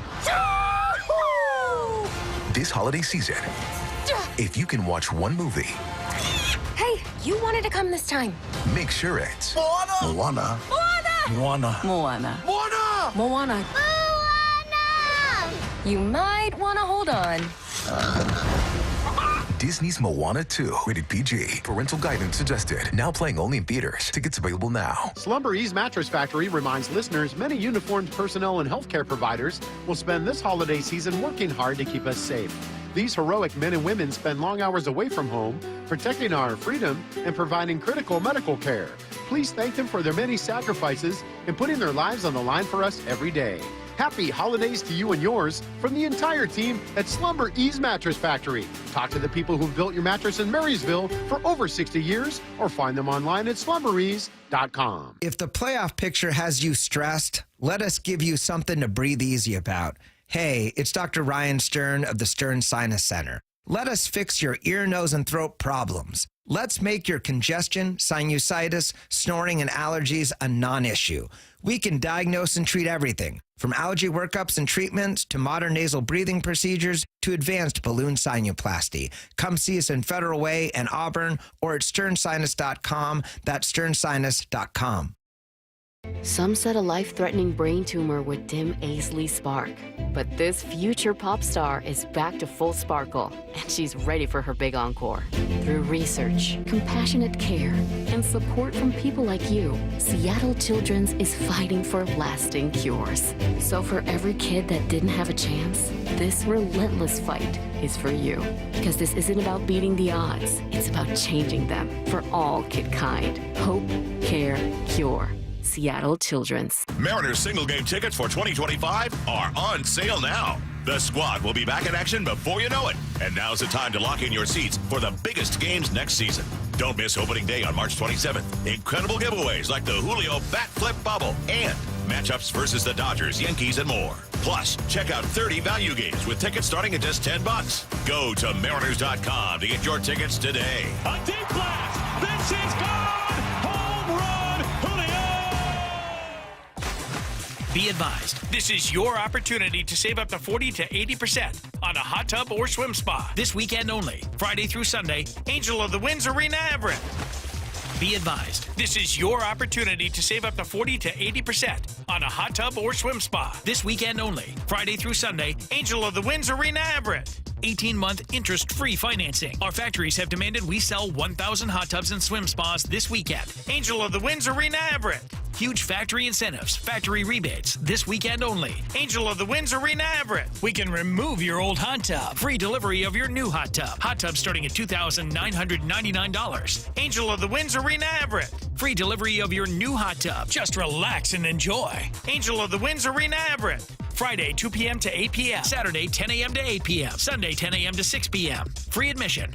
Free delivery. Angel of the Winds Arena Everett. Call 833-SPA-SALE or visit hottubandSwimSpaSale.com. This is a house of learned doctors. What you just said is one of the most insanely idiotic things I have ever heard. What did we learn today? No one's a bigger idiot than me. Stupidity is the easiest way out. Always trying to figure out what Lefko's talking about with these teases. We learned to be careful what you wish for. That's good. That's what you should be doing. I'm a mystery. You are a mystery. Dave, you know, right? Not a very interesting one. But yeah. Oh.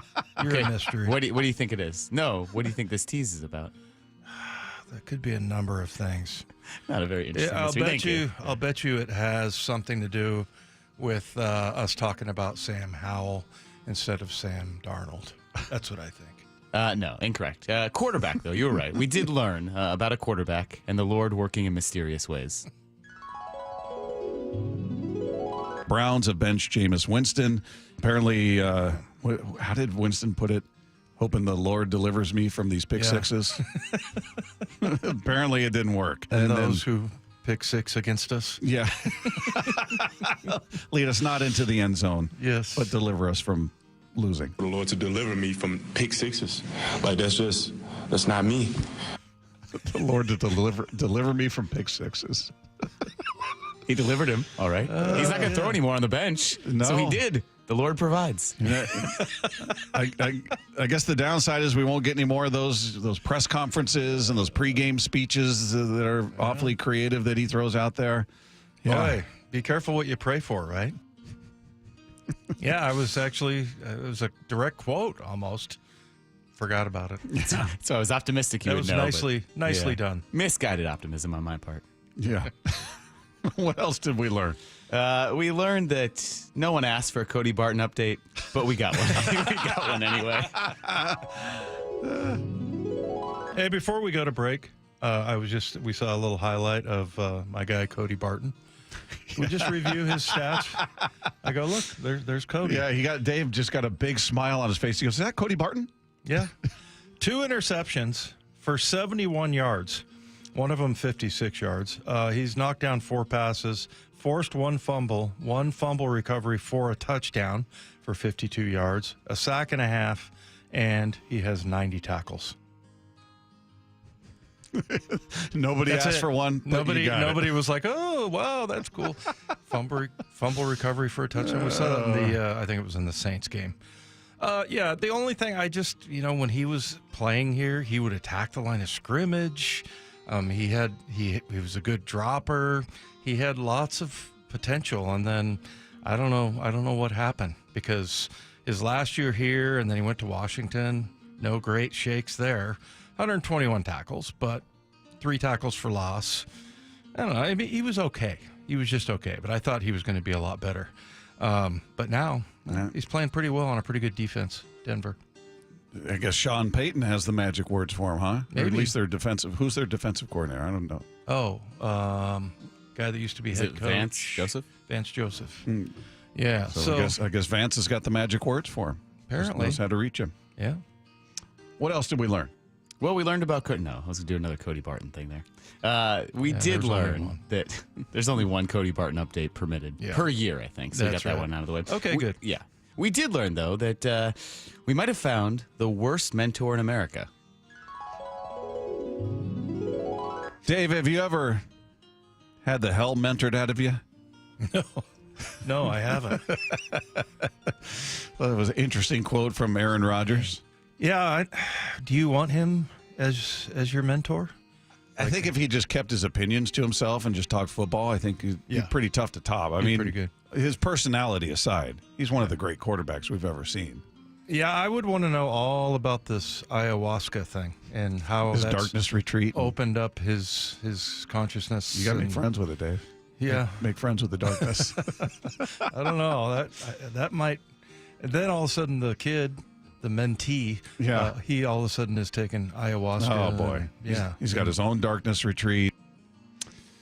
That's weird. I hear people talking about it, and they're like, "Oh yeah, it totally opens your mind up and everything." But I'm like, do you become a different person?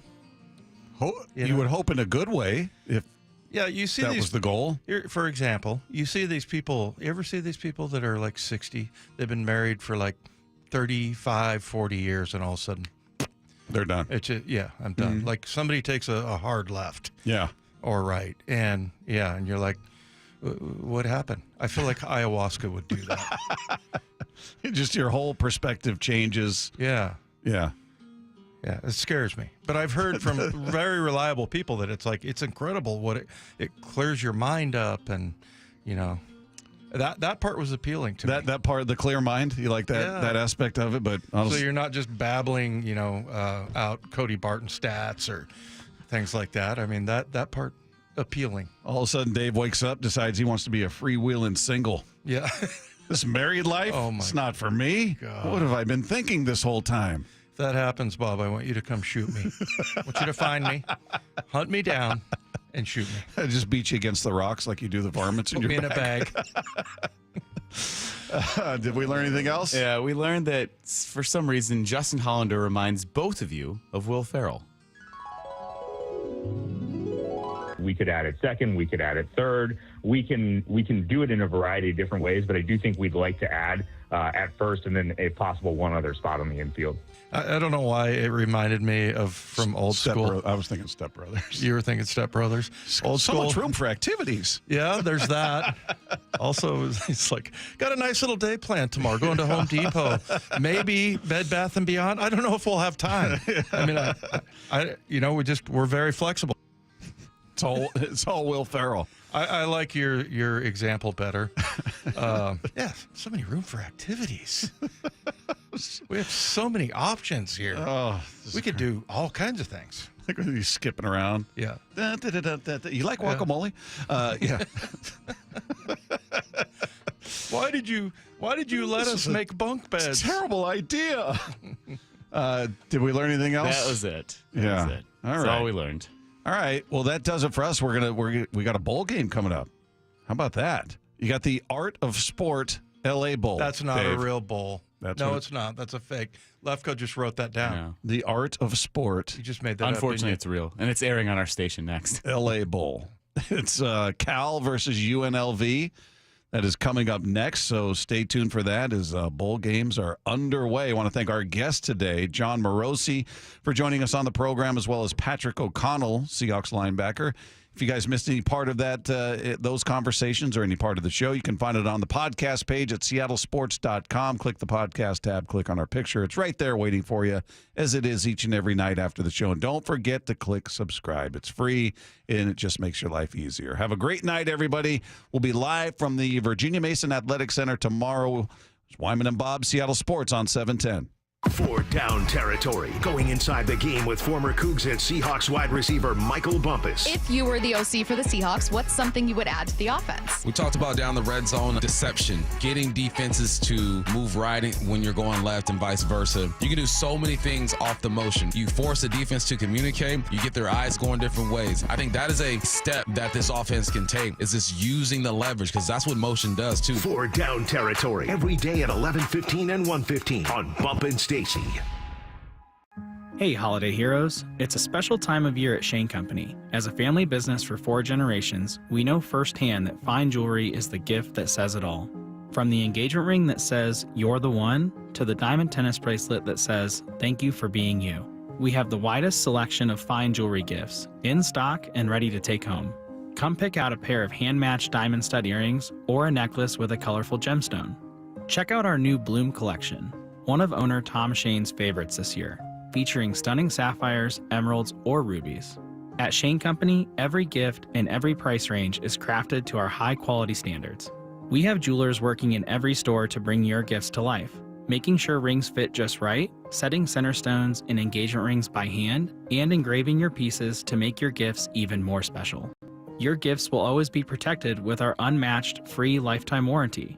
Visit shaneco.com and come see us in store. Shane Company, your friend and jeweler. Polestar 3 is the electric SUV for drivers unwilling to compromise. That means merging a spacious interior with the torque and handling of a sports car. Visit Polestar Bellevue today for end-of-year lease offers and book a test drive at polestarbellevue.com.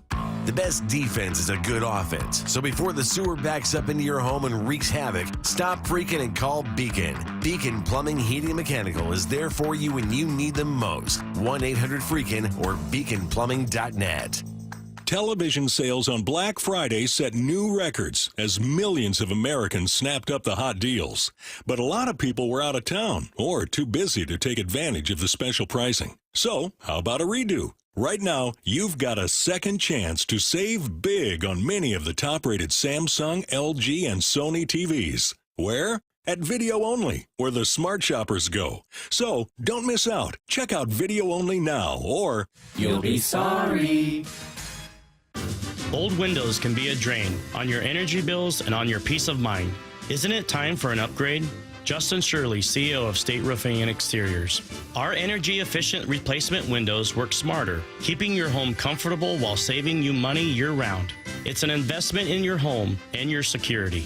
Call State Roofing and Exteriors at 866-ROOF-ROOF or visit stateroofing.com today for a free estimate. State Roofing and Exteriors, held to a higher standard since 1968. Guys, your testosterone level impacts your energy, libido, weight, and even ED. Schedule your free testosterone level check with the team at Revive Men's Health Seattle. Text the word BOOST, that's BOOST, to 65555 or visit revivemenshealth.com. Message and data rates apply. Message frequency varies. Text help for help and stop to cancel. ReviveMen'sHealth.com/privacy policy for how to opt in. Info will be used, and ReviveMen'sHealth.com/terms of use for terms of service. Downy Rinse and Refresh. Break up with stinky clothes. Rinse it out. Every now and then I get a little bit tired of the stinks that just will never come out. Going down in the rinse change. Every now and then I rinse it out. One wash and it delivers. One wash, it smells so clean. Downy Rinse and Refresh, it's a dream. Downy Rinse and Refresh. Fights odor in just one wash. Guaranteed. Old Spice Swagger Holiday Pack, perfect for a gift to treat yourself. 24/7 holiday freshness with daily use can smell your bestest. I'm gonna be smelling great all season. Old Spice scents just can't be beaten. Chock full of value, saving that green. Got the essentials needed to feel clean. Deodorant, hair, body wash, and spray. Celebrate your holiday the Old Spice way. Ho ho ho ho ho ho ho ho. Oh, could this vintage store be any cuter? Right? And the best part? They accept Discover. Accept Discover? In a little place like this? I don't think so, Jennifer. Oh, yeah, huh? Discover's accepted where I like to shop. Come on, baby, get with the times. Right, so we shouldn't get the parachute pants? These are making a comeback. I think. Discover is accepted at 99% of places that take credit cards nationwide. Based on the February 2024 Nielsen report. Hey everyone, it's Ted from Consumer Cellular, the guy in the orange sweater, and this is your wake-up call. If you're paying too much for wireless service, you don't have to keep having that nightmare. Consumer Cellular has the same fast, reliable coverage as the leading carriers for less. And for a limited time, new customers receive their second month free when they sign up and use promo code SECONDFREE by January 26th. So why keep spending more than you have to? Seriously, wake up and call 1-888-FREEDOM or visit consumercellular.com. Taxes, fees, and other third-party charges will apply. See website for additional details. This is Seattle Sports. Streaming through the Seattle Sports app. KIRO AM Seattle. KIRO FM HD2 Tacoma. Home of the Seahawks, Mariners, and everything Seattle sports. Because of the pressure put on him, and that's important. Coach, congratulations. Awesome win. Thank you so much. Chris, Freddie, back to you guys. Great job tonight, Evan, throughout the course of the night. A lot of fun to work with you, and you could tell Bob Chesney was just so proud of his James Madison team. Yeah, and something you can look at now, and when you start recruiting people, either in high school, transfer portal, junior college, whatever, you can point and say, hey, look what we've done in year one. What are we going to continue to do? And you're going to be a part of that, especially in the Sun Belt Conference. These are the kind of moments that you can have as a first-year head coach, and having this kind of end of the season. You can't put a price on that if you're Bob Chesney and James Madison football. All right, so Freddie Coleman, who is your big Monster Energy player of the game? Well, I tell you what, you can go to the defensive side. Those two defensive ends, Eric O'Neal and Kyrie Mons, were really, really good. I'm going to go to a guy that had not played since 2021. I'm going to go to Billy Atkins because early on I'm thinking, man, if he throws the ball 25 times, they could be in trouble. You look at his final stats, what he was able to do tonight throwing the football. He was tremendous. 16 to 23, 181 yards, 1 touchdown, and not 1 turnover. For a guy who had not played, other than watching people play and in garbage time, to do that on a kind of stage like this in a short amount of time, give Billy Atkins a lot of credit. That's my player of the game. And it's brought to you by Big Monster Energy. Ready to take it to the next level? Unleash the beast. This college tailgate season with Monster Energy. Tear into a can of the meanest energy drink on the planet. Monster Energy. Unleash the beast. Fantastic game tonight as we begin bowl season this week, and this was a great week to get an opportunity to spend time here in Boca Raton. The community all around this bowl game very fired up for it, and they got a good one tonight as James Madison comes away with the victory, 27-17. For Freddie Coleman and Evan Cohen, along with producer Brian Neal, our spotter Ken Benowitz, our statistician Keith Parsons, and our engineer Jack Maldonado. I'm Chris Carlin from Boca Raton, Florida. Now here's Kevin Winter in the studio with the postgame show. All right, Chris, Freddie, and Evan, highlights are next. This is the Boca Raton Bowl on ESPN Radio, the ESPN app. This is the story of the one who, as a maintenance specialist for a historic high-rise, knows that vintage charm historically needs constant attention. Which is why when it's time to upgrade turn-of-the-century mechanicals, they turn to Grainger. With easy access to 1 million+ products and the scale to deliver when and where you need them. The right tools and supplies are never far away. So the one can keep that vintage building running like new. Call, click Grainger.com, or just stop by. Grainger, for the ones who get it done. Harry Douglas here, and if you're constantly on the go like I am, then earbuds are a priority. That's why you need Technique's new noise-canceling AZ80s. Like you, these buds work as hard as they play. You'll get Technique's legendary high-res audio, along with state-of-the-art noise cancellation, so you can stay in your zone. Visit us.techniques.com/sports for special holiday deals on the AZ80s today. That's us.technics.com/sports.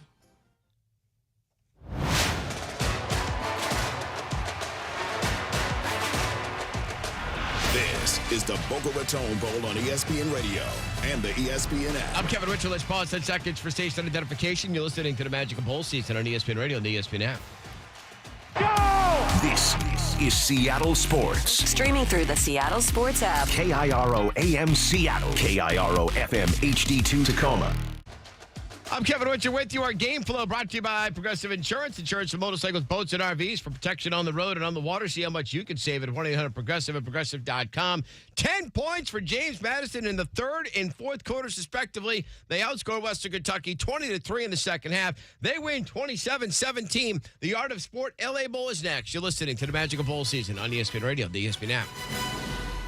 This is Seattle Sports.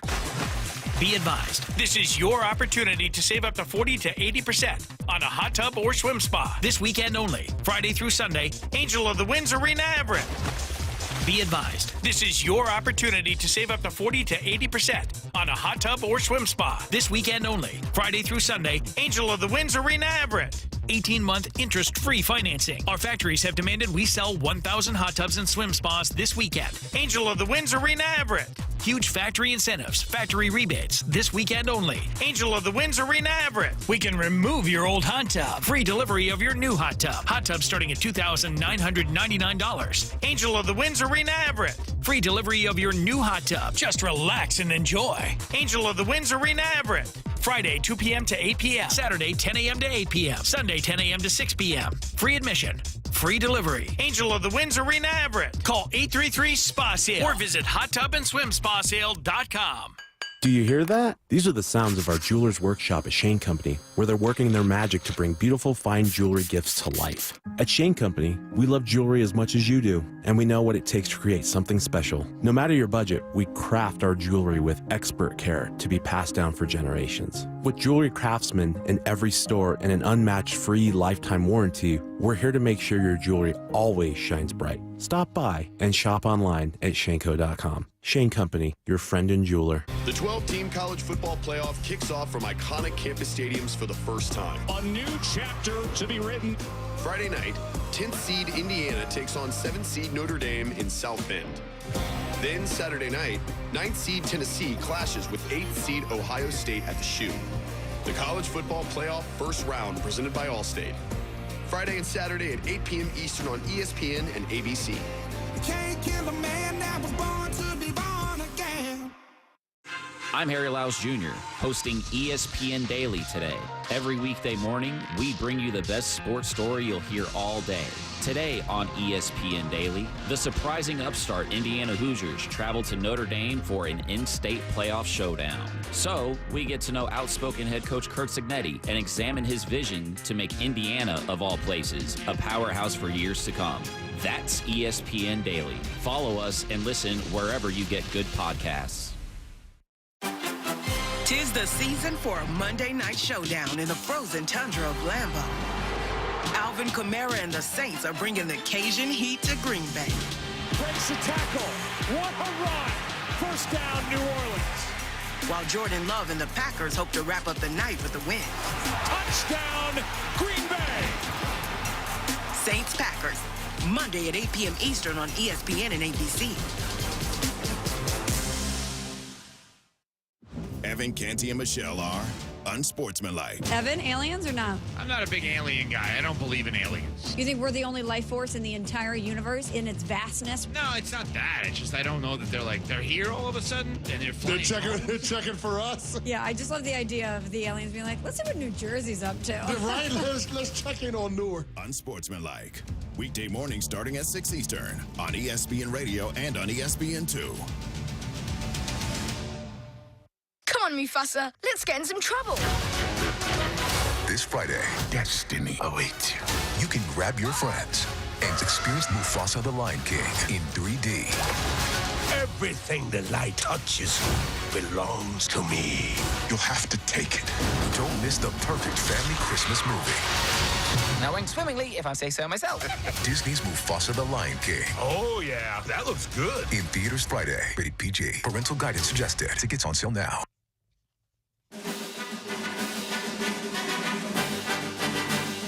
I'm Kevin Winter. The Art of Sport LA Bowl on ESPN Radio is brought to you by Dr. Pepper. Don't forget to tune into today's trivia question hearing later on in the broadcast. Brought to you by Dr. Pepper. It's Cal and number 24 UNLV. With the call, we go to SoFi Stadium in Inglewood. Welcome to our broadcast team with Max Stark. Here's Roxy Bernstein. All right, Kev. Mostly indoors here at SoFi Stadium for the LA Bowl presented by Gronk. Yeah. The canopy is flowing. A lot of storylines in this one. Kevin just told you, Cal and UNLV and the Running Rebels this year, 10 wins for UNLV. While Cal at 6-6 coming into this bowl game. But what do you see as the game plan tonight, Max, brought to you by Verizon?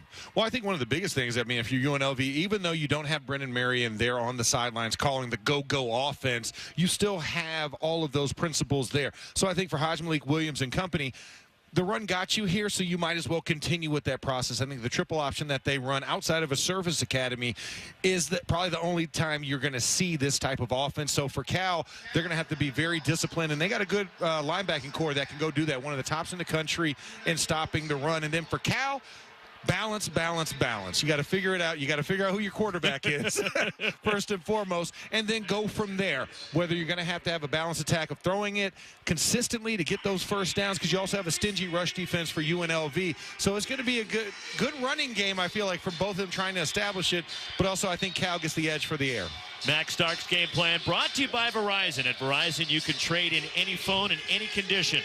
From one of our top brands for the new iPhone 16 Pro, terms and conditions apply. See Verizon.com for details. So California has won the toss. They've deferred. They will kick off, and the Golden Bears are the visiting team designated in this game. And Cal wearing their white tops, the gold pants, and gold helmets with the blue numbers. They'll go from left to right in the first quarter. For UNLV, the red pants, or rather red jerseys and white pants with the white helmets, they will go from right to left. Justin Wilcox in his 8th season as the Cal coach. Del Alexander, who was the wide receivers coach, is the interim head coach tonight as UNLV losing Barry Odom to Purdue. Yeah, Barry Odom to Purdue. You're probably going to lose Brendan Marion to Sacramento State. I believe he's a finalist for that one. They're in negotiations now. So Del Alexander's going to have a twofold job here, calling this offense and also being a head coach. But that's one of the things that happens. You usually don't see it on the winning side of things, right? A coach that's winning and bringing your program to promise and then leaves. But this is an interesting thing. Dan Mullen, I saw on the sidelines earlier as we were walking the field, taking pictures and taking in and talking to players. Ryan Coe with a strong right leg, the run up and launches one toward the end zone. And it lands in the back of the end zone off to our right. That'll be a touchback, and UNLV will have the ball at their own 25-yard line. And the quarterback, the veteran Haj Malik Williams, who spent 5 years at Campbell, has thrown for over 10,000 yards, was not the starter at the beginning of the year for UNLV, but took over, is now starting his 11th straight game. And he's been doing a fantastic job. You know, we'll talk about the offseason and how that kind of went to get here, but very, very adept at running this triple option and also putting the ball in the air. Under center with Jaden Thomas, the running back behind him. And the handoff straight ahead, and Teddy Buchanan meets him in the hole, and driving forward, Jaden Thomas for UNLV picks up about 5 on that first play from scrimmage on the night.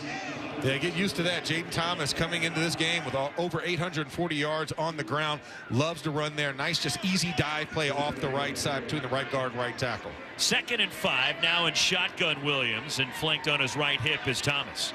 In motion from right to left, Christian Moore lines up a tight end off to the left, and they'll hand it off straight ahead, picking his way. Spinning out of a tackle is Jaden Thomas, and he fights forward just shy of the first down as Miles Williams in on the tackle for California to bring up 3rd down for UNLV.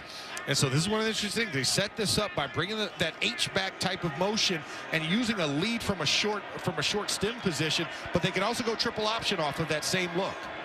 3rd and 3 after a 2-yard gain, right in the middle of the field. Haj Malik Williams in shotgun. Jaden Thomas on his left. And all types of misdirection, slashing right and hit at the line and dropped. Cade Uluwave blasting through for Cal. Tackles Jaden Thomas at the line, and a 3-and-out on the first possession for UNLV. No gain for Thomas. And these are those linebackers. These are those dudes. Teddy Buchanan, Cade Uluwave, both very adept, very strong players, and a reason why they lead the 2nd best rush defense in the ACC, top 10 in the country, allowing just a little over 100 yards a game. Marshall Nichols, a short punt that bounces at the 35 of California. It's down inside the 35 by UNLV. So a short punt, and Cal will go on offense, and we're just a minute 39 in after a 3-and-out from UNLV. And C.J. Harris, who has not started a game for Cal this year, starting at quarterback, as Fernando Mendoza is starting every game up until the last one against SMU. He went into the transfer portal. Chandler Rogers started against SMU, was injured in that game, and he's probably not available for Cal tonight. So C.J. Harris, a transfer from Ohio U, who was 6 for 11 through the air against SMU in his only action the Saturday after Thanksgiving. And Harris, the handoff, Jaden Ott picks his way up the middle and cuts behind the left side of the line for 4 out across the 35. And Marcel McDuffie on the tackle for UNLV of Jaden Ott. And frankly, I was surprised Jaden Ott was playing in this game, Max. I'm surprised as well. Thought this would be a young man that would have, you know, been looking either at the portal or at potentially the NFL, but he's in there. He's a team player, which is nice to see. You don't see that often in bowl games. Jack Endries in motion, the tight end. Bluffing a pass out to the left, now taken off to run is Harris, and he's swallowed up by the front for UNLV. And Tatuo Martinson, along with Fisher Kamak, in the tackle of Harris. And that'll be a loss of 1 back to the 35. And it's a 3rd down for Cal, 3rd and 6 for the Golden Bears. And this is where the inexperience at quarterback comes in, not be able to make a decision, just deciding to tuck it, and then you lose a yard trying to rush it up the middle.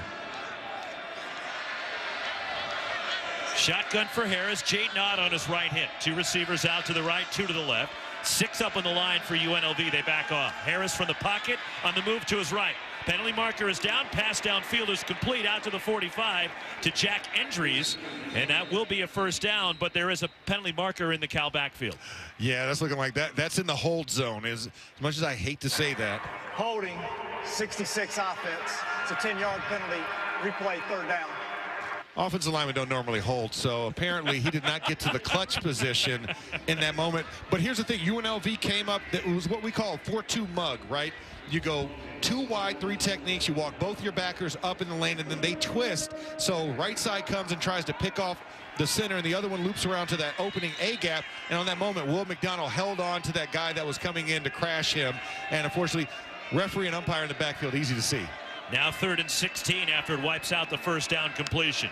C.J. Harris and the inside screen to the right. Mikey Matthews hit immediately and dropped. UNLV all over that.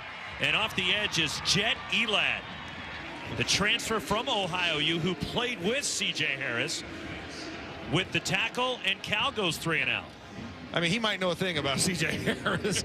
And right there, Jet did exactly what his name said. He read that little tunnel screen out to the right, and then he just exploded and made the play for a loss. And, yeah, back-to-back 3 and outs here to start the Gronk Bowl, a.k.a. the Art of Sport L.A. Bowl. Lachlan Wilson, and he just gets the punt away and goes down. There's a penalty marker down in the area where Lachlan Wilson launched it. A fair catch by Jacob DeJesus at the 30-yard line of UNLV, but we will check the penalty, and Ted Pitts, our referee, a Sunbelt crew working this L.A. Bowl tonight. Yeah, probably running into the kicker because both sides cleared out special teams. And we'll see what Cal decides to do. Running into the kicker. That penalty's declined. The ball will be placed at the end of the kick.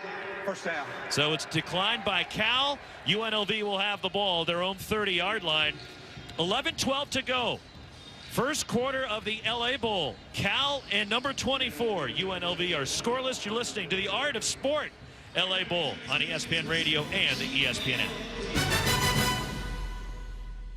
This is Seattle Sports. It's the holiday season and the perfect time to gift yourself with a new home for the new year. For a limited time, take advantage of incredible savings and incentives during D.R. Horton's It's Your Year savings event. Going on now through December 22nd. Your perfect home for every holiday season is waiting for you. To find yours, visit any of our participating D.R. Horton communities or visit us at drhorton.com and discover the D.R. Horton difference. D.R. Horton, America's builder, an equal housing opportunity builder. You know what's really getting old? Having to do more with less. With Ramp, you can do more with more. Ramp is the corporate card and expense management software that saves businesses like yours an average of 5%. That's more for you to invest back into your operations, your staff, your bottom line, you name it. And that means less time spent on manual tasks, less time spent closing your books, and less time spent worrying about where your money went. All with Ramp. I grew my hospitality company fast. So fast that we actually felt serious growing pains. Ramp helped us automate our manual expense tracking, saving the team valuable time. Now we have more time to spend on what really matters, our guests and their experience. Ramp gives you more time, more visibility, and more control over your business. Don't settle for anything less. Start using Ramp for free today at ramp.com/radio. Ramp.com/radio. That's RAMP.com/radio. Cards issued by Sutton Bank and Celtic Bank, members of FDIC. Terms and conditions apply.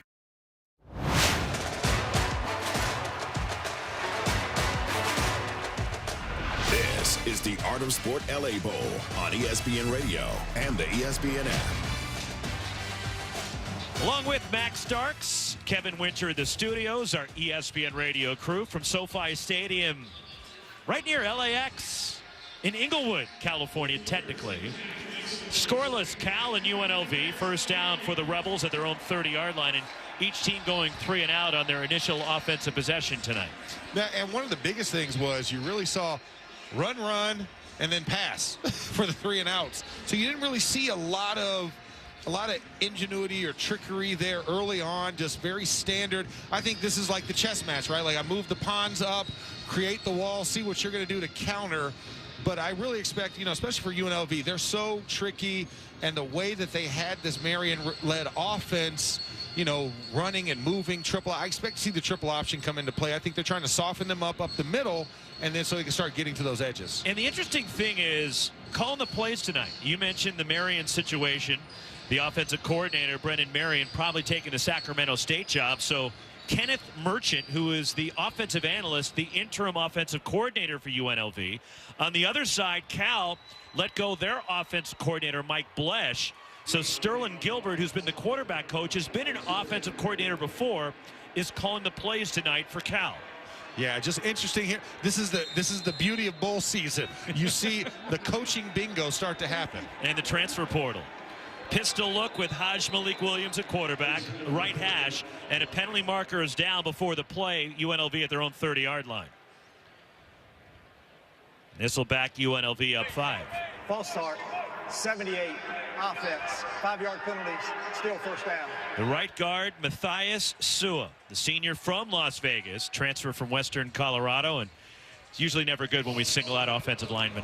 It isn't, and also right after coming off of a timeout and a commercial break, right? You don't expect that. You expect guys to hold their water. They should know the snap count there, but Sua just flinches just a little bit before the snap. Back at the 25, right hash, 1st and 15. Malik Williams the handoff, and Jaden Thomas swallowed up by the Cal front. David Reese, the transfer from Florida, and on the tackle for Cal. Gain of 1 for Jaden Thomas, and UNLV quickly getting on the ball.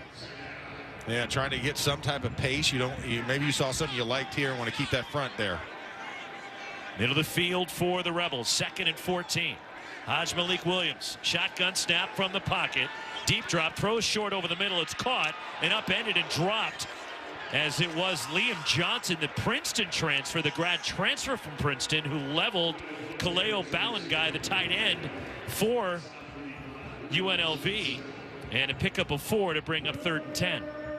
Honestly, I don't know if I would have jumped if I was Ballanguy, because like you said, Liam Johnson came. It almost looked like the Dudley boys, like from ECW days. Get the table. Get the tables. 4 receivers on 3rd and 10. Low snap, Malik Williams from the pocket, fires deep over the middle, and it is broken up. Incomplete, intended for Jacob DeJesus. Well defended by Matthew Littlejohn, the nickel back for Cal. And Matthew Littlejohn step for step with Jacob DeJesus. You have to remember, he's also all Mountain West kick and punt returner, so a very speedy guy running from the inside slot, but Littlejohn keeping hand-to-hand with him and then just knocks the ball away at the last second. So now, after a 3 and out, UNLV, the second punt for Marshall Nichols. And a short punt. And caught and dropped immediately near the Cal 20-yard line, and not a wise decision by Isaiah Crosby, as he was decked by Jackson Woodard, the Mountain West Conference Defensive Player of the Year, on punt coverage. That's why you need to be in favor of fair catching at those moments when you know there's a known killer out there. The reigning Mountain West Defensive Player of the Year has you in his crosshairs. You wave it fair so that you can get a bubble around you. 9:58 to go, first quarter, and we are scoreless. Cal and UNLV after a 3 and out by the Rebels, and the offense is slow to get going, and this is one of the earlier bowl games. What's it like for these teams, Max? Because they haven't played a game in about 3 weeks, although more recently for UNLV because they lost in the Mountain West Championship in Boise to Boise State, who of course made the college football playoff. Yeah, so for UNLV, a little bit fresher, and I mean, I kind of saw this last week because I had the Celebration Bowl. You know, teams that have the longer layoff, it's a little bit of fog that you have to kind of get off of and get back into the game speed, because usually during this off time from the last game till you get to bowl game, you're trying to get healthy. You're trying to get, and also now you throw in portal guys, who's staying, who's going. I was going to leave, I'm going to come back, and then you have portal guys who sign immediately who can actually participate in bowl practices but can't play in the game. So there's a lot of different moving parts, and that's why you're kind of seeing the sluggishness to start out this game. So 9:58 to go in this first quarter, and Cal in a bowl game for the second straight year. Same for UNLV. Yeah. This is just the 6th all-time bowl game. There's not much of a tradition or history of UNLV football. Barry Odom leaves, takes the Purdue job, and enter our colleague at ESPN, no longer our colleague, Dan Mullen, the new head coach, named just last week the new head coach of UNLV football. And Dan Mullen was down on the field pregame, taking photos, talking to players, and trying to get just a feel for this team, taking over a program. He's going to have to go and interview all of these coaches. Obviously, if you're Dan Mullen, you want to try and keep some of this coaching staff intact because there's a reason why they got to 10 wins. There's a good nucleus here. And also it goes a long way with helping keep the nucleus of this UNLV team that's seen the success over the last 2 years together, because I had their guaranteed rate bowl game, which was their first one in a while, that they were in just last year. And now this year, insert year 2. Best year of the program since Randall Cunningham. So there's a lot of good mojo here on that sideline. So you want to keep that together. And you bring in a former SEC Coach of the Year in Dan Mullen, who was at Mississippi State and Florida, who will take over as the head coach for UNLV. And on the other side for California, big change on the offensive side as Mike Blesh out and a number of the position coaches on the offensive side gone for Cal. Enter former Auburn head coach and Boise State head man who worked with Justin Wilcox at Boise State, Brian Harsin, and also former Washington State and Hawaii head coach Nick Rolovich as a senior offensive coach. Yeah, I mean, a lot of change, and I think a lot of good things for Cal moving forward in those moments because, you know, this is that time, right? If things aren't working, you get to 6-6, you're trying to be better as your first year in the ACC. A lot of things to be excited about for Cal Bears. Cal bought their own 23 in their first year in the ACC. Yes, they're 6-6, but very easily could be a 9 or 10 win team. C.J. Harrison shotgun. A couple of years ago was the Arizona Bowl MVP with Ohio U. Jaden Ott on his left hip, and cutting outside to the right is Ott in a big lane. Ott 35, 40, midfield. Jaden Ott down the right sideline, and he's pushed out of bounds inside the UNLV 30. Jaden Ott just ripped off a long run for Cal. Finally run out by Jet Elad, but Jaden Ott, 48 yards. And now Cal going quickly at the 29 of the Rebels. Harris looking to throw on first down, escapes the pocket, lunges forward, and no gain. It collapsed on him. Oh, man, yeah, Antonio Dole Jr. getting the play there on the wraparound on the twist.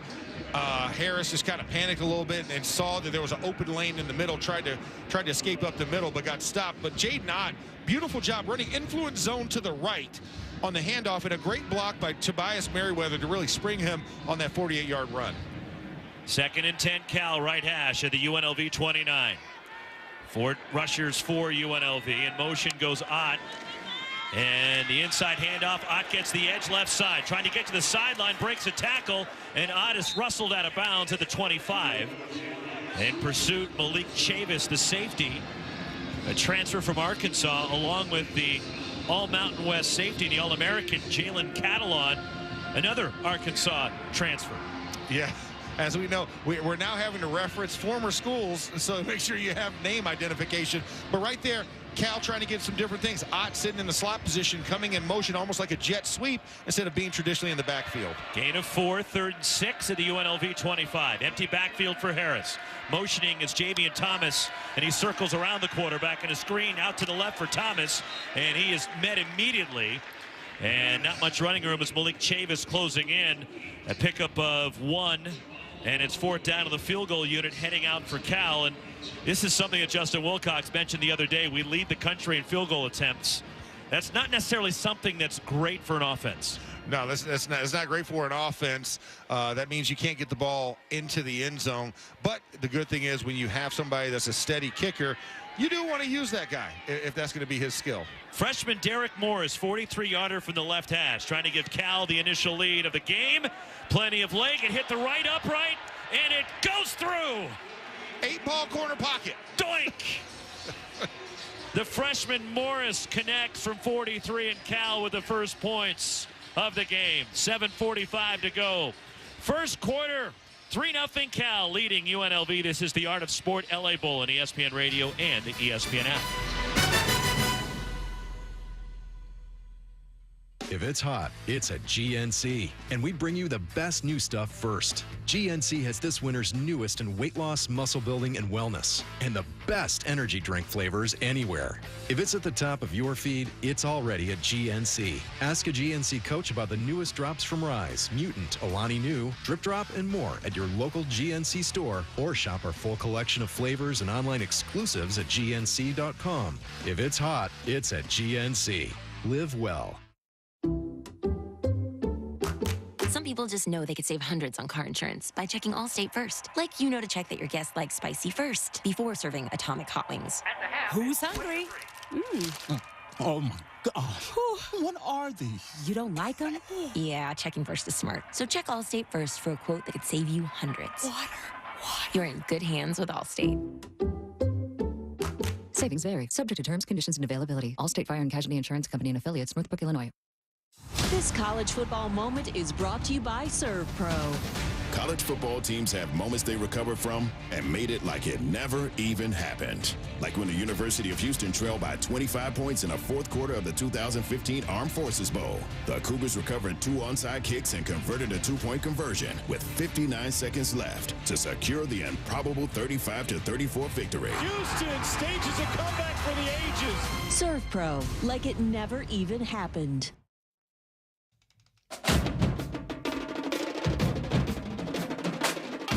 Kevin Winter, inside our studio. We have the Artist Sport LA Bowl. Want to go inside the numbers for the Boca Raton Bowl earlier tonight. Won by James Madison over Western Kentucky, 27-17. Inside the numbers brought to you by GNC. At GNC, they're not waiting on the sidelines. Let them help you build more muscle, lose weight, or hit your wellness goals. Fuel your fitness at GNC. Cade Velkamp in the losing effort for Western Kentucky, 302 yards passing, 2 touchdown passes. Meanwhile, J.C. Evans, the backup to the backup at quarterback for James Madison, 1 for 1 passing with a touchdown pass. It was for 1 yard. He then ran for 64 yards, also had a touchdown run. James Madison wins 27-17. They go to 9-4. We go back to Los Angeles. Max Starks and Roxy Bernstein, where I'm sure the guys are glad this is about a, 5 p.m., 6 p.m. kickoff? Because traffic right now looks like hell in L.A. Yeah, but we don't have to worry about that, Kev, because we got here at about, 3 o'clock. Yeah, 3 o'clock-ish, and we're only a mile away. That's true. From the airport. We're good. We're good. all right. Yeah. Full postseason coverage, by the way, with Evan Cohen, Chris Canty, and Michelle Smallman on Unsportsmanlike. Monday from 6 to 10 a.m. Eastern, followed by Greeny until noon on ESPN Radio. Yeah, that's why we like to visit L.A. We don't want to live here. No, there's no living. And once again, the furthest I usually like to go in is the stadium. Because from LAX, we put our hotel right in between it. Yes. It's about a 2.5-mile distance for all of the action we need. Ryan Coe, the run-up and the kickoff from the right footer, sails deep into the end zone and letting it sail over his head. Jacob DeJesus, the returner for UNLV. It'll come out to the 25 for the Rebels. 3-0 Cal after a 43-yard field goal from Derek Morris, who took over as the kicker midseason from Ryan Coe. And missed field goals were the story for Cal. I know they're 6-6, but field goal kicking cost them 3 games, minimum. Yeah, minimum. And you're talking about, 9 missed field goals on the season. That's a huge number. And you go in between 2 different kickers as well. From the 25, Hajj-Malik Williams, the quarterback. And he fakes the handoff, and he runs to the left on the option, fakes the pitch. And he's dropped by Cade Uluwave. And out across the 30-yard line goes the UNLV quarterback off to the left to pick up a 5 back at the 30 now. They moved it back. Kylan James now in a running back for UNLV on the right side of Williams. 5 on the line for Cal. And the handoff and the reverse. Jacob DeJesus cuts to the right, trying to get to the outside, and he's brought down shy of the first down. Lamagia Hearns, the corner, stayed home along with Cam Sidney. And it'll bring up 3rd down again for UNLV. And so this is one that's confusing because DeJesus is a receiver, but he's 5'7", and that 21 is very confusing to see on a receiver. On 3rd down, handoff straight ahead. And Russell down near the marker as Noah Williams, a former UNLV defensive back, and leads the country in interceptions for Cal as he brought down Kylan James. But the first down of the game for UNLV, he got just enough to the 35. And, you know, hopefully this cascades to something more for UNLV, getting able to move the ball. We just saw Cal move the ball downfield to get to the scoring position and convert on a score. Let's see if UNLV can answer. Right hash of the 35, and Williams in the handoff, picking his way straight ahead. Kylan James, the senior, the transfer from Central Arkansas, and he runs into Craig Woodson, who makes the tackle for Cal after a gain of 4. And this is that tempo for UNLV. This is where you'll start to see some of the triple option stuff once they start to keying in and trying to press the edges like they did the first play of this drive. 2nd and 6. The offset eye. Play action. Williams from the pocket. Throws deep. Down the right sideline. And it's juggled and incomplete. The intended receiver, Jaden Bradley. And the coverage from Lamagia Hearns, the senior corner for Cal. As UNLV playing without their top wide receiver tonight, Ricky White. And he is holding out for the NFL draft, essentially. There's no injury. He's just not playing. Yeah, I mean, that's something that's been, you know, a big thing for guys. If you have drafts that you're scared of getting hurt. I've never been prescribed to that school, though. 3rd and 6 at the 39 for UNLV. Williams directing traffic. Play clock rolling down on UNLV. And they just beat it. Williams will take off and run. Quarterback draw, cuts it back to the right, breaks a tackle. And he's across midfield into Cal territory. David Reese finally on the stop, but picking his way for a gain of 12 and a UNLV first down to the Cal 49. And this is one of the things where you're having the quarterback Sky Uluwave's the spy on this, starts to run left, then looks at the motion to the right, kind of loses, you know, the quarterback and Williams able to make him pay and get a first down. Also out for UNLV, their left tackle, Jalen St. John, the second-team All-Mountain West performer. On the rollout to the right, incomplete. Over the head of the intended target, Corey Thompson Jr. from Williams. And it's 2nd and 10 at the Cal 49 for UNLV. Great job of staying at home by the Cal Bears defense, because Haj Malik was going out there and trying to run a stutter fake option. It gets covered up, and that's why he kind of Tebow jump balls that one over the top of the defense just to get it away. Williams 1 for 4 to start the game. 8th play of this drive, 2nd and 10 right hash of the Cal 49. Williams play action, throws short to the left, incomplete. Behind the intended target, Jacob DeJesus, who is covered by Cam Sidney, and it's 3rd and long for UNLV. And so this is one of the things that you see here. Williams is not able to get into a rhythm because his #1 target, a guy who has 79 catches on the season, Ricky White, sitting out. So now you're trying to overuse number 21, DeJesus, but he's 5'7". And all these DBs are about 5'11" and taller for Cal, so they're able to swamp and really get over the top of the smaller receiver right now. 3 receivers out to the right for Williams. On 3rd and 10 of the Cal 49. Straight drop. Williams on the roll to the right. Throws deep over the middle. Open. And it's caught. And walking into the end zone. Touchdown UNLV. Caden McGee. The freshman with just his 3rd catch of the season. 49-yard touchdown, and the Rebels take the lead. And that was a beautiful play design. Malik Williams set it up, rolling out a quarter roll to the right, getting the defenders to suck up a little bit because they're looking at the underneath, because that's what he's been throwing. And then, of course, Caden McGee breaks it off into a middle post up the seam on the field, and he's wide open, and he puts a perfect touch ball right into his hands in stride into the end zone. Caden Crittenden for the extra point, and the freshman nails it.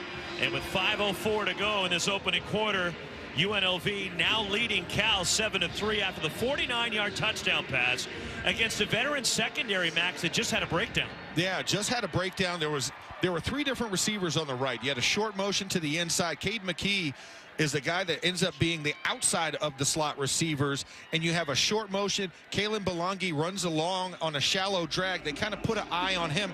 Forget about McGee on the outside, and he just runs straight ahead and then cuts a little bit to the inside on the post and knifes through the secondary defender in the corner as well as that safety, and just splits both of them, puts them in a quandary, and then Malik Williams just put it in a nice, beautiful spot for him to catch it, and then that was pay dirt. So now the first touchdown of the game has been established, and both teams have now scored on their second possessions each.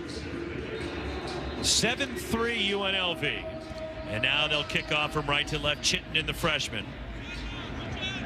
And on the return for Cal, and it's Noel Williams from the goal line. Up the right side. Across the 20. 25. Penalty marker is down, breaking tackles. Racing down the right sideline. Into UNLV territory, keeping his feet and finally stumbling inside the 25-yard line on the return. That is Kadarius Callaway on the return, but a flag is back at the Cal 20-yard line. Will probably wipe it out. Yeah, beautiful return. Gets wiped out by probably a play that didn't even affect return, holding, return team, number 89. That's a 10-yard penalty, 1st and 10. Backup tight end Ben Marshall called for holding, and so the return of 80 yards by Kadarius Callaway is wiped out. So the backup backs up the offense. Is that what you're saying on that one? Okay. But yeah, as I'm watching the replay here, he set it up. It's funny. He was getting pancaked and he grabbed the shoulder, so it was a hold takedown right in the lane that Callaway used to break free on that long return. So after the penalty, Cal is backed up to their own 11-yard line. 4:53 to go, first quarter, 7-3 UNLV. C.J. Harrison shotgun, Javian Thomas on his left hip. 3 receivers out to the left, now motioning in and back out to the left side, the tight end Andrews. And the slant, it's complete short to the left and out to the 15-yard line, a pickup of 4 to Josiah Martin, the true freshman from Corinth, Texas, as that is just his 9th catch of the season. And I would have loved for Josiah Martin to have taken that to the outside. He ran right into the teeth of that defense. He could have got about at least another 4 to 5 yards if he kept that ball in stride, stemming out of that trio. In motion out to the left goes the running back Thomas. From the pocket, Harris throws over the middle. Andrews the catch, and a first down out across the 30. Right on the money to the tight end Andrews, and Cal hurries to the football. Yeah, nice job just running a 7-yard in route by Andrews, and Harris is able to put it right on him. To the 31, 1st and 10. And Javian Thomas straight up the middle off the handoff from Harris. And across the 35 to the 36, a gain of 5 for Javian Thomas, Cal's leading rusher on the year. And a nice block by Reamer at the left guard position to really seal down on Martinson and allow that open hole for Thomas to hit. And this is a very good run defense that they're going against. And this offensive line has been maligned for Cal this year. They've given up 45 sacks. Yeah, that's a lot. So you might want to keep it on the ground. That helps the sack stats when you can run the football. 4 receivers lined up. Thomas on the left hip of Harris, 2nd and 6, middle of the field at the Cal 36-yard line. Martin goes in motion from left to right, and Cal calls timeout. Play clock was winding down. Timeout. 3:18 to go here in this first quarter. First timeout taken by California. And look, with so many new parts on the offensive side in terms of coaching, a quarterback that hasn't started a game all year, I'm surprised this hasn't happened more in the first quarter. Yeah, no, you're absolutely right. It's one of those that you wonder how the communication is going between, and like you said, you have a new coordinator signaling in to the new coordinator. So there's no cohesion, there's no consistency between the two, but they've operated pretty well considering this is the first time this has happened as we're winding down into the first quarter. So, it's a moment to resettle. Like you said, the game's still close. It's not like you're going to need that right now. Really, those timeouts will be more beneficial in the second half. 2nd and 5 for Cal. C.J. Harris is 4 for 4 for 20 yards. He's a 5th-year player, but still a sophomore. Yeah, don't worry about doing the math. Javian Thomas, the handoff, tripped up behind the left guard, running behind Siwape Vatakani. And Jet Elad, the safety, on the tackle to force 3rd and 1 after a 4-yard gain. On that one, looked like Jack Injuries a little bit slow to get up on that play. I don't know if he got walloped for a little bit. Looks like he's limping off the field. A little tender on the right leg as they sub him out. And that's Cal's leading receiver on the year in terms of catches. Jeffrey Johnson takes over for him at tight end. The Manhattan Beach product, so not far away from SoFi. 3rd and 1, Cal at the 40. Harrison shotgun, Thomas on his right. And Javian Thomas driving straight ahead, spins out of a tackle and has a first down. Pickup of 2, Jackson Woodard, leading tackler for UNLV on the stop. In fact, Woodard 7th in the country in tackles. Yeah, Woodard is not one that's shy on it. And Javian Thomas actually stopped initially by Woodard at the line to gain, and then second effort by Thomas to spin around backwards and start kind of doing the reverse leg drive to get that extra yard to get the first down. 1st and 10 Cal, their own 42. 7-3 UNLV. Change at right tackle. Brayton Miller takes over for TJ Session on the Cal offensive line. Quarterback draw. Harris straight ahead. Gets a block from Thomas, his running back, and fights his way out to midfield. Jet Elad, the tackle, after a 7-yard gain by C.J. Harris. Yeah, quarterback designed gut play, I guess you could call it, because you had the tight end wrap from the right side and come in short motion and lead for Harris running up the middle to get a solid gain there on first down. Two true freshmen out to the right lined up. Trevor Rogers and Josiah Martin. Jordan King out to the left for C.J. Harris. 2nd and 3, play action fake. It's batted down at the line, and the pressure coming right in the face of Harris off the edge, and it's the nickelback Jonathan Baldwin who knocked it down. And Baldwin coming in on a free safety blitz from that nickel position off the slot. Did not have coverage responsibilities by the slot because you had the tight end motion to the inside almost as a lead blocker on the fake. And then Baldwin comes away unblocked, jumps, times it up perfect on Harris, and almost made the interception, almost tipped it to himself. 3 receivers out to the left, including the tight end Andrews. Jade Knott, the running back on the right side of Harris. 5 up on the line for UNLV. 3rd and 3 for Cal, their own 49. Harris looking left, throws a slant. It's caught. Andrews the catch. Has room to run. 40, cuts to his right, 35. Outside the numbers, 30. Inside the 30 goes Andrews. First down, California. What a great setup, running the screen. And listen, I'm not going to say that a guy was blocking a little bit early from the wide receiver position, but the offensive line gets out, creates the wall, allowing for the middle screen to really happen for the tight end, and then just great reading by Andrews as he got down there before he's brought down at the end of that play. 22 yards. Harris now 5 for 6 for 42 yards through the air. 35 seconds to go first quarter. 1st and 10 count, the UNLV 29. Harris with 2 running backs with him in the backfield. Ott behind him, Maven Anderson off to his left, and some misdirection. And Jaden Ott, ending up with a football. Down the left side, Josiah Martin, and he cuts it back at the 5 and into the end zone to his right. Touchdown, California. 29 yards. Josiah Martin, the true freshman, with all types of misdirection. Max, I couldn't see where the football was. Hey, I had to wait and see for somebody to get attempted on a tackle, and this looked like what UNLV would usually do to teams, right? With the misdirection, you had motion and option, fake out to the right. Josiah Martin comes underneath, back to the left, and then he just weaves his way through the secondary into the end zone, and a great play design, great execution and finish by the Cal Golden Bears. Derek Morris for the extra point. He connects with 19 seconds left in the opening quarter, and Cal has reclaimed the lead. 10-7 after an 89-yard drive, chewing up 4:34, and it's Josiah Martin who is lined up off the line to the right. Yeah, in all this misdirection.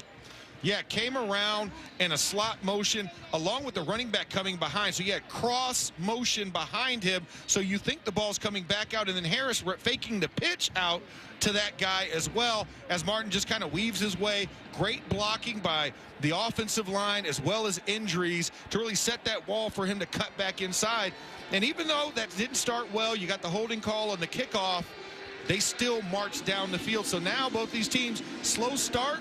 Now we have 3 drives, 3 scores between these 2 teams. And the center, Will McDonald, getting out there, pulling with an outstanding block to seal that edge, allowing Martin to cut it back and get upfield. Yeah, so a great job there, great play design, and whoever's calling the plays, I know there's a mix of them over there. You have offensive analysts calling plays that got bumped up, former OC. You got Brian Harsin over there. You got a lot of moving parts there calling plays, but a great job there of executing that. A lot of cooks in the kitchen for Cal.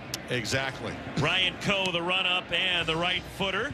Launches one over the head of the returner, Jacob DeJesus, and it goes through the back of the end zone. And a UNLV ball at their own 25 with 19 seconds left in the first quarter. And after an 89-yard drive, capped off by the touchdown run, Josiah Martin, 29-yard run by the freshman. And now UNLV's offense to go back to work. Yeah, and I think if you're a kicker, keep it away from Jacob DeJesus. You're talking about the top punt returner in the Mountain West, and number 1 kick returner, number 2 punt returner in the division. A pistol look and the handoff, breaking a tackle, bouncing outside to the left. It's Jaden Thomas, and he's run out of bounds by Ryan Yates, the safety and LSU transfer for Cal. 11 yards, the second effort from Thomas, which should be the final play of the opening quarter. And this has been an explosive first quarter. Like you said, started off a little slow, but I mean, 3 straight drives in a row, we've had scores. So to put up 17 points after a sluggish start, pretty awesome start to this game. Fun first 15 minutes in L.A. Cal leading number 24, UNLV 10-7. This is The Art of Sport, L.A. Bull on ESPN Radio and the ESPN app. Do you have trouble getting in and out of the bathtub? Are you afraid you'll slip and fall entering or exiting a tub? Safe Step walk-in tubs can transform your bathtub from an area of concern to a calming refuge. Call them today at 1-800-731-4558 and save $1,600. Safe Step walk-in tubs and showers are proudly made in Tennessee and offer an ultra-low step-in, avoiding that difficult climb over a traditional bathtub wall. They also offer a variety of therapeutic benefits that may help soothe your aching muscles and joints, increasing your mobility, boosting your energy, and improving your sleep. Safe Step walk-in tubs are designed to easily fit your existing tub space and are often installed in as little as 1 day. Just dial 1-800-731-4558 today to save $1,600 and receive a free shower package. That's 1-800-731-4558 for a free no-obligation consultation and to save $1,600. Safe Step walk-in tubs. Safety never felt so good. At the Home Depot, we know Saturdays are for college football. That's why we have everything you need to never miss a play. Like Bear Dynasty interior paint, their most durable one-coat hide paint ever. From a team color statement wall to a fan cave, complete with a mural honoring Nick Saban's 17-year dynasty. Hey, I like that idea. Nothing beats Bear Dynasty interior paint. It's everything you need all in one can. Defend your game time with Bear and the Home Depot. How doers get more done. Valid only when tinted to colors from the Bear Dynasty and Marquee Interior One-Coat Hide Color Collection. Individuals and businesses with tax problems, listen carefully. Do you feel like you're losing control of your finances? If you owe over $10,000 in back taxes or have unfiled tax returns, we can help you take back control. The IRS is the largest and most aggressive collection agency in the world, and they can seize your bank accounts, garnish your paycheck, close your business, and file criminal charges. Take control of your tax problem now by calling the experts at U.S. Tax Shield and take advantage of the Fresh Start program and new laws that may allow us to negotiate a settlement for the lowest amount possible. Our team of tax attorneys and enrolled agents can stop collections and get you protected so you can take control of your financial future. U.S. Tax Shield offers a price protection guaranteed quote to get you protected today. U.S. Tax Shield is A+ rated with the Better Business Bureau, so call now. 800-687-5192. That's 800-687-5192. U.S. Tax Shield. 800-687-5192.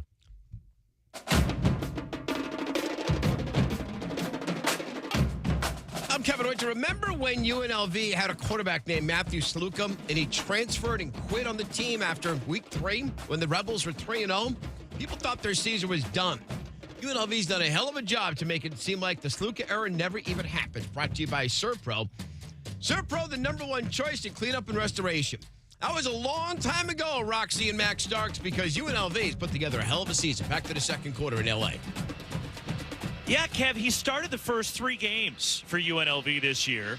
The transfer from Holy Cross, and then September 25th, via social media, announced he was redshirting and blaming UNLV for not living up to their NIL obligations. Yeah, I mean, you know, I'm so mixed about this because I get players now getting paid. But to go take it to social media, that's one thing. Keep it in-house. Don't create dissension amongst your team. We start the second quarter. UNLV at their own 36, 1st and 10.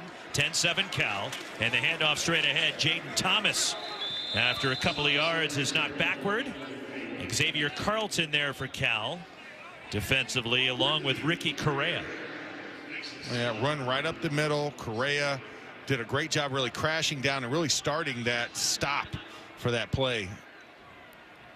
Gain of 2, 2nd and 8 left hash at the 38.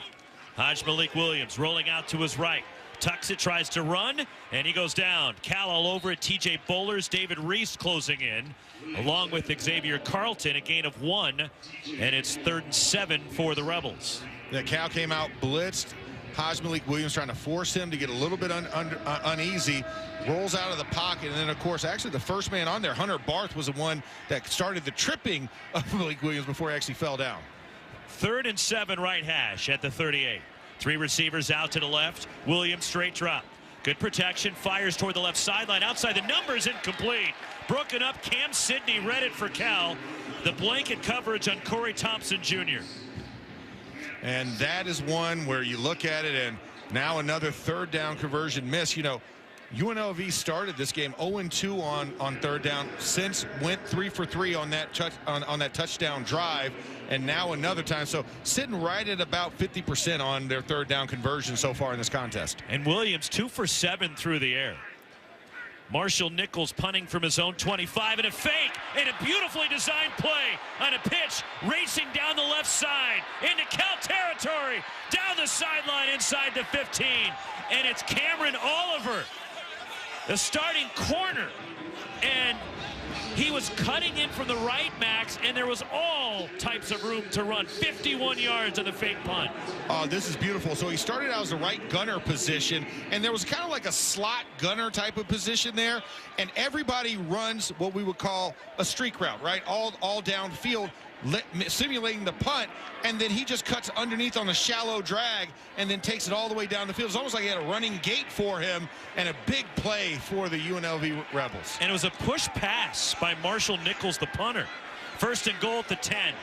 Split backs with Williams. And running it to the left, it's the receiver around the edge, and he gets into the end zone. On the end around, touchdown UNLV, Jacob DeJesus. And the Rebels go back on top. You gotta love the trickery that goes on in a bowl game. Like I said, you got 2 interim OCs here on both sides of the ball and just calling some creative plays. It's almost like they saw what Cal did, said, I see your trick play end around, and I raise you my end around.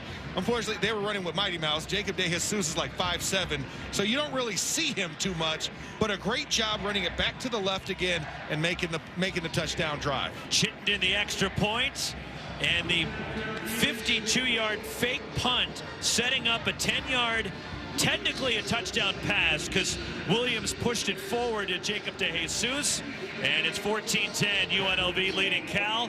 13-17 to go, 2nd quarter. You're listening to The Art of Sport, LA Bowl, on ESPN Radio and the ESPN app. This is Seattle Sports. I spray and scrub, but the soap scum in my bathtub is still there. I spray and scrub, but the burnt sauce on my stovetop sticks around. Sprays can leave grime behind, but Mr. Clean Ultra Foamy Magic Eraser combines the scrubbing power of an eraser with the cleaning power of Dawn to melt away tough messes on contact. Just wet, squeeze, and erase. Stop spraying, start erasing, and clean with more magic than ever with Ultra Foamy Magic Eraser. Mr. Clean, Mr. Clean. This year, American farmers will harvest 2.8 billion bushels of wheat and 15.1 billion bushels of corn. And to this day, American road workers have built 4.2 million miles of roads and counting. We're proud